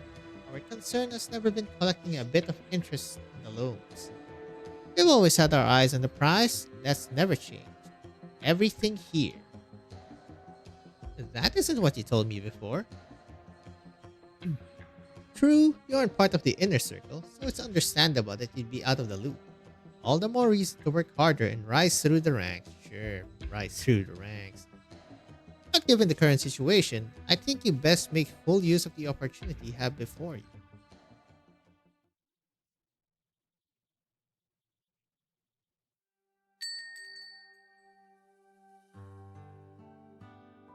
Woody, where did you go? What happened to your arm? Pushed my luck a little. They finally put me in my place. Helena, if I were to leave this town, would you come with me? What'd that guy say to you? Nothing, just prove once and for all that he's still a good-for-nothing bastard. But that good-for-nothing bastard is the reason you left Laterano without a second thought. First set foot on Colombian soil and joined a war that took nearly everything from you. The ideals he painted back then were so mesmerizing, so tempting. To be a hero, to lead our people to end the war, to build a new paradise beyond Laterano. You know how it is for youngins with their heads in the clouds, always following whoever shows the most confidence when peddling their dreams. I know, Woody, I know. But I ain't even saying you were tricked. I'm just saying you don't have to be ashamed of your past. It don't matter where your journey started, because it brought you here. Those mistakes made you who you are. Sure, you can look back every now and then, but don't you ever regret it. Helena. There for a dance, Woody? I can teach you. When I was 18, some awkward fella taught me these steps. He was a complete fool through and through. That didn't stop me from loving the dance. Actually, I already know how to dance. Oh? How come I never knew that? Since when? Since I was little. And of course you didn't know. I never told you. Where'd you learn? My way back to the dorms. Wanna give it a go then? Be my pleasure, ma'am. Dancing CG? No dancing CG. Illegal. Why didn't you just walk away when you got the order to vacate them? When you're disobeying orders, Might as well go all the way. What a drama queen. Even the squads that showed up later could tell you we're staying behind to make sure it didn't get out of hand. So how's your forehead doing? Didn't expect our own people to wear kitty gloves with the crowd, but show no mercy to their coworkers. I'm fine, just a scratch. And at the end of the day, we were the first to disobey orders. I didn't know what to do at that point either, so I just went back to the basics, make sure that nobody got hurt. Well, you did a goddamn good job, teacher's pet. By the way, there's something I've been meaning to tell you all day, but never got a chance. Hmm? Happy New Year. Let me check. Sorry, but it's already past midnight. Eh? So what? I suppose it's not important. Maybe it just sucks that I was the one to say it first. Happy New Year. What year is this now? Hello, there's a vault. Ilya. The heavy iron door shuts tightly, and the mechanism springs into place with the sound of a dull collision, sealing up the smell of ink coming from within. An intoxicating smell. Just one whiff, people will start having wondrous delusions. All their desires can be at their fingertips, and all their regrets can be made right. What do you really want? And what do you regret, Sylvia? To break in, you're gonna be a heist. Top of your class again? Golly. Golly. How did someone like me give birth to a kid as smart as you? I couldn't be more proud of you, Sylvie. The mayor mom? Are you serious, Sylvie? That's the best financial institution in all of Colombia. Goodness gracious. Oh god. I can't believe my daughter actually made it. I'm so proud of you. I really can't say it enough. Come on, give me more Americanisms. Sylvie, are you sure you want to work in a bank back home? You know, I don't want my position to get in the way of what you want, especially with a decision as important as this one. I'm so proud of you, my daughter.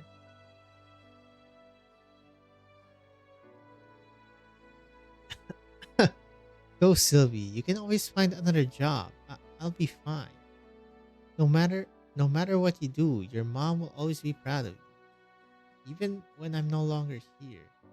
You're my pride and joy, forever and always. She get infected?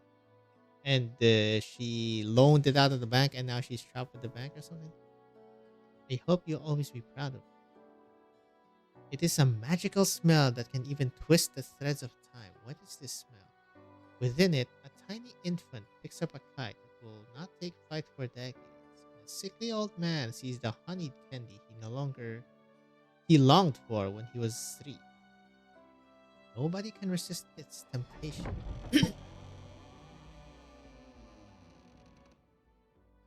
In questa lotta non ci sono esplosioni né tifo. C'è qualcosa che non va. Torniamo indietro. Starò meglio dopo aver bevuto qualcosa. Excuse me. Thank you. White heat. What? Whenever one acts, another will respond. The more fierce the action, the more extreme the reaction. Ooh. Oh, probably should have gone Texas S3, but whatever. Hello, not Ursus. Hey, it's you two. They going to the frontier? I mean, they're also going to the frontier anyway. There's fucking nothing left here. The bank pretty much preyed on everything, like vultures. New Year's came and went. The freezing wind and snow continued to nip at Davistown, leaving not a shred of warmth. Amidst the crowd outside the plate waiting for their ride, Miles drowsily thinks to himself, how long has it been since he's waited for a bus like this in the cold? So what kind of place are you headed to in the frontier, old man? Somewhere warmer than here, at least. Don't worry about me. They showed me mercy by allowing me to be buried along with my old neighbors. Jesus. I'm sorry. I'm so sorry. It's done, kid. Best to just move on and stay out of trouble. Right, I just remembered. The last time I was waiting for a ride like this was to head to a nomadic city to attend my little sister's funeral. It was a cold day just like this one. Helena, Woodrow, and Leon. They all stayed with me while I waited for the convoy to show up. I was holding a bouquet stuck inside the vase from Helena's dining, and wearing an old suit Leon lent me. Breezed my ass off for hours. Weirdly, I can even clearly remember how long Woodrow's beard was that day. Everything after I got on the bus is just a blur, like looking through a layer of frosted glass. I think I went to a huge city. It also seems smaller than Davistown. I think I cried a lot. It also feels like I didn't cry at all. After that, just me hopping on the bus back to town, and my friends helping me get off. I actually do remember what happened after that. I went to Helena's place and started drinking and drinking. Got pretty sloshed, but I somehow still remembered everything I said. On the way to the frontier has arrived. Up on the bus, people of Davistown. Jesus. Even my precious baby sister's gone. All I got left is Davistown. I'm gonna follow her to the grave, damn it. Hear me, Leon? I'm gonna dig my grave here, and when the time comes. Don't you act like I've forgotten, Miles? You told me, when the time comes, stuff my body into the plant's furnace and see if my ashes can make the people here sneeze. Engineer throws his head back and takes another huge swig. As soon as he finished talking, the town was perfectly fine. I was the one who got the mother of all sneezes. Back then, nobody laughed. Nobody could laugh at all, but now it seems so damn funny. What do you think? Don't just sit there all quiet. Drink, Miles, drink. Hey there, sir. Sorry we're late. Woodrow, Helena, where's Leon? Right before we left, he said he needed some time to figure things out. He said he'd be back later, then popped open another bottle. But we're out of time. No big deal, if anything. Maybe it's better this way. Damn weather. Why does it have to be so cold? Well, once you're on that bus, you can kiss this weather goodbye. Woodrow. Ain't nothing wrong with what he said. I'm sorry. Ugh, stop apologizing, Jessica. This whole damn time, it was the bank's fault, Blacksteel's fault, and sometimes even our own fault. But you never did nothing wrong. So stop blaming yourself. We weren't expecting much from you in the first place. Oh, Jesus. Miles realizes that's a huge mistake, my man. Miles realizes his mistake the moment the words leave his lips. But before he has a chance to explain himself, the convoy leader has already grabbed his arm. He had something to say. You should have said it earlier. Now get on. You're the last one. Jessica, if we wait any longer, I trust you'll take personal responsibility for any rust hammers or catastrophes to show up. Now get a move on. Miles, you absolute baboon. Don't take it the wrong way, Jessica. That's not what he meant. That's not how he meant it. I know, but he's not wrong either. I've done so much here, but in the end, I never actually accomplished anything. Nothing changed. Yeah. You need a team to change stuff, buddy. Who is it? Oh, Woodrow. Or is it Helena? Stop rushing me. I already said I'm over it. I'm gonna go see Miles off. Oh, hello. What do you want? What? You're here to chase me out too? Unlike what Leon is used to seeing, Sylvia does not apologize, bow her head and run off. She stands there for a moment, likely clutching something to her chest, then stiffly puts one foot forward and walks into the dining room. Keeps walking until she reaches the seat closest to the counter, sits down with her back to the door, and stares straight at the empty chair in front of her. Mr. Ceremin, are Woodrow and Helena going to come back? Woodrow and Helena? How's that any of your business? They went to see Miles off. Cold wind blowing in front of the crack in the door Sylvia left behind whispers as it circles past the mouth of the empty beer bottle. Sends a shiver down Leon's spine. They went to see Miles off and will be back in a bit. Nobody wants to see you, got it? If you do, then scram. Just leave me alone. Sylvia's fingers are tightly together on top of the table. She gulps down a mouthful of water and forces herself to turn and look at Leon's face. It is then that he finally sees what she had been clutching. A ring. Silver and right. I remember she had the thing. Silver in color with a few diamonds inlaid across it. Mr. Setamin, I can't. Hey, who gave you that ring hanging around your neck? The ring. Couldn't have been me or Benny, so that leaves him? Her eyes meet. Sylvia nods slightly and clutches the ring once again, her eyes burning with an almost crazed determination. The look in her eyes reminds Leon of someone, Carl's eyes. The night before he departed, he disappeared for a few hours, and when he returned, his eyes looked exactly like those of the person now in front of him. I completely forgot about the ring thing. This is why you should just read it entirely in one day. You know, Jessica, our team also has to pull out of Davistown the moment we receive the order. Whatever else happens here, we have to return to the ship. I know that. We're leaving. Mouse has already left. Woodrow and Helena said they're leaving too. Leon probably won't stay either. Everyone will be gone. What have I done for them? Well, if you ask me, you cleaned up the bandits terrorizing the place, helped Leon save his house, and told Cliff that the bank had overstepped its authority, even if you don't want to acknowledge it. But in the end, it was all in vain. I let everyone down. Or maybe even worse, it's just as Miles said.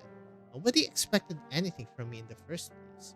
It's all because I went and stuck my nose where it didn't belong. Jessica. No, even so, I still... Laura, I need to go out for a walk. Now's not the time for that. We're about to return to the land ship. I'll help you pack your stuff. You just take a nice nap. I'll wake you up when it's time to go, okay? I have to do this. Where are you going? I don't know. You sure about this? Mm-hmm. Don't take too long, okay? I'll try my best.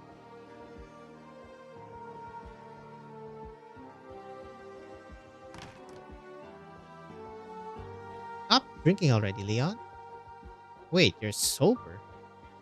Sober as I ever am. Wait, and Sylvia? What's she doing here? She insisted on waiting for you two to get back so she could have a chat with all of us. Sylvia stands up from her seat, still gripping the ring tightly. Blue veins are visible across her white knuckles. Helena, Woodrow, Mr. Theremin.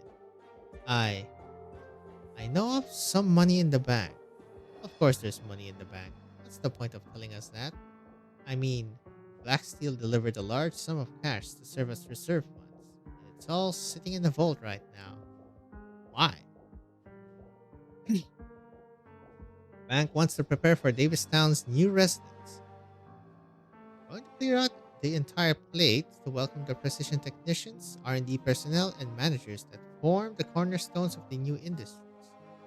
To meet the demand for their deposits and loans, there's a lot more cash in the bank than usual. Maybe enough to let a large group of people start a new life in the frontier. So that's the situation. That's it? What are you getting at, Sylvia? Someone actually sober wouldn't be asking that, Leon. Here's my question. You're saying what I think you are. I need to know. Sylvia, do you expect us to return the money to its rightful owners? Or do you want us to take it by force? Sylvia nods slightly in an almost unrecognizable manner, then continues fidgeting with the ring on her chest while waiting for the final judgment. The diner is deathly quiet. It is a heist, that's right. At least we're all on the same page. Leon, you win or not? Fuck it. I mean, if I was there, I'd just say fuck it. Say something. No, I know this money should have been ours. But I don't want to be criminal scum like those bandits. No, bro, you're just reclaiming it. You really think the bandits were the biggest crooks in Davistown? So you're with her, Woodrow? No. No? I admire her courage, but this is too much of a long shot. For example, Sylvia, you got a map of the bank? Yes. Give it here. I don't have anything on paper, but I do know that it's 100 paces from the bank's. Okay, that's why she's spacing. 100 paces from the bank's front entrance to the master control switch. Based on my stride, that'll make it about 200 feet. Before that, there are 3 turns at steps 44, 74, and 93. The landmarks are a potted plant, a floor lamp, and a counter. The master control switch at the entrance of the vault, you'll have to pass through the reception room, go through a hidden doorway, then down a 36-step stairwell. Afterward, there will be a straight path which will take... You actually memorized all of that? Doubtful. Sylvia, how far is it from your seat to the entrance of the diner? I just walked 18 paces, and after the 6th step, I made the right angle turn for a total distance of about 36 feet. She didn't memorize it. She's just been there countless times, as you just heard. Woodrow, what do you reckon our odds are if he joined us? And what about with Leon? Are we supposed to get all this cash out to the frontier without leaving any traces? I can take care of that. I don't doubt you can survive out there, but what about the money? Helena lets out a sigh. She nimbly hops over to the bar counter, picks up the knife on the table, and bends down to pry up the floorboards. Pop. A cloud of dust, ancient and full of history, rises from her feet. The gun. Don't act like you got me all figured out just because you found that box when the water leaked. Man who left me this place as well as his passbook. An idea when I met him? Surprised me. When I was 18. At the time, my old man was trying to sell me to his boss's son so he could climb up the ranks. When I heard the news, I ran to the bar and hid there all night, which is where I met him. In the end, we hopped on his burden beast in the dead of the night and rode until that stifling old place was nothing but a distant memory. Wait, you eloped with him when you were 18? By the time you got here, we'd broken up. I hadn't seen him for over 2 decades. I lived by my lonesome in the frontier for over 20 years. You think after all that time, I wouldn't have learned how to line my petticoats with gold bands. Flashes a sweet smile. Removes the weapon from her shoulder. Oops. And places it on the table in front of Sylvia. If you boys ain't in, I'll do it myself. You and Sylvia going to rob a bank? Just the two of you? Maybe I'll be caught outside the vault. Maybe I'll get trapped inside and end up a pile of bones buried in cash. Maybe I'll die trying to escape. Either way, as long as I draw breath, I will see this done. That's how I'm approaching this anyhow. Now, I need to know where you two stand. Leon takes out a wrench from his tool belt and places it next to Helena's weapon. Your move, Woody. Who's there? Jessica? What are you? Why now of all times? I don't know. You don't know? But I need to do something. I need to make a difference. What Miles said is bothering you. You'd best just forget about it. You still got the time, the energy to do so many great things. No need to tie yourself down to Davistown and a bunch of old bogies past their prime. No, Woodrow. Too many times now, I've had the drive, but kept falling short for any number of reasons. I don't have the ability or the time. The situation changed on me, orders or requests. Even now, I'm not sure what it is I can do. Stop watching helplessly as you're all driven away one by one to an uncertain future in the frontier. If I don't make a difference this time, I feel like I might get used to it, never making a difference. And if that happens, I can see myself believing, to protect my own mental health, that I've always been incompetent, and I can never protect anyone. I can see myself thinking there was never any special meaning to picking up a gun, that I just make a wrong turn somewhere in life and was stuck with it. I don't want that to happen. So much so that I die making sure it doesn't. Celia? Truly see this as your last chance. Well, this is also our last chance to take back what's rightfully ours from the bank. Will you help us, Jessica? As soon as Sylvia stands up, Jessica sees the look on her face. Her complexion is frighteningly pale, but her cheeks are unusually sanguine in a way that only serves to make the former more shocking. Enough. Woodrow, why are you pointing your gun at me? Forget everything you just heard and scram. Why? What's the meaning of this? You have to get to the bank. Sylvia. Take back what belongs to Davis. Take back? Go, Jessica. Go back to your friends. Woodrow, you came here for a shoulder to cry on. We offered you a hot drink and a pat on the shoulder. No more, no less. You're still young. Every day of your life is a new beginning. I'm serious. As if her tears had frozen over and evaporated, Jessica's vision suddenly becomes clear. She sees the unusual blush across Sylvia's cheeks. She sees the wrench and the unfamiliar weapon sitting on the table. She sees the dark hole in the muzzle of Woodrow's gun. For the first time in her life, she makes up her mind in a split second. She walks towards Woodrow's pistol and approaches Sylvia, and draws her own gun from her waist before placing it on the table in front of her. I'm in. Oh, we're locked in! It is a heist.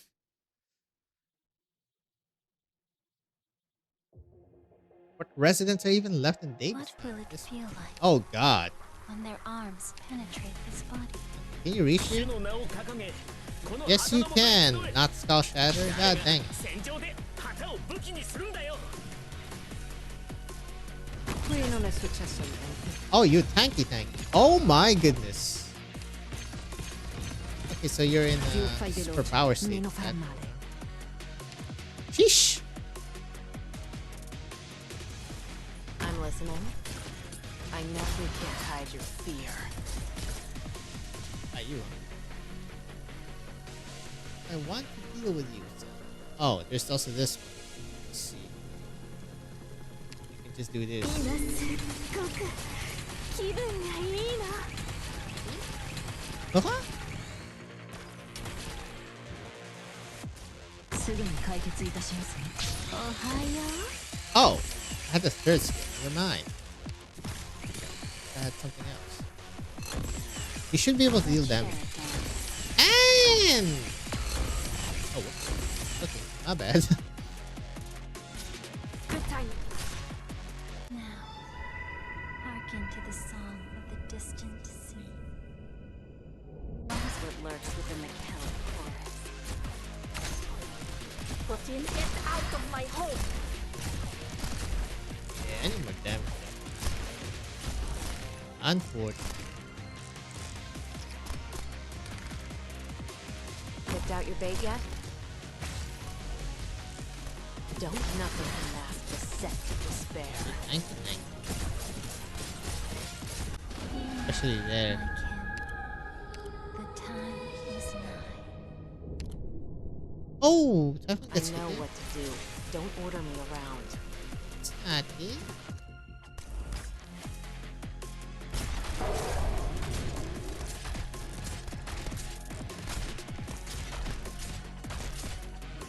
Never let your guard down. Punch. A one shot. Okay, they have pretty low HP. Just that they're tanky. Le tue ultime parole? Non mi interessano comunque. I'm used to fighting alone. Stay get out of my home. Mission accomplished. Getting shredded there.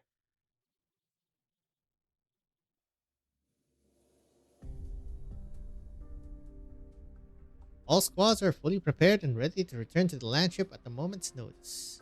Where's Jessica? Still can't reach her? Communicator is broken again. Twice in one operation? That's too much of a coincidence. What is that girl up to? Jessica, you're finally back. Sorry. Don't worry about it. Laura's already packed your bags.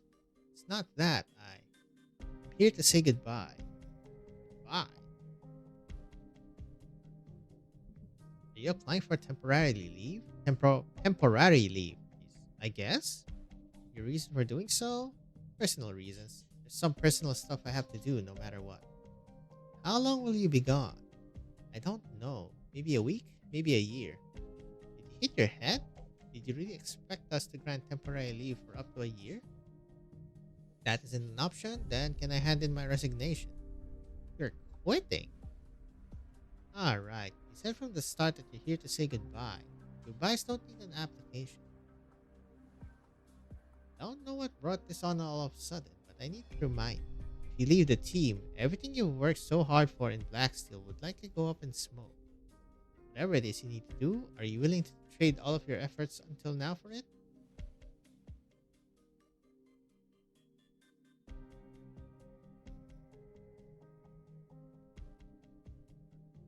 The last explosives left in the mine. Let's go grab them. Okay.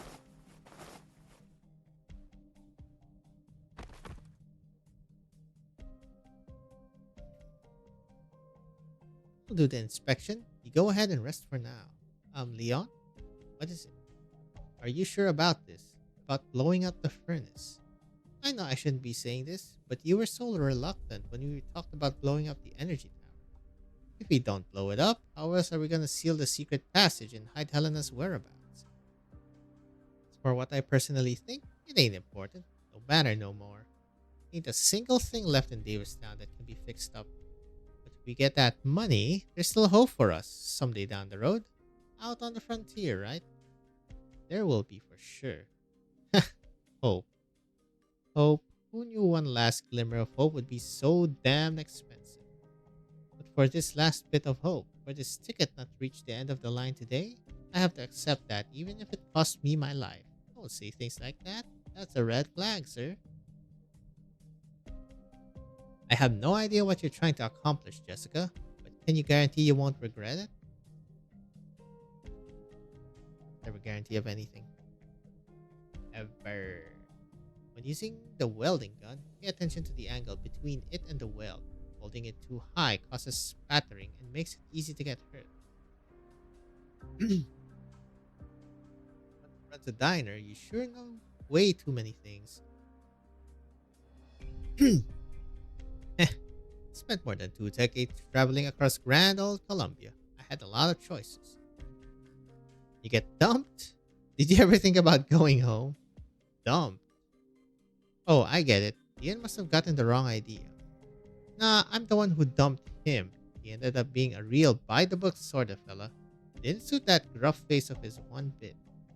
Back then, I was dead set on traveling across Columbia with him, but he thought I was too wild. Still, we supported each other across the Barrens, and I ain't saying it was a bad life.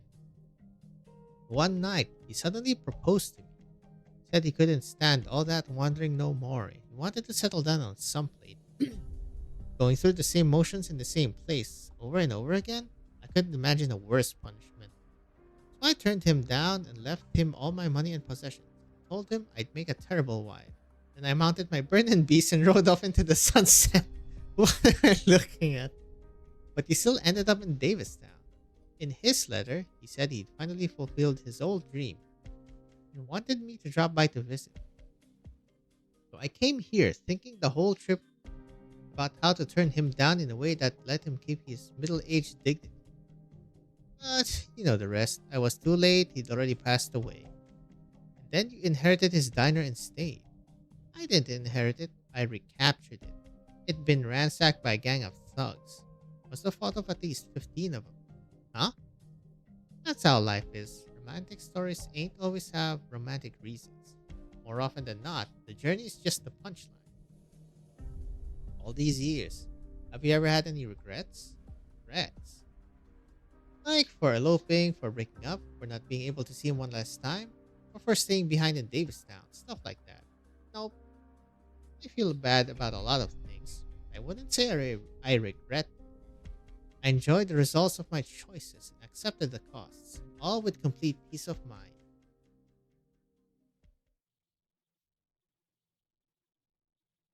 I don't know.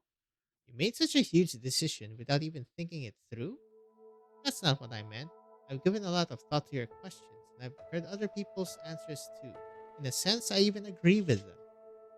But I can't just regurgitate what they said and let them make my choices for me, because in the end, their answers aren't mine. I don't know if throwing away my past life is too steep a cost. I don't know if I'll regret this later, nor do I know what will happen to me in the future. But despite all that, I have to do this. I understand. Nevertheless, I have to reject Jessica Brindy's request to be temporarily discharged from the team. I see, then I have to resign. Jessica? This calm captain?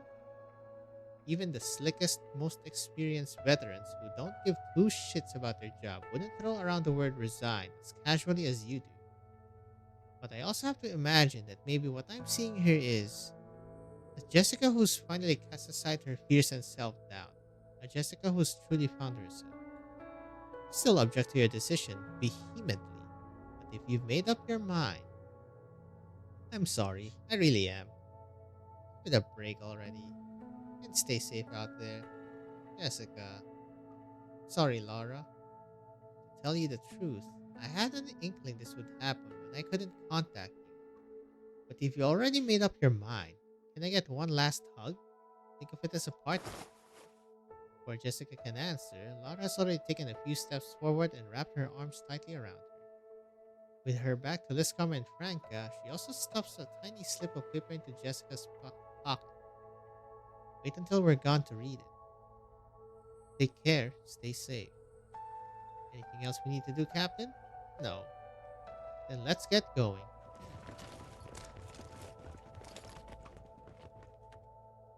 Well, I guess that kinda makes it official. Kinda. Oh, hello. Oh, wow. Writing particle effects. That's you, I think? Woodrow, are you and Leon really going to be safe out there in the woods? After the heist, there will definitely be a bunch of people after you. You really need to start thinking about your own future instead of fretting over us, teasers. I haven't given it much thought. Maybe I'll have plenty of time to figure it out from a jail cell. Jeez, not planning on staying a mercenary? I just don't want to spend the rest of my life on the battlefield. Jessica, whether you decide to keep fighting or to put the battlefield behind you, I just hope you won't blame yourself for not finding an answer. What did you end up choosing? After the Revolutionary War, I stumbled around blindly for a long, long time, until I finally decided to live a boring life day by day. Does that really count as an answer? Why not? Just because you're the only one who thinks so doesn't mean it's wrong. You're still young, got a long road ahead of you.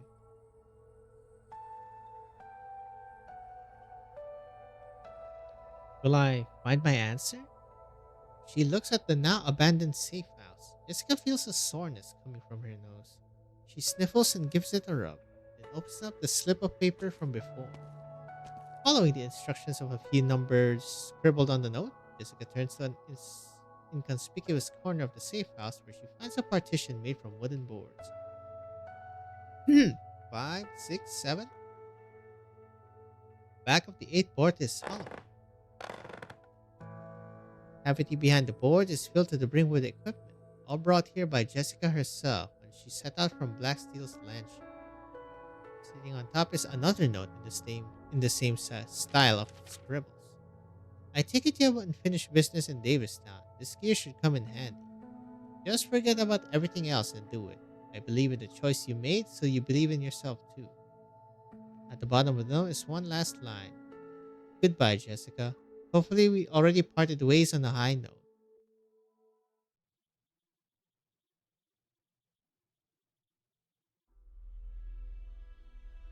Sorry, I'm not late, am I? I need some time to sort through my gear. It's fine. We still got 5 minutes. Where'd you get all this stuff? A parting gift from a friend. And I'll have to give him a right and proper thank you if we ever meet again. One last rundown. After we go through the door, Helena and Leon are in charge of clearing any obstacles and grabbing the money. Jessica and I will be on crowd control and we catch up afterwards.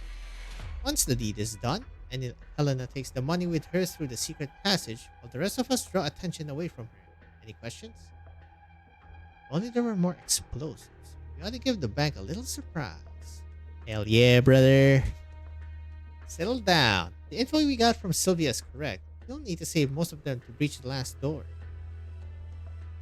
The key to our success is speed. We don't have much time. The mercs on duty will be back in half an hour. Even if we can get the job done in that time, the explosion will definitely attract Black Steel's attention. However, most of the mercenaries are back on the landship tonight. It'll take time to arrive. If it comes to that, just leave it to me. I'll buy you the time you need. Time to go.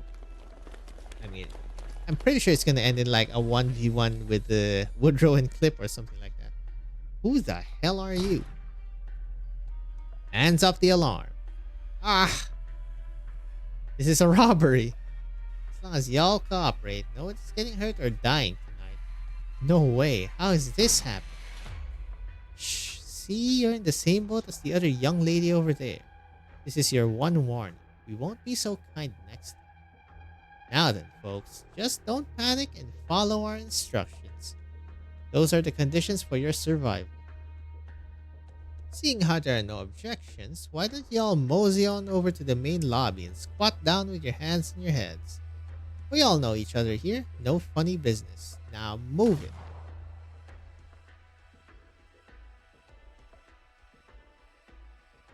You'll need to pass through a total of 4 doors to get to the vault. The first is the door to the reception area, which needs a key, but any employee can get it.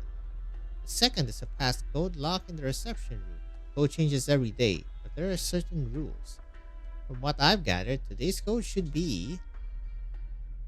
Bleep bloop bleep bloop. Perfect. The reception room key works. Next up is the secret door, behind the tapestry to the right of the entrance. Over here. Looks like Sylvia was right on the money. 794461. It worked? Well, I'll be damned. That girl's got one good head on her shoulders. What's next? Inside the vault, there are 2 more doors. One's a security fence, the other is a vault door weighing dozens of tons. Oops. The security fence can be broken through by force. Because it's connected to the security system, the only safe way through is via passcode. The code is split into 3 parts, one for President, one for the manager, and another randomly generated by a cipher. The cipher is located in a safe inside the reception room, and you'll have to force that one open. Kaboom! How'd it go? Didn't damage anything inside the safe, did you? Mint condition. Can't believe your skills haven't rusted after not using them in years. What's the matter? That was an invitation for you to start bragging. I mean, ain't nobody else in town with your skill set. Don't mind me, just worried how Woodrow's doing. Cannot imagine Jessica taking a hostage. That's number 22. Now you're all tied up. Next up is... I never imagined these would be the circumstances we'd meet again in, Miss Brinley. I'd recommend worrying about your responsibilities first. Also, I've heard this bank keeps a series of secret numbers, 2 of which are held by you and this gentleman here. I hope you're both willing to cooperate. Now take a walk with us. If you're not feeling cooperative, well, guess I'll have to shoot you. Pick up the pace.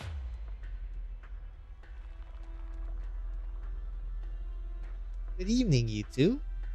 Helena, what's the meaning of this? You got nothing to fear, sir. I just wanted to ask you a few simple questions. Will you tell us the passcode, or do we tie you to this door and blast you both to pieces? Your choice. Friendly reminder, it is not a crime to reveal secrets under life-threatening duress. You damn thugs. 5. Don't even think about it. You bastards don't deserve a single penny. You all deserve to rot out in the frontier. 4.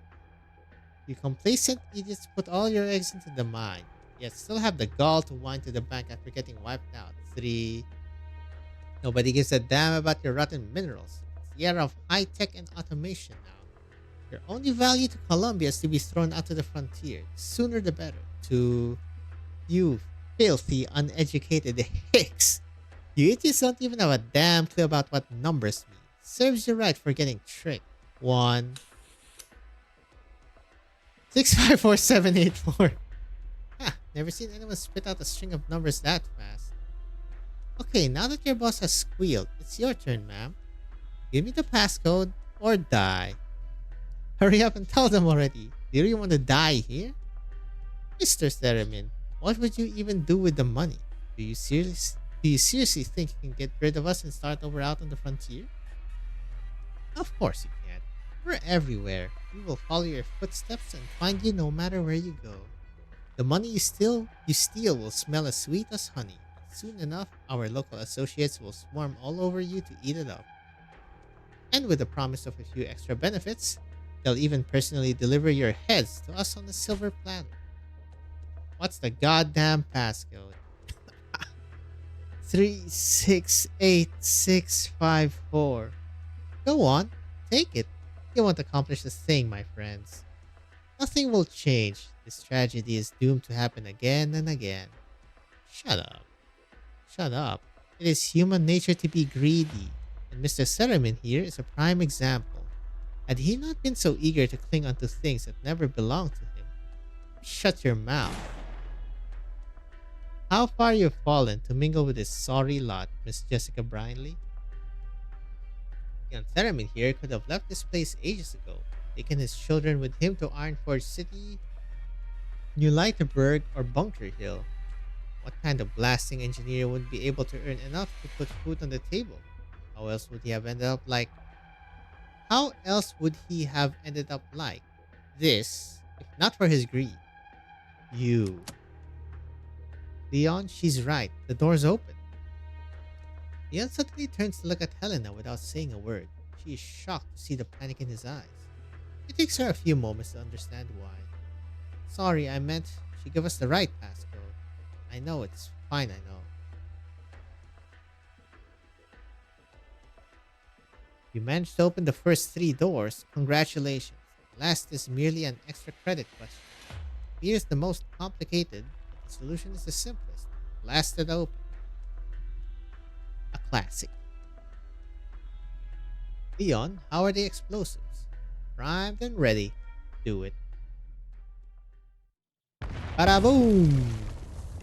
It is a heist. Like a precise surgical operation, the steel bars buried deep within the concrete are located with pinpoint accuracy and twisted until they break under the force of the explosion. The fuel ignites under tremendous temperatures, bursting into layers upon layers of flames that gently wrap around the steel. Then, at the moment it lets its guard down, all its defenses are stripped away.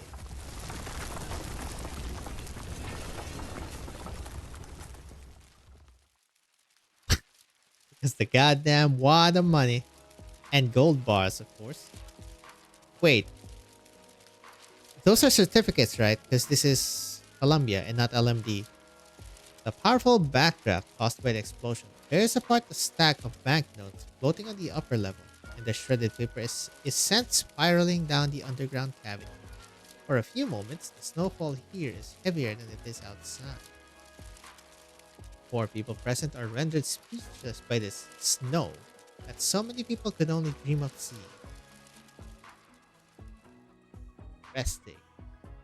Lord Almighty! I've never seen this much money in my life. But it's also nothing compared to what the bank has bled for us. No time for idle thoughts, folks. Start filling those bags. We got more than enough to keep us busy. Hell yeah, brother. Reclamation is happening. Don't just stand there gawking. What are you thinking about? Nothing in particular. It's just... This is the first time in my life I've ever wanted money so badly. It feels new and exciting. Oh, hell yeah. Jessica the robber. In questa lotta non ci sono esplosioni né tifo. Texas. C'è qualcosa che non va. Texas again. Torniamo indietro. Starò meglio dopo aver So bevuto long, qualcosa. stooge.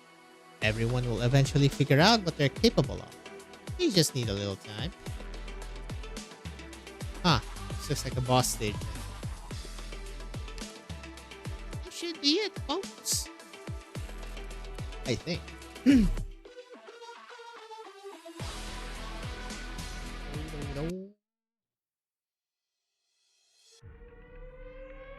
Oh, here comes the alarm. Hold on for 10 more minutes. Black Steel's convoy will be here soon. That's not going to take us to the energy tower. I'll stay behind. Y'all go on ahead. How much time can you buy us? How much time do you need? At least half an hour? Oh god, that's a lot of time. Woodrow draws his revolver from its holster and counts the bullets. An hour maybe? We need time to set the explosives too. More than enough. Woodrow. Goodbye, Woodrow. Hurry, right, Jessica? What is it, sir? Thanks. Thanks for bringing it all the way here. Woodrow fixes his hat and turns around to walk down the long street. Soon, his silhouette has disappeared into the night, leaving only a farewell ringing in the air. Until we meet again, friends.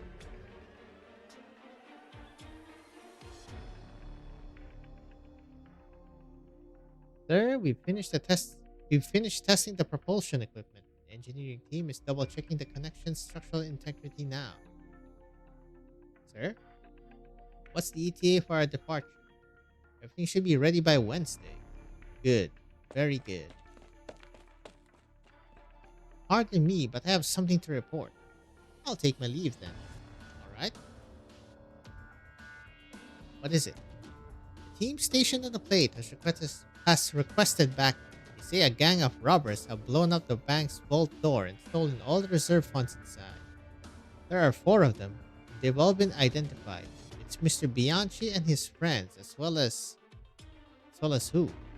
As well as Miss Brinley. Huh.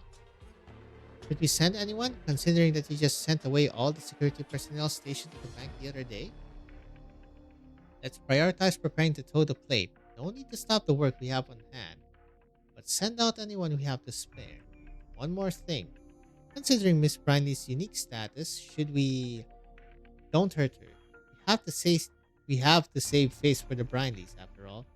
As for Woody, I don't see us subduing him uninjured. Forget it. Just make sure he stays alive. As for the rest, let the troops do as they see fit. Alright, understood. Right. Which one's carrying the cash? Still unclear. No matter who it is, send Tila and have her keep a close eye. Uh-oh. Here comes the intelligence personnel. Have you heard the news? Jessica. You have to do something. The order from above is that, aside from Jessica and Woodrow, the teams can deal with everyone else as they see fit. That's all it says. Frank. Tell everyone to prepare to deploy. Got the order to hunt them down too. And you're going to follow it? We can help them, or we could take them in. Either way, it's a race against time. You need to find them before anyone else does. That's right, don't snitch them out. Helena, Leon, this is as far as I can take you.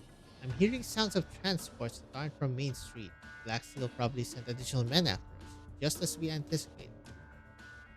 We're going through with the plan. Yeah, I'll stay outside to lure them away. Godspeed. Leave this last leg of the journey to us. Make it go kaboom, sir. Woo! Okay, Jessica. Now you can only trust yourself.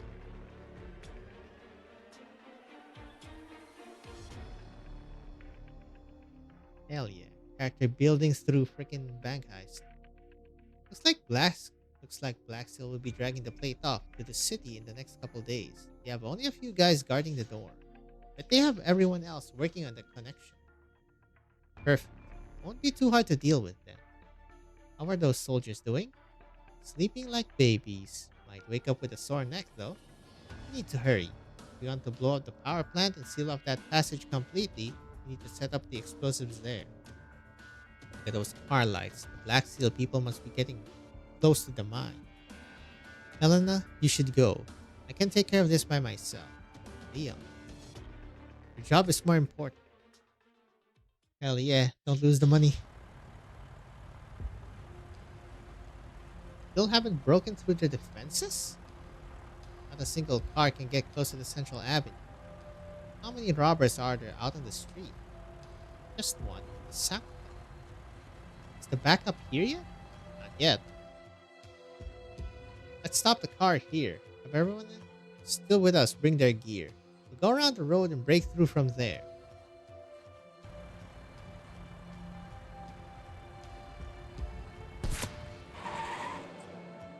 Car. Ambush up ahead. Going by the bullet marks, that's Blacksteel's etched ammo. Good news. We found our princess. Give me the amplifier. Ahem. Miss Brinley, whatever your reasons are for participating in this robbery, we won't make this hard on you as long as you cooperate and turn yourself in. Draw her attention. I'll send out a drone to track her. Stay back. I'm not surrendering. Bullet came from that diner over there. Let's get in position. We'll attack as soon as we're ready. Miss Brinley, you may not understand what's going to happen to you after this. You will be sent to prison, be abandoned by your friends and family, and society will look at you with disdain. Can you really bear all that? Sir, with all due respect, I've worked with everyone at Blacksteel for a long time now. I'm not the naive rich girl I used to be. I know better than everyone what the price of this is. But I still have to do it. There are some things you just do, no matter the price.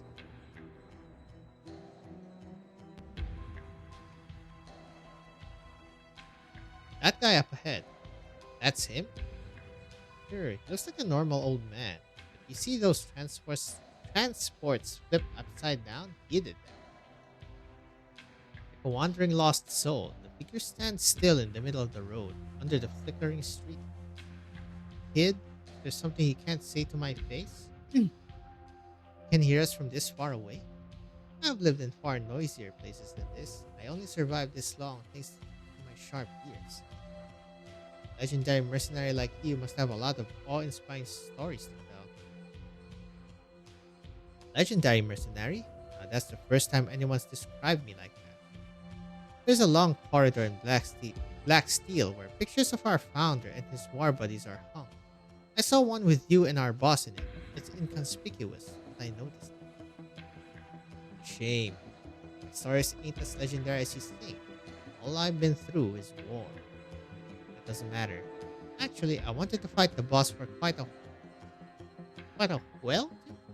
while too. Still, he's the boss. I can't exactly pull a gun on him. But if you and him are in the same picture, old man, I wonder what that says about your skills. Rotten. You mean so rotten you could throw a dozen of our teams for a loop and single-handedly keep us pinned down on this street. I mean so rotten that everyone I ever wanted to save died a miserable death right in front of me. Everything I ever wanted to protect fell before my eyes. Those I loved chose to leave me. Those I despised, I couldn't kill with my own hands. I ain't no legend. Just the old failure of a Beckbeast. An old Beckbeast guarding the only bones that he has left. Sees the old man's fingertip twitch, the mercenary keenly realizes that something terrible is about to go down. He aims his weapon at the target as fast as he can. The bullet pierces his shoulder first. Ugh. Cover. Damn it. Can't even see what he's doing. How come I'm starting to think this is getting fun? Stop approaching him, you madman. Careful, not a step closer, kid. I'm putting everything on the line for this. What was that? Hey, their transitions are getting better and better, huh? So he came in here anyway. Next up is more animations and voice acting, hopefully. Miss Brinley, bullets can ricochet indoors. I don't want to hurt you. I don't want to hurt you either. Please take everyone with you and leave. I'm sorry, but this is the mission handed down to us.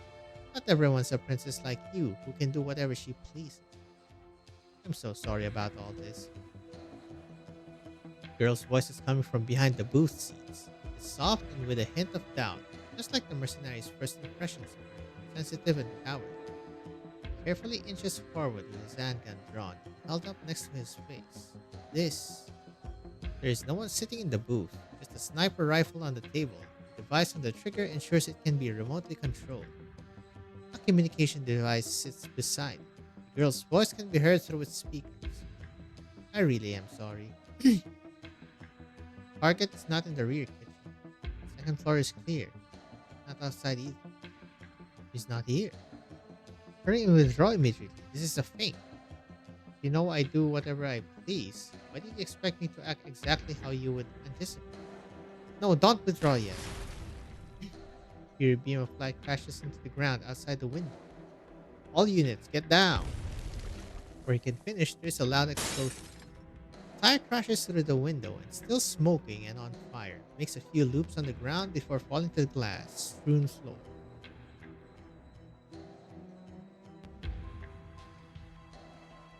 All blown up. Without any transport, it'll take some time for them to make it to the power plant. That's plenty. Was there more of them? Looks like I need to hurry.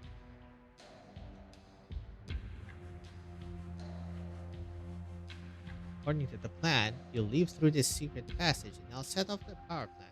Once this place explodes, no one will find the passage. Leon, do you have a map of the route? Yeah. This path is connected to the underground sewer system. Passages there are complicated and twisted. Only one will lead you outside the plate. Just like I hid some transports and supplies near the exit. Avoid military stations on the way to the frontier. There's bound to be plenty of thugs and bandits too. Leon, how many times have we been over this already? As for the dangers of the road, Pedro's talked my ear off about them already. Yes, it's dangerous. We all know that. I'm just worried. I don't like making promises, you know. But I can promise you this. No matter what happens, I'll do everything to reach my destination, even if I fall. You won't. You won't, Elena, because I'll be right behind you. I'll take down every obstacle that slows you down. That's my promise to you. Just need to keep running straight ahead. Remember, keep going straight. Don't look back. I will, Leon. Goodbye. Now go, hurry. There goes Coldshot.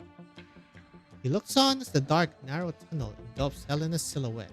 Finally, he can't help but turn around to take a look at the plant's generator in the center of the room. There is barely anyone left on the plate, but the fire in the furnace burns as strong as ever. The flames are reflected in his eyes, dancing, stirring, leaping. Yet even that is unable to melt the frigid ice lying in their depths. Now it's just you and me.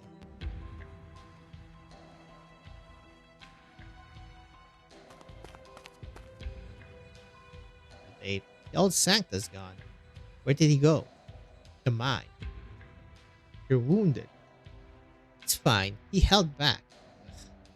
I almost had him down. One suggestion. You girls run into him, try attacking his left shoulder. What? I appreciate the advice. Now if you'll excuse us.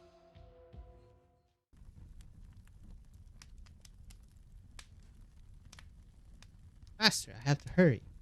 Ian sets the explosives on the wall and lifts his hand to wipe all the sweat that's gathered on his brow. The heat immediately causes his skin to sweat even more.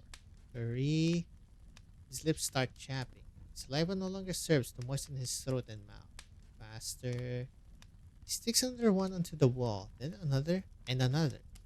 The light of the intense fire sweeps into the bottom of his eyes, seemingly tearing his soul in two. One half supports his body's movement so that he can keep working, while the other half has left his body entirely and stands firm in front of the furnace, staring into the raging fire. As he attaches another stick of dynamite to the wall, he notices someone walking toward him from the light of the fire.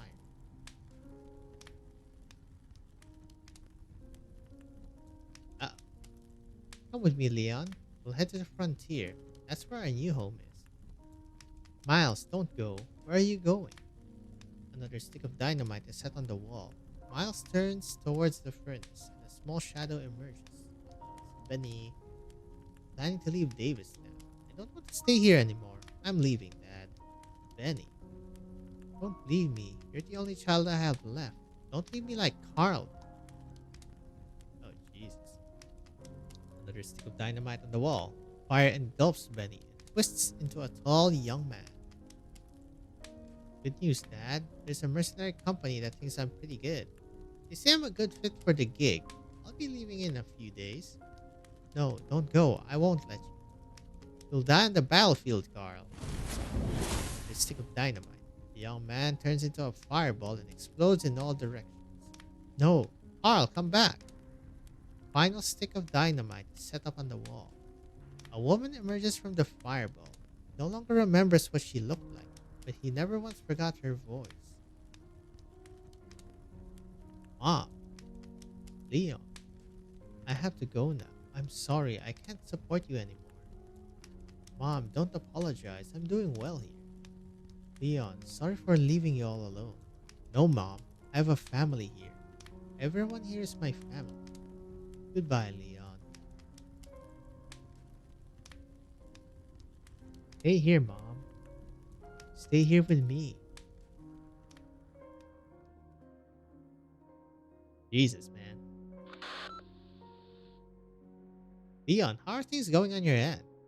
The explosives are all in the place. Once they're set off, the plant will explode in no time.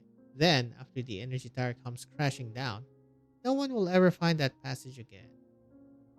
When are you leaving? I've lured the nearby mercenaries away, so I'm on my way there to pick you up. Oh, here we go. Yeah. No, don't come. Have you already left?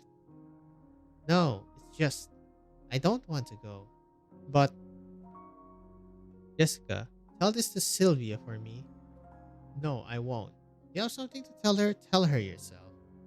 She's she's a clever girl and still so young. A nice girl. She finds a good man in the frontier. She should let herself fall in love again. I want her to be happy. God, why'd I treat her like that? If I'd known Carl was going to. Carl? Forget what I said. Tell her. Tell her I'm glad she still remembers and loves Carl. But he's gone. He's not here anymore. The living deserve a choice. The living shouldn't be bogged down by the dead. You deserve a choice too. You need to live and leave this place. You'll get to start fresh in the future. Don't do anything stupid, I'm begging you. Think about Woodrow and Helena. They'll be heartbroken. And Benny, he just started school. He's got a bright future ahead of him. Don't you want to see what kind of man he'll become? Don't you want to see your son again? And Miles, he's still waiting for you. But she wants me to stay. Who? Spread her arms, spread her heart, show me that pretty face. And from that moment on, I found my dreams in her embrace. Listen to me, Jessica. I can't leave this place. Because that woman left me here on a rainy spring day. It was the perfect day for a seedling to take root and sprout. My roots have grown too deep. No one can pluck me out anymore. Leon. It's gonna be a big bang. Cover your ears. Don't be afraid and don't be sad. My life didn't begin the day I was born. It began the day I got here. In the same way, my death won't be on the day my life comes to an end. It'll be the day I leave this place. Leon, please. Don't worry, Jessica. I won't die because I'll be here forever. I'll live forever in her embrace. No. Well, a loud explosion rings out high up above, and its massive shockwave shoves Jessica to the ground.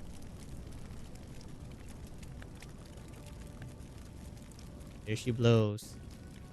Tries her hardest to get up and move her legs, to run forward, but she finds herself unable to budge. Her body has never felt so heavy before. She lifts her head up to look into the distance. A thick cloud of smoke is gushing out of a giant fissure in the tower's body.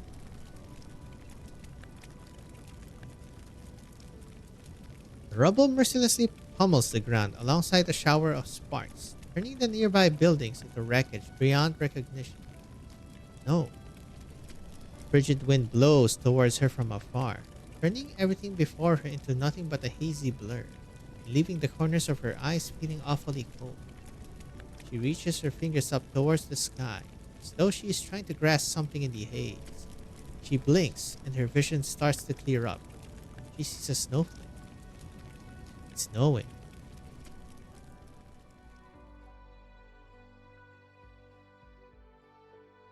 Rip, Mr. Ceramine, sir. Is that the power plant? Hurry, Franca, drive faster. You hear that, you stupid car? Faster.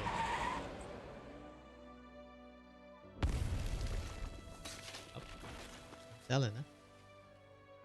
Did it work? Jessica, what's the situation there? Leon, respond. Not getting a signal. Damn it. Helena stops in her tracks and considers turning back to look. Don't do it. The underground passage structure, fragile to begin with, is unable to withstand the explosion at the surface. The fissures on the walls are rapidly spreading as far out as she can see, almost as if underlining the fact that she is walking a path of no return. And so, in the end, she doesn't turn around. Instead, she keeps running. Yep, don't become lost. She simply throws herself into the hidden tunnel and towards the unknown up ahead.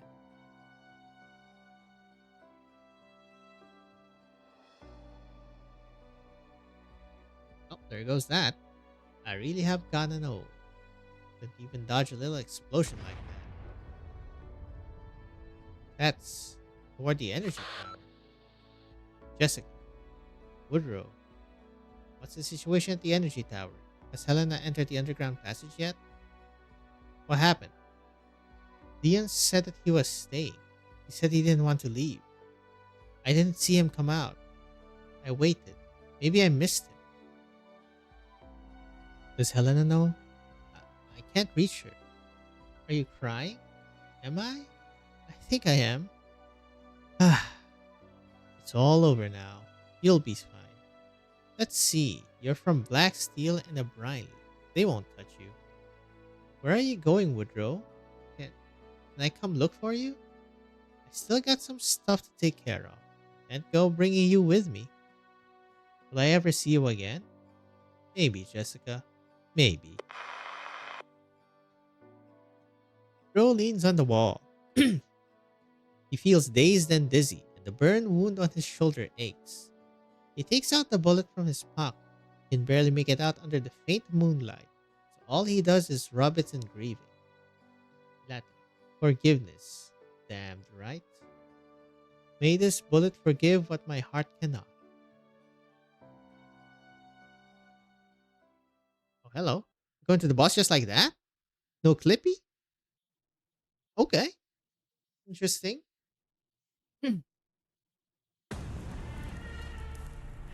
Non c'è bisogno di fare tanto casino.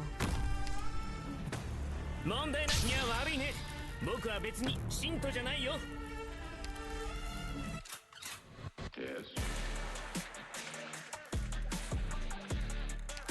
Should I move it forward a bit? Ah, Good timing.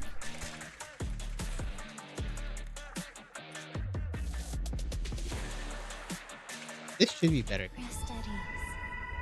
The tide also rises. First, I'm listening. I usually can't hide your fear.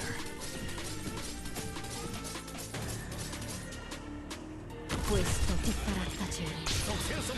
Very, very, very. So, here. Monster.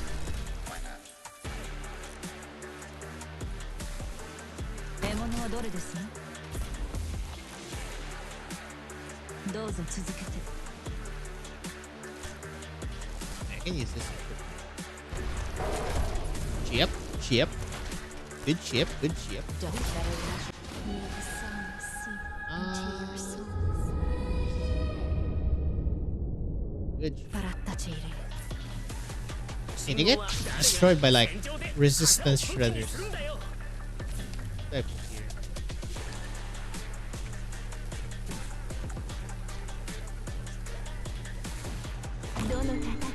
Something like that. shadow of nature should not be disturbed. Yep. Monster can be simple. Oh, whatever.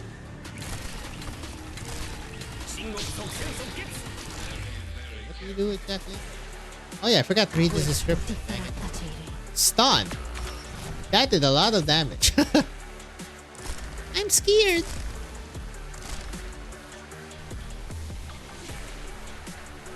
ご命令の通り。信号は安定。いつでも行けるよ。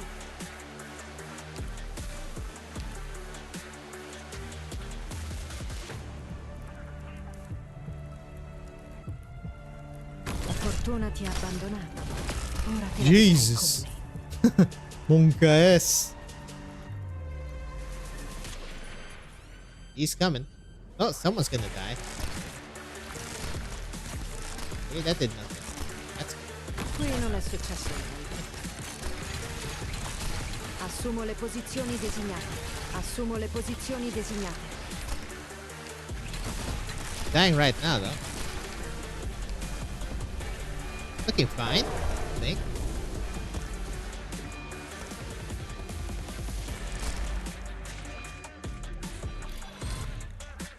Who's up? Nice.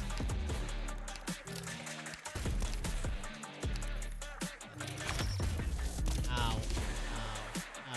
Okay, that hurts a lot. Picked out your bait yet? What's on my mind? Prepare to counter. Fish really bad. You can't hide your fear. この奇跡 Okay, we're doing damage. We're doing some damage. 1秒もかかりませんよ Oh, what the? You teleport. Fai veloce. Illegal, sir. Assumo le posizioni designate. Brah! Holy shiza, he almost killed Scotty.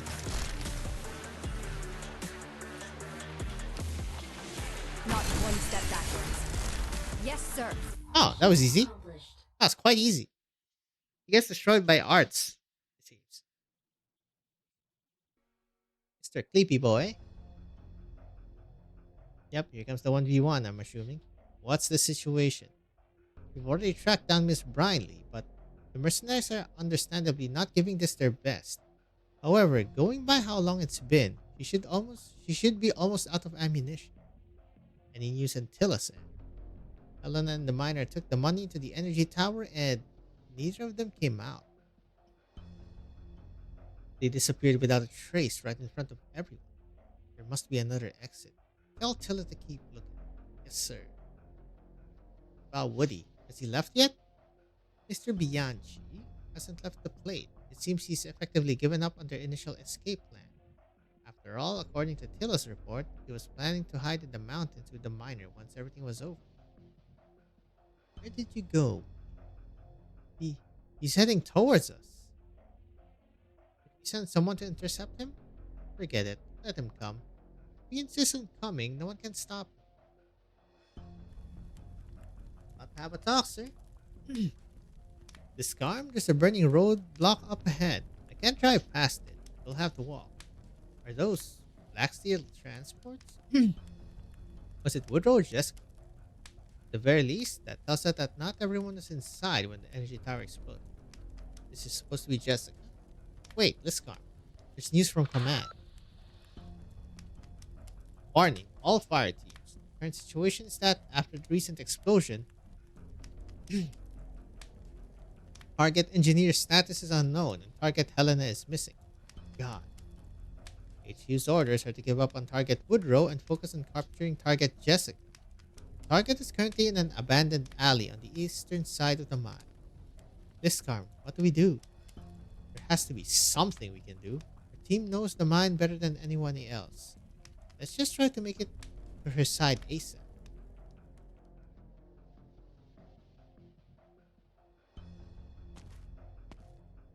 Oh, here we go. Got here much sooner than I expected, Woody. Every last building on the way was empty.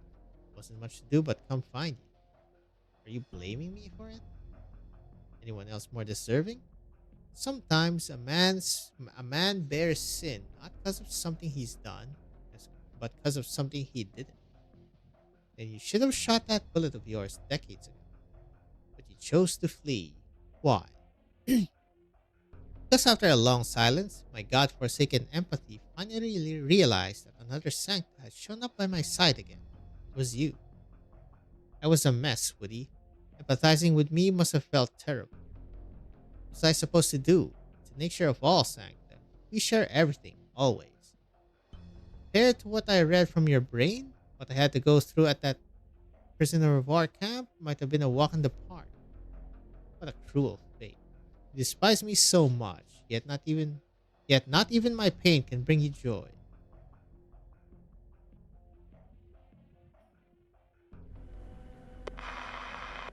Reporting. Jessica spotted, sharing coordinates. Target is heading outside the mines. She has a heavy energy cannon, a semi-auto assault rifle, and a handgun of unknown make. She's carrying all that by herself?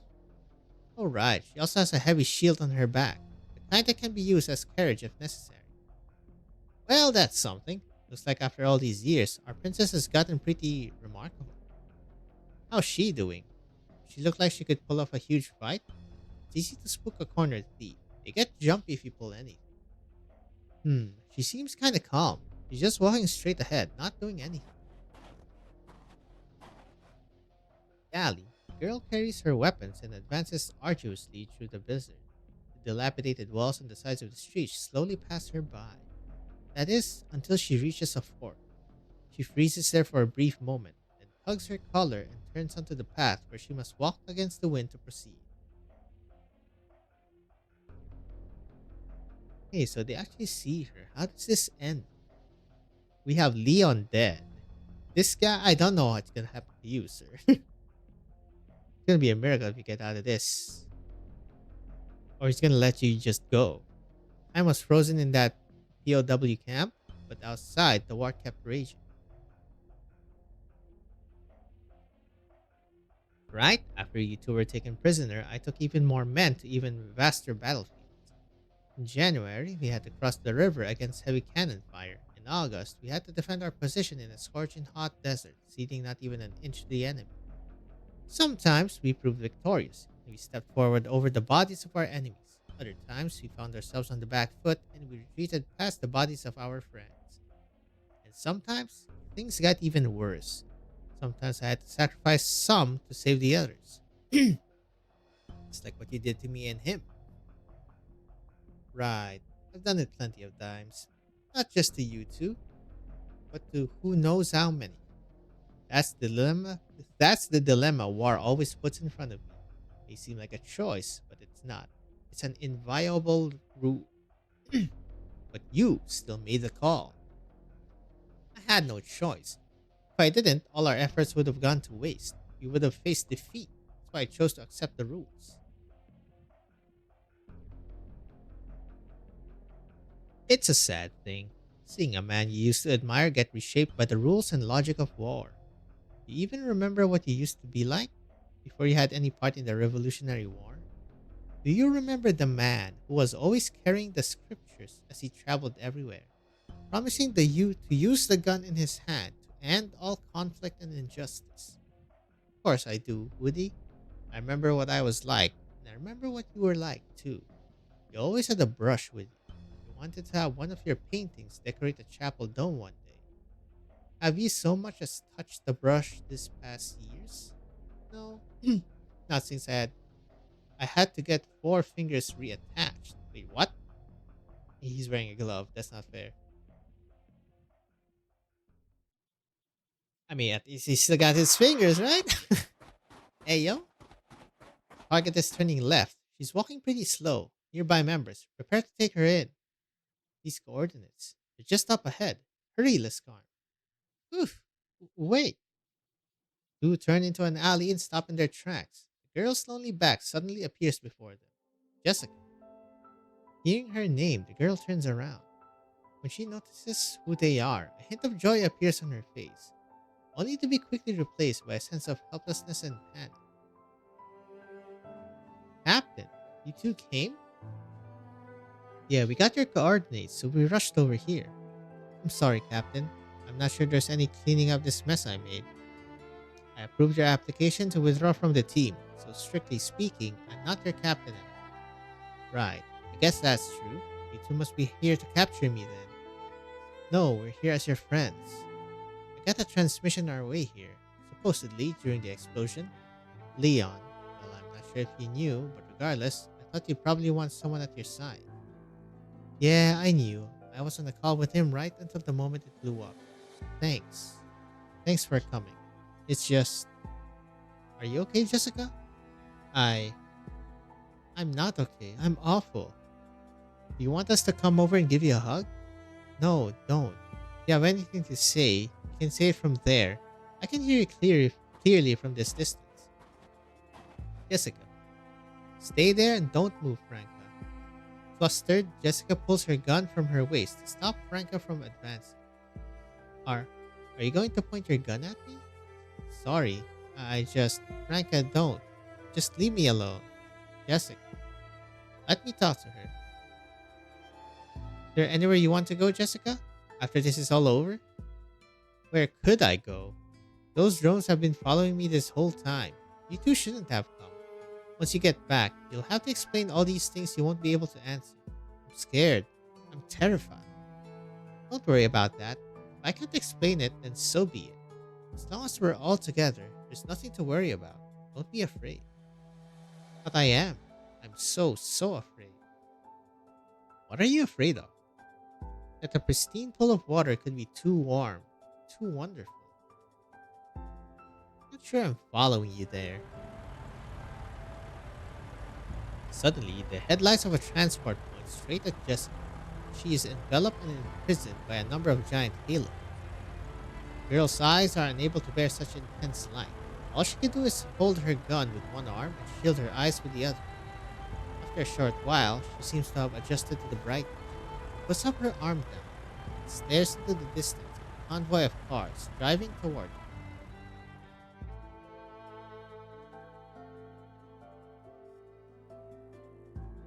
How's life treated you all these years? My decades on the frontier kept my distance from crowds and wandered around alone a herd of burden beasts. Why didn't you go back to the holy city? Didn't want to. What about you? Why didn't you go back? I'm a mercenary. Laterana has no place for me. Why didn't you want to go? Ain't nothing so unpleasant it can't be forgotten in Laterana. Most of the POWs died in that camp. Hardly anyone still remembers. Someone's gotta. Yet here you are, living the kind of peaceful life you say you reject. Day after day, year after year. But I ain't never forgot. I still remember them to this day. I've always known there would come a day when you came to settle the score. I just never thought it would take so long.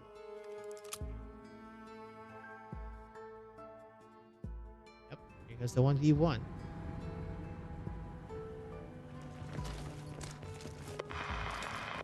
Surrounded the target. Repeat, we've surrounded the target.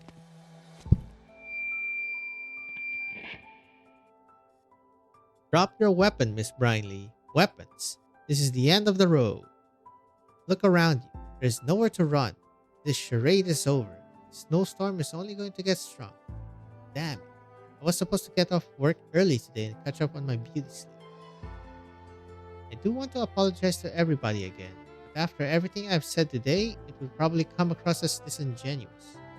Don't worry, you'll be fine. Company's making a huge ruckus out of this. Everyone here knows that nothing's gonna happen. I heard about you not long ago after I joined the company, Miss Brinley. Everyone warned me that not to get on your bad side, because your family has more lawyers than we've got mercs here today. Probably even more than you're thinking. See? You even realize it yourself. Worst case, you'll get maybe a year or two of jail time. Then you'll be released and get to live the kind of life you want to again. Could you put down the amplifier? It's unnecessary at this distance. What? After I brought it all this way? True. I'm begging you, shut up. Sure, if you got a better idea of how to persuade her. It's fine, Liscar. You don't need to defend me. I know how everyone sees me. Right. Seems like ever since I was a kid, I never thought about the consequences before I did anything. Because no matter what, my family would take care of the mess. That's probably why I come off as selfish. But that's not how it's supposed to go. There's always a price. And you make a hasty, rash decision, you have to bear the consequences. Jessica, you said you thought this all through when you asked to leave the team. No, I'm not talking about tonight. I'm talking about when I arrived at Fort Barron 7 years ago, when I first walked through those huge doors. At first, I only wanted to be a tester at the Equipment and Applied Technology department. I never imagined that one day I'd be standing on a real battlefield, pointing my weapon at a real person. Right, that's where the root of the problem lies. We often pick up our weapons without considering the price that needs to be paid. Take this little handgun, for example. I can hold it up with just 2 hands. I can pull the trigger with just 1 finger. I learned how to use it in less than a month. What's even more scary is that I'd need only a second to take somebody's life with it. But it would take me a lifetime to forget that 1 second. See? That's how foolish I was. Before I picked it up, I never even considered who I would point it at in the future. But I already fired my first shot. Not fully thinking this through would be unforgivable. We thought it through then. Because you've been holding your gun up this whole time. Hell, you haven't lowered it for even a second.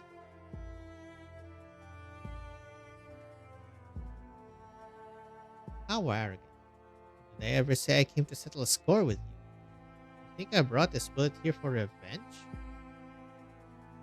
Are you telling me you're not stuck in the past? No, you're the one who's stuck. You lived to your 90s as a merc. Can you really adjust to any kind of life outside the battlefield?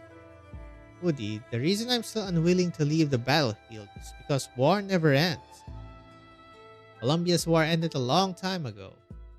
It did, but then Bolivar's war began right on its heels. Victoria's war may have come down for the moment, but there's no stopping the fallout it started. Oh boy. War is always here. It merely takes a break every now and then before erupting somewhere else. Then why stay on the battlefield? To be continually baptized by the flames of war? Because if I can never end war, I have to settle for the next best thing, to hold its on-off switch in my hands. That's why I started Black Steel. But can you really control it? I've tried plenty of times and I paid a dear price. But I did it in the end. Was it worth it? Even if all I can manage is put it on a pause for a few seconds. It's more than enough for countless people like you to pick up their brushes again. Then why can't you put what you're doing here on pause too? I'm sure a few seconds to breathe would be plenty for folks like me, gasping for air. Sure beats getting pathetically run off to the frontier, because Davistown is no battlefield.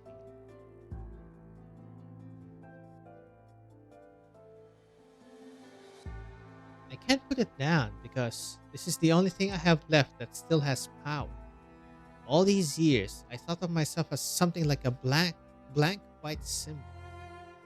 Wealth, family, and influence it represents mean nothing. They have no use in the face of the problems I want to solve. With this in my hand, at least I accomplished something. With this in my hand, at least I'm not a completely useless symbol. Nonsense. Captain? Jessica, it's been 5 years. These 5 years, have you ever once thought about why I picked you as my assistant? This is Black Steel we're talking about. There are all kinds of amazing people here. I still chose you, not because of that gun you're holding, but because of your tears. Tears? But tears of weakness can protect the people behind you. Tears don't imply weakness. The work we do at BPRS is dirty, tiresome, and dangerous. No one does this kind of work just for the money. Only someone who's able to empathize with the pain of others can throw herself into a cause for a group of strangers or a place she barely knows. Captain, just when I thought I was completely useless, you brought me into your team. That was the first time in my life I ever felt appreciated. I still remember that feeling. To repay your trust, I would willingly brave hell and high water. But you shouldn't. You shouldn't walk that path. And one's journey should be to earn someone else's recognition. Do whatever it is that you yourself really want to do. Do what truly makes you happy. You don't need anybody's recognition except your own, deep in your heart. Captain, I really want to cry right now. Then cry. Let your tears flow. No need to hold back. You gonna cry? No cry, CG? Okay. See, your halo is flashing. You're goddamn right it is. I want to kill you. You keep saying that war never ends. All you can do is control it. But you're wrong. War can be ended. Just not by you. War is ended by countless ordinary folks. Folks who would have been encroached on by it, but like weeds tried their hardest to survive. Everywhere that's ever burned down in the flames of war has always been fixed up by untold numbers of normal folks, trying their best to get back the lives they used to live, even in the most dire of circumstances. You should have died on the battlefield. It would have been a much better fate than becoming the war-obsessed madman you are now. First, I just wanted to return the bullet to you, but now I really want to kill you. Here we go. Oh wow, a bit animated, huh? Quick draw. Oh god. A strong gale lifts up the old man's hat and tosses it into the air. but he neither looks up nor moves to grab it. His eyes, not blinking for even a moment, are fixed on the man standing opposite him. All his muscles, from his cheek to his neck, are as tense as can be. And above his head, his halo is flashing rapidly. Man, these little animations really add so much, huh? Imagine if they can actually fully animate and or voice it. The man opposite him keeps silent for a time, then gradually takes a deep breath, as though it is only through the sound of the roaring winds that he can understand the old man's words. Well then, do you know who it is you're going to kill? Your nemesis? Your friend who betrayed you? Or a complete madman? None of the above. It's an arrogant dick who looks down on everything. In his eyes, everything can be weighed on scales, and to achieve his goals, he's capable of sacrificing anything. What about you then? What kind of man will shoot me with that bullet? An ordinary man. An ordinary man who lost everything except his anger when you look down on him. Very good. What's so funny? That finger of yours always yearned to hold the brush, but in the end, you'll use it to pull the trigger. My hands yearn to hold scriptures, but in the end, they'll be drenched in blood. It's just funny how fate makes fools of us all. The wind lifts Cliff's coat, revealing both the firearm on his waist and the hand reaching for it. Through the flurry of snow, he sees Woodrow doing the same. He suddenly remembers how, all those years ago in Laterano, on the way back to the dorm, a gust of wind blew Woodrow's hat away and carried it into the sky. And for a very long time, it stayed up there. Years have come and gone. Now that hat in the wind has finally landed back on the ground.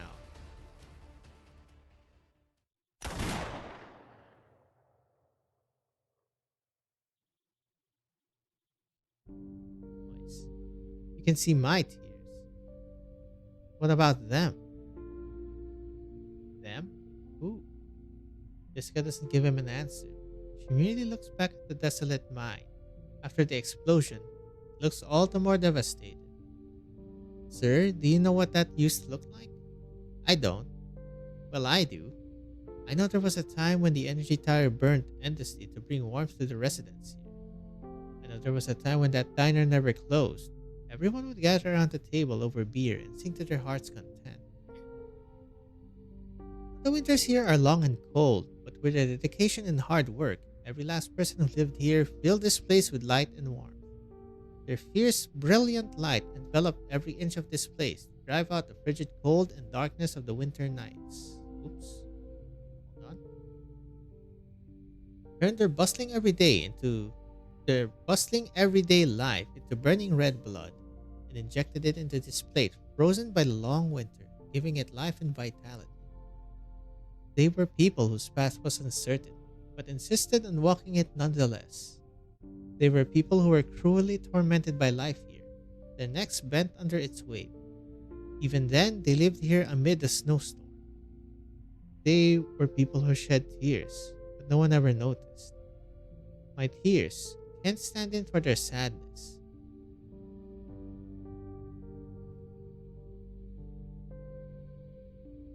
Raises her gun, and through its sight sees an array of faces. Some look confused, some disapproving, some stunned, some dazed. Some are chuckling, some are lamenting. Their faces are not important. They quickly enter the girl's eyes and exit them just as fast, never stopping in her heart for a moment. Instead, a few other faces appear in her mind. Hello, the girl who prayed in the tent. The woman who scampered away in the snowfield. I'm not quite sure. The old man who drew his gun in the dark night. Not quite sure what those scenes are. The man who departed. Okay, the man who departed in flames. But my gun will cry for their sorrow. Oh shit! She started shooting! Or she's shooting at the sky. She raises her arm up high, towards the sky, and fires all her bullets in one go. As the snow thrashes through the air, the empty casings fall to the ground, melting the snowdrifts away with their lingering heat. Gunshots reverberate in the air for a long time. Before silence returns to her surroundings, the girl's ears catch a faint, feeble sound. The sound of her tears smashing into the earth.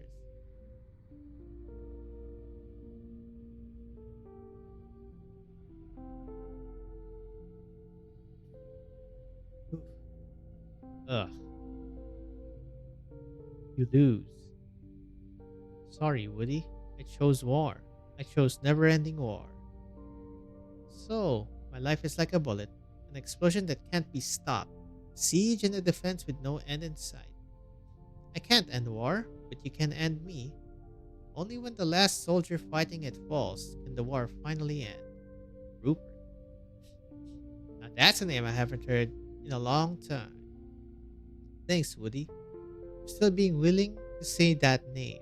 Aside from you, there's not a single person who remembers it. Goodbye.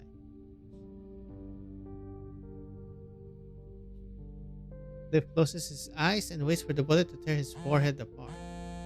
But before that, he hears a ringtone. He pulls out his communicator, takes a look, and chuckles. Then he puts it back into his pocket. Who was it? The military. Don't worry about it. Go on. Is it Bolivar or Victoria? Nothing you need to worry about, Woody. Is it Colombia? Do it! Another war is about to start, isn't it? Will it affect this time? A forewarning, perhaps. It's not set in stone. Give it to me. Woody, a lot of the things I have on here are just trivial. Everyday matters to me. But to you, it'd be a whole new nightmare. Hand it over. If you insist, feast your eyes on them. Who will take all of this over once you're dead? Someone. They shouldn't. There shouldn't be nobody else like you. He throws the communicator to the ground and shoots it full of holes. I can't kill you. The sin is yours to bear. Woody sets his gun down on the floor and raises his hands. Behind him, attracted by the sound of gunfire, a crowd of mercenaries surges into the area with frantic footsteps and moves to surround him. In the sky, the last few snowflakes of the night are fluttering down.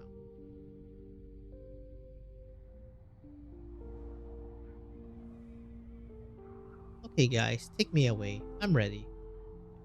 The girl holsters her firearm and lifts her hand above her head. Your hands behind your back. Handcuffs don't feel as cold as I thought they would. Because I've been keeping them warm this whole time. Thank you. Have a word with you before I go? I should thank you too, sir. Thanks for listening to all that. It's fine.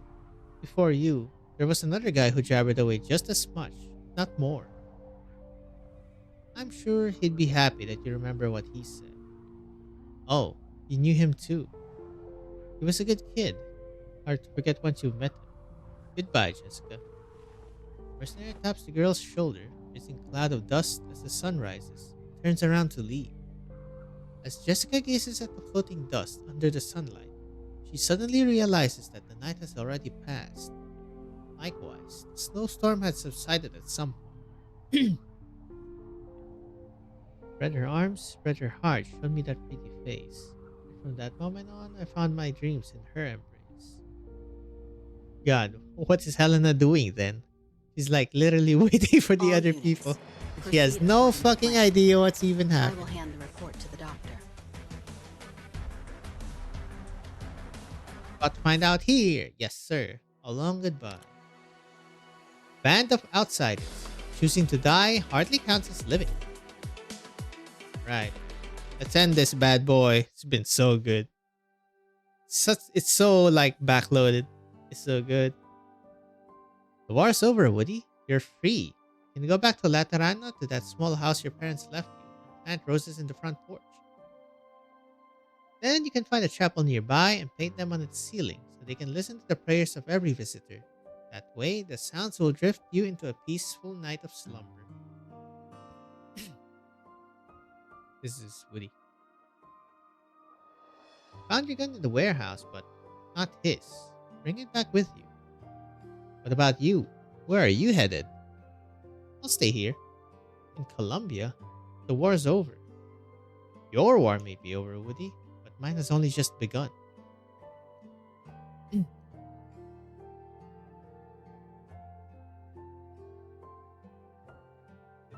Hey, Woody.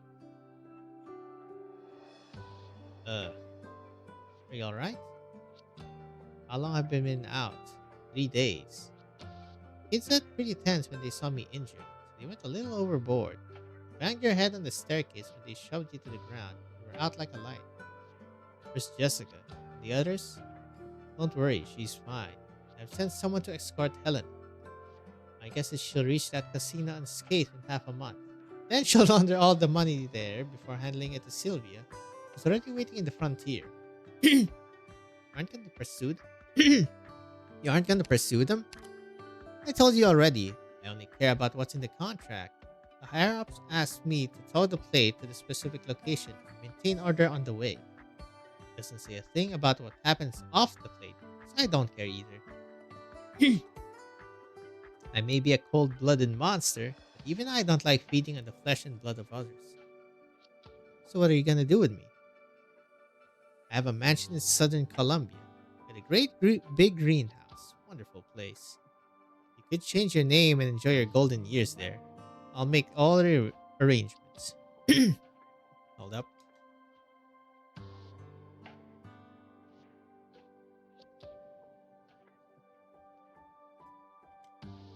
You ever lived there? Never. That's what the real estate agent said. Thanks for the offer. If there's one thing I know, it's you never trust a real estate agent. If he ain't turning me over to the courts, then I'm leaving. Find your friends, find my family. Your gun's on my desk. The last convoy to the frontier is in half a month. And only Leon freaking self-sacrifice. You could... you... Go ahead, take the call.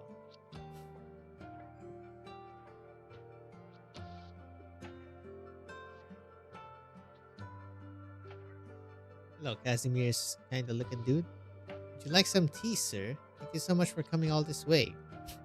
Travel-stained lawyer. Thanks, Miss Brinley. Your family paid a lot of money to hire me, so naturally, I'm at your beck and call. Oh, poor guy. Robbing a bank is a serious crime. It's going to be tough to win this, isn't it? Depends on what outcome you're hoping for. Don't mind prison, it can get you the shortest possible sentence in the most comfortable environment. And once you're released, your record will be clean. No one will even remember. We do this all the time. It's nothing difficult, so long as you can afford it. Okay, what else? Of course, not a lot of people enjoy the sights of a prison cell. We have an alternate plan for you. You could stay home under house arrest, or even go on vacation at some villa with a great view. Under supervision, of course. Would that be difficult for you? Yes, but not especially so. If you don't want to spend a day in prison and would rather go back to a normal life right away, like nothing ever happened, that would be quite difficult, but not impossible. In Colombia, aren't most criminals sent to the frontier instead of prison? Don't worry, Miss Brinley. With us on the case, things won't get nearly that dire. No, I'm saying that's what I want. What? I should be out there. I broke the law and that's the price I should pay. Do you expect me to tell that to your father? Personally speaking, that's probably the most difficult thing he could ask from me. No, the most difficult thing would be to try and stop me. Because that's outright impossible. You're pretty determined. You're right, I am. More than I've ever been.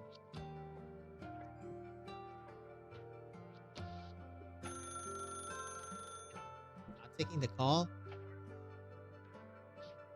Never told anyone, but I hate phone calls. Loathe them. I can tell. With that frown, you can hold a piece of paper between your eyebrows. Is it that obvious? Yeah. But yes, every time my phone rings, I have to suppress the urge to draw my gun and shoot the damn thing. I've thought about it so many times. Every time I've managed to swallow it and answer. It's just a phone. Try spending 2 months with it on the battlefield. It changes everything. You're on call from sundown to sunup, and you pick it up, and the voice says, "Attack." You have no choice but to obey and send your men charging into enemy lines. Then you fight from sunup to sundown to bring back everyone you have left, but before you even have the time to catch a breather, the phone rings again. The voice says, "Hold the line." You have to send everyone back to the front lines to keep fighting a never-ending battle. Let's part ways here, Woody. If I lost my right to give a eulogy at your funeral years ago, then I hope you'll at least hear out my last request. I'm listening. Don't die in some place I've never even heard of. Fine. I have some parting words for you too. Yeah? If you can't go back to how things were, you can at least hang up and call back later. Don't let them force you to keep your eye on. Wow, we're actually getting so many happy endings. I did not expect that. I mean, except for Leon, who's kinda... I mean, it's an off-screen death. But still. I hope you'll always remember this phone call. Picks up the phone on the desk and punches in a few numbers. This is the president of the bank? Hello, sir. I was a little busy and couldn't answer your call. Right. You ran into some trouble during the towing. I understand your frustration, but to me, as long as the plate reaches its destination, the mission will be a success. Everything else is a slideshow. No one's going to care. Right, I understand. The money is very important. I get that business has been on the rise and the people from Trimonts could help you climb even higher. Now that the money's gone, my guess is they won't just let you off the hook. Of course, I also realize you aren't worried about them. You're worried about the higher-ups, who are even harder to deal with and can truly decide your fate. Yes, I understand. I understand all that. So what do you say I help you fill in the hole? It's no small sum, but nothing I can't afford. In return, perhaps you could help me with a small favor. I have a few documents that I'd like you to sign for me. Under the table, as it were. Someone's knocking on your door? Perfect. Sounds like my mercs have arrived with the papers. You're afraid to sign? But think of our partnership. This is a win-win. I'll give you another call in half an hour. I hope you'll have made your decision by then. Talk to you later. Come in. Sir, the money is ready. We're just waiting for the bank's decision. I must say, taking over that platform in Bolivar took a whole lot less work than this one. Well, that's Bolivar. Bolivar doesn't have cutting-edge scientists, nor any tech companies jostling for control of all the abandoned plates they can get. Not to mention the favorable pieces for plates and ownership transfer procedures they have there. You wouldn't mind getting on our good side, after all. Alright, no more complaining about things not going to plan. The piece is a string, then the tighter it's stretched, the more the ones holding the ends will want the knife to cut it with. As soon as it's cut, you'll either get rid of the knife immediately or hold onto it forever. We've been stretched too tight for too long by someone much stronger than Bolivar. Knows how many more Davis Towns we'll have to handle. Rather get the big guy to loosen his grip, and even show him how much it hurts when the string snaps. But an old platform they wouldn't think twice about? This might be even more useful than we thought. If we consider only the immediate impact, the security of the surrounding areas could be greatly improved once we establish the training centers in Bolivar and Eastern Colombia. Of course, if we didn't care about that, then what separates us from the guys who only know how to grease palms? No, what separates us from the big guys? Well, that's all a problem for the future. The bank president again. I suppose it wasn't a difficult decision. Care to listen in? What an asshole.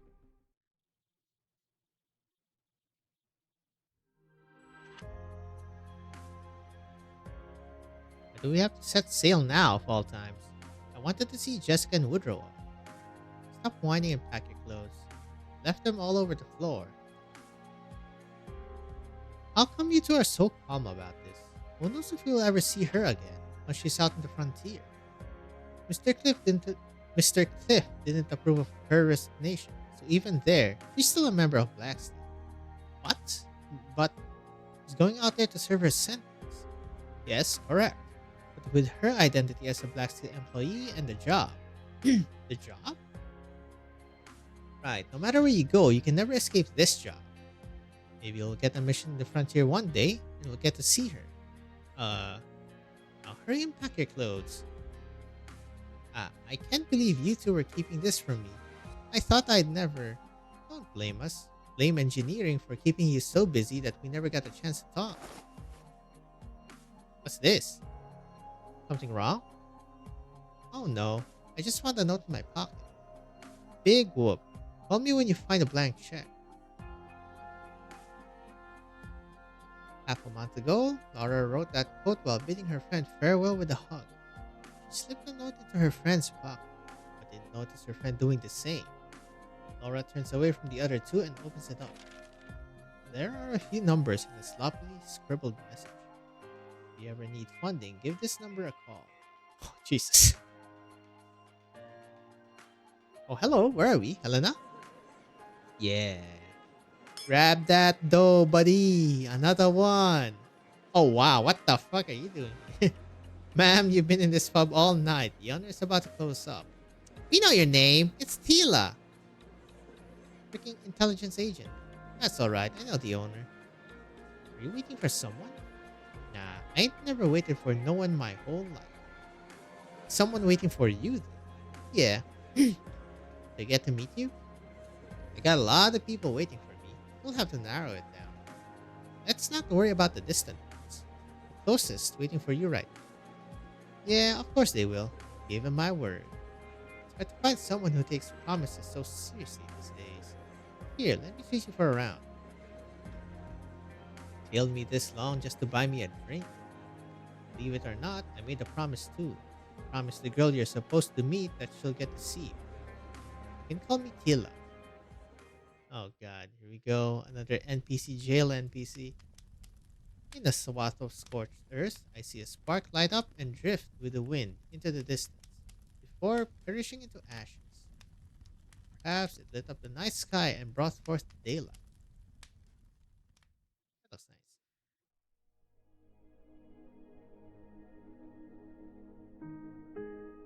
You really plan on coming to the frontier with me? Mm-hmm. You know what it is you're throwing away? I do.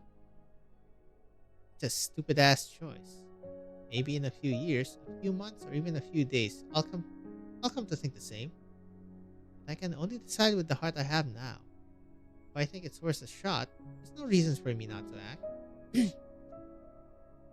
You think you'll find what you're after out there? Before, I always put all my effort into chasing things I could never reach. When I was a kid, I tried to chase my siblings, who were all taller than me. When I was a teenager and my grandfather died while I was out of the country, I rushed to attend the funeral. I could never have made it in time. And then, after I grew up, I chased disasters and conflicts I could never possibly stop, again and again. I'm always chasing, but I never make it in time. But this is different. This time, I'm not chasing anything. Because I'll be there from the very, very beginning. Then let's get going. Hope you're ready for a fresh start.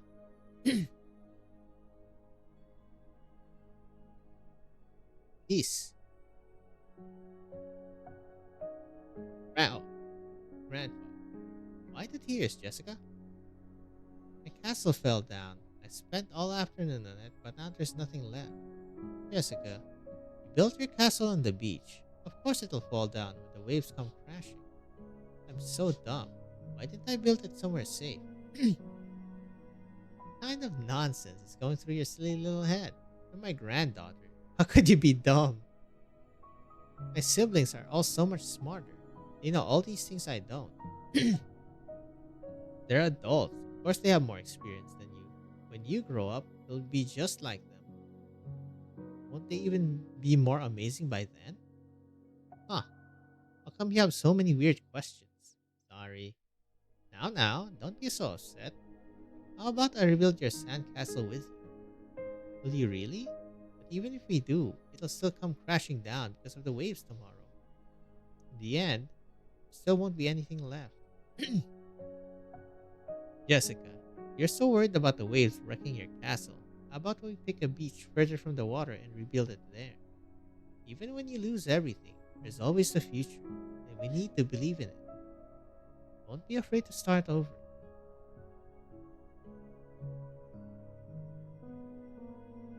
Monochrome there? Yeah, let's start over. Hat and all crying. Warm hat is placed on the girl's head. The brim is so wide, it covers almost her whole face. If you want to cry, cry. You've been through so much. Must be tough to bear. I'm not. Nothing to be ashamed of, Jessica. New lives always start in tears. The very first step toward breathing. Oh, that was good.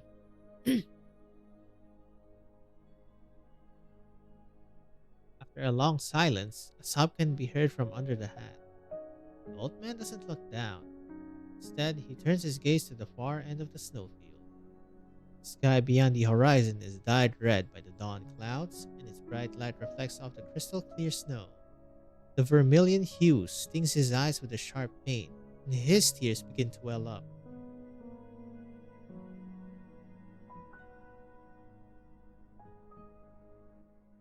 Damn, quite the endings are all just feel goods. Actually, not as depresso, save for Leon, who just couldn't let it go. I really like. Okay, so the beginning was like a bit slow, but it was so backloaded. Holy, I really like this one as well. Just like other events. God damn, what time is it? It's 3:14 a.m. We ended there, boys. Another pretty good one. Another classic Arknights story. See ya.